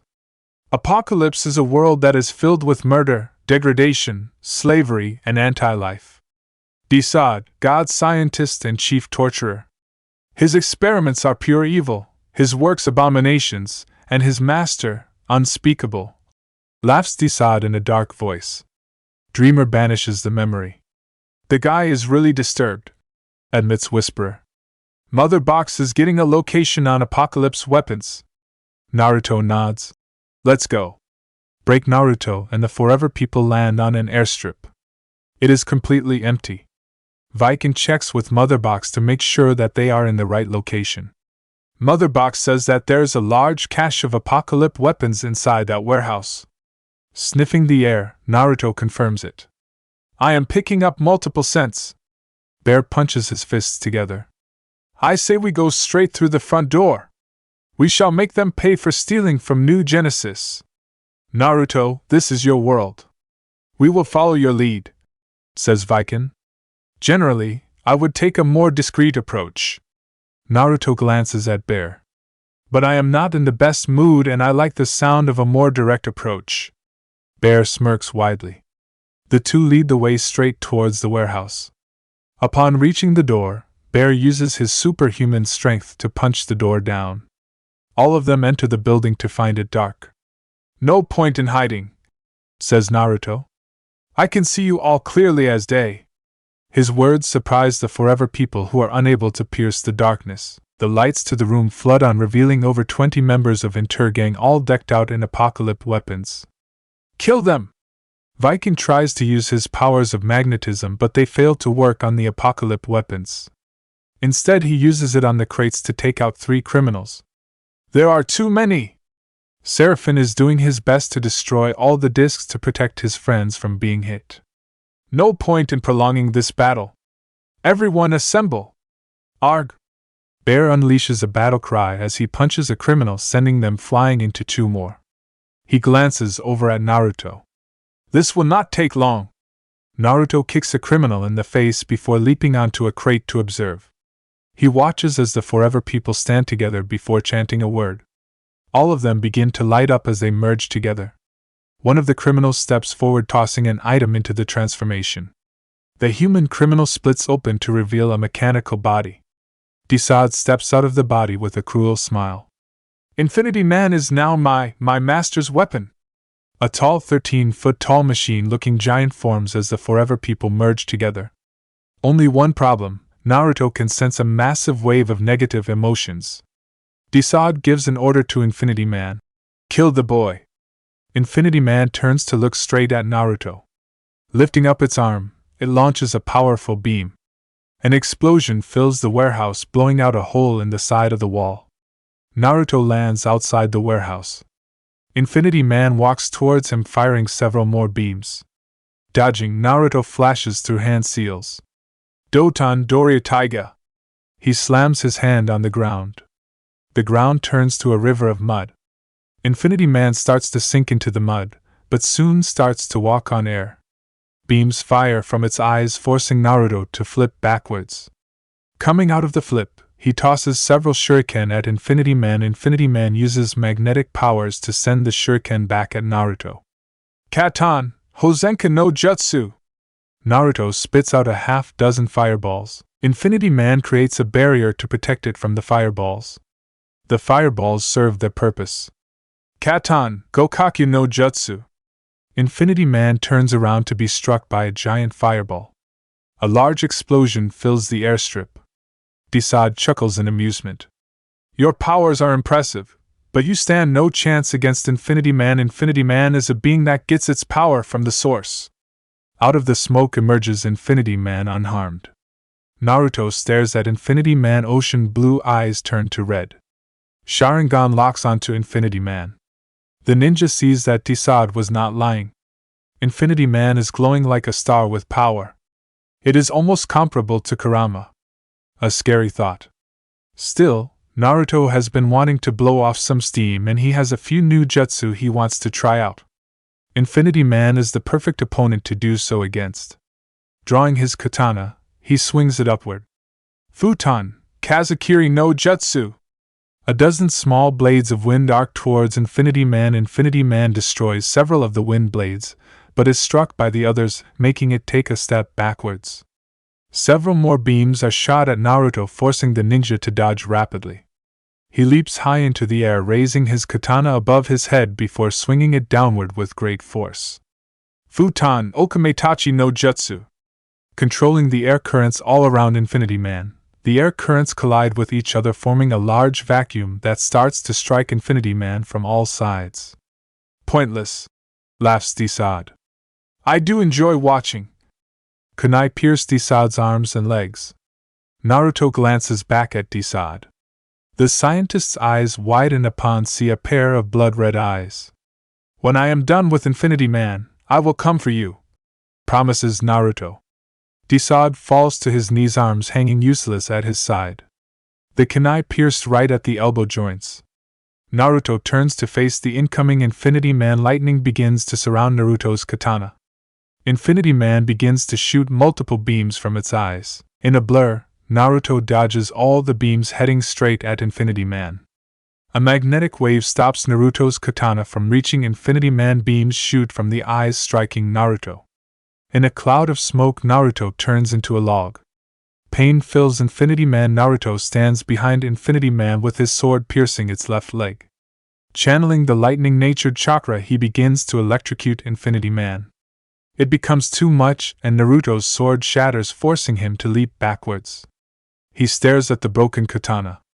Higurashi is not going to be happy. And he was really fond of the katana. Sphere transforms into a bug, flying onto Infinity Man's head. Its stinger pierces Infinity Man's neck. Infinity Man changes from red to orange and blue. Nice work, praises Naruto. Can you return them to normal? Sphere acknowledges. Infinity Man glows brightly before splitting into 5 separate parts. The Forever People lie on the ground groaning in pain. Naruto stomps down on the father box, destroying it. Desad opens up a boom tube. You will suffer for this. You will suffer. The scientist is sucked up through the boom tube. Naruto turns to face the Forever People. Sphere rolls up next to him. Good work. He pats Sphere. Viking is the first to stand up. Thank you for your assistance. He glances at Sphere. The new Genesis Sphere will be returning with us. No. Seraphine frowns. Why should we leave her here with you? To us she lives, to you she is technology. I was not asking for permission. Naruto's eyes bleed red. Sharingan spins rapidly, making the Forever People take a step back. Sphere is my friend. If you wish to have her, then you will need to kill me. Bear looks at Seraphine, and the two share a smirk. Dreamer, Moonrider, and Viking all smile as well. Viking steps forward, offering his hand. There will be no need to fight. You have shown us that you can be trusted to watch over the new Genesis Sphere. Naruto's eyes return to normal, sensing no negative emotions from the Forever People. He shakes hand with Viking. Mount Justice. Recognize B06, Uzumaki Naruto. Naruto enters the cave with Sphere at his side. Now that he knows that people can track down Sphere, he plans to leave it at the cave where it will be safe. The main reason is he doing this is so no one will be able to find him by tracking down Sphere. Besides, there is more room in the cave for Sphere to move around. Naruto. The ninja turns around to see Artemis. Artemis walks toward him while nervously rubbing her left arm. He stares at her curiously. About earlier, I wanted to apologize. I was still shaken up from the whole ordeal with the psychic reality simulation. I may have acted tough, but dying wasn't as much fun as it looked. If that offer still stands, I wouldn't mind spending some time with you in Tokyo. He remains silent, staring at the archer. The anger he felt at her earlier rejection starts to disappear. She is not lying to him, or he would have been able to sense it. Stop staring at me like that, says Artemis with a light blush. When is a good time for you? Asks Naruto. How about Saturday? I have school during the week, smirks Artemis. Naruto nods. I will see you Saturday. Turning around, he tosses up a wave before walking away to go meet with Batman. Artemis smirks. This will be her first date. She has to find a good outfit to wear. October 28th. I can't decide whether I like the black or blonde hair, smirks Artemis. The 15-year-old girl is wearing a blue jacket over white top, black skinny jeans, and brown heeled boots. Her hair is tied back in a ponytail like always. Naruto is walking next to her in disguise so no one recognizes him. Instead of his usual golden blonde hair, he possessed spiky black hair. A mere transformation jutsu to fool others. He wears a long-sleeved light blue shirt, white cargo pants, and black Nike sneakers. I prefer blonde, admits Naruto. Artemis smirks, taking that as a compliment since she is a blonde. So we can't see a movie because I don't understand Japanese. Where did you plan on taking me? A hint of amusement appears in Naruto's eyes. Would a movie really interest you? Artemis raises an eyebrow. I believe I have found something that you might enjoy. Naruto speeds up a bit, making Artemis look at him curiously. Shrugging, she quickly catches up to her date. He leads her through the city towards a large stadium dome. Okay, so what is this? Naruto pushes open the door, gesturing for her to enter. Artemis enters through the doors to see it is filled to the brim. Her eyes look around, trying to find out the reason. A tap to the shoulder makes her look back at Naruto, who points up. She looks up to see banners with different symbols. One large banner shows two boys in different martial arts stance prepared to fight. This is a martial arts tournament. Some of the best martial arts in the country and from other places in the world are competing, explains Naruto. A wide smile forms on her face. This is so much better than a movie, smiles Artemis. Naruto gains a tiny smile that disappears as he gets in line to buy the tickets. Cave Robin glances at Wally with a raised eyebrow. Are you still upset? I am not upset, whines Wally. Why do you even care? I thought you didn't like her, smirks Robin. Wally glares at his best friend. I don't like Artemis. Robin continues to smirk, not believing a single word. I don't. A huff comes from the speedster. He grabs a bag of chips and rips them open, almost spraying chips on the floor. He is so lame. I mean, he barely even talks. I should be able to get a girl before him. Calder remains silent with an amused expression. He can tell that Wally has a crush on Artemis despite his behavior towards the girl suggesting otherwise. It makes him think about Tula. If he had made a move sooner instead of being distant, she might be with him, not Garth. Calder doesn't blame Garth. Tula is a beautiful, amazing girl that any guy would be lucky to have. Garth can't be blamed for pursuing a relationship with such a girl. No, Calder blames himself for focusing too much time on his duties as Aqualad and not enough time with the girl he loved. Wally is making the same mistake. Too busy trying to hit on Megan instead of acknowledging his true feelings towards Artemis. Naruto may not speak a great deal, but he is very observant. I am sure he will have some ideas to show Artemis a good time. Calder sends a pity look over at Wally. I am sorry, my friend. I believe you may have already lost your opportunity. Tokyo Artemis cheers loudly with the rest of the crowd. I so need to learn that move. She looks over at Naruto. Naruto is eating popcorn as he watches the match. It is hard to tell if he is having a good time or not because he acts so emotionless. This is a good match, says Naruto. Artemis feels her worries disappear. He glances at her. Is everything okay? Yeah, smirks Artemis. This was a great idea. So much better than a movie. For the first time since she has known him, she witnesses a smile on his face. It is a small smile, but it makes him look absolutely heartbreaking. I am glad you are enjoying it. Naruto turns back to watch the match, the smile vanishing. It didn't matter because for that 1 second that it existed, her heart skipped a beat. Artemis did something bold by reaching over, grabbing his hand. He looks at her before interlacing his fingers with her own. Smiling, she goes back to watching the matches. Watchtower Batman leans back, investigating the report Naruto had given 3 days ago. A group of children known as the Forever People managed to arrive on Earth in search of stolen technology from their home world, New Genesis. He had been investigating Intergang's activities for some time now. All those heists that Intergang managed to pull off now made sense. Using futuristic alien technology explained it all.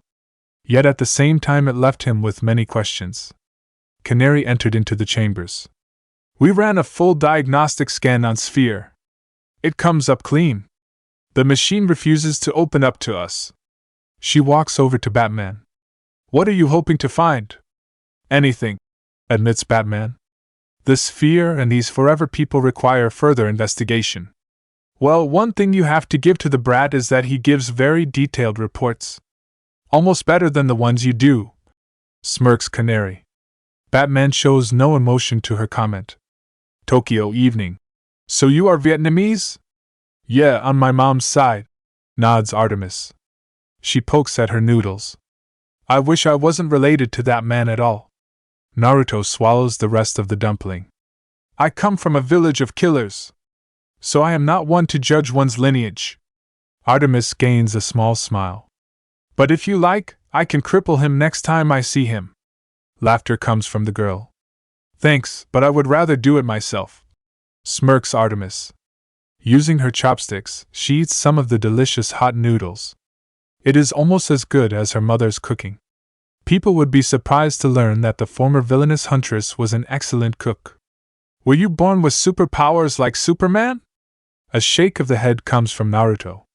Where I am from, one must train hard to grow strong. Naruto grabs a napkin and pulls out a pencil from his pocket. He begins to draw a picture of a human with impressive skill. Artemis leans forward as he draws a strange spiral design where the stomach is located. We are born with chakra coils. In order to use chakra, a ninja must train mentally and physically. By learning to harness our power, we are able to use chakra to perform jutsu. These jutsu allow us to perform feats that are considered super. Naruto forms a hand seal. Ninja use hand seals to properly mold chakra so that I can use jutsu. But you are so fast and strong even without your jutsu, says Artemis. The ninja gains a pensive expression. I suppose my body is different. Where I am from, ninja being able to move at such speed and have such strength is common, says Naruto. Artemis smirks. Sounds like you are from a different planet.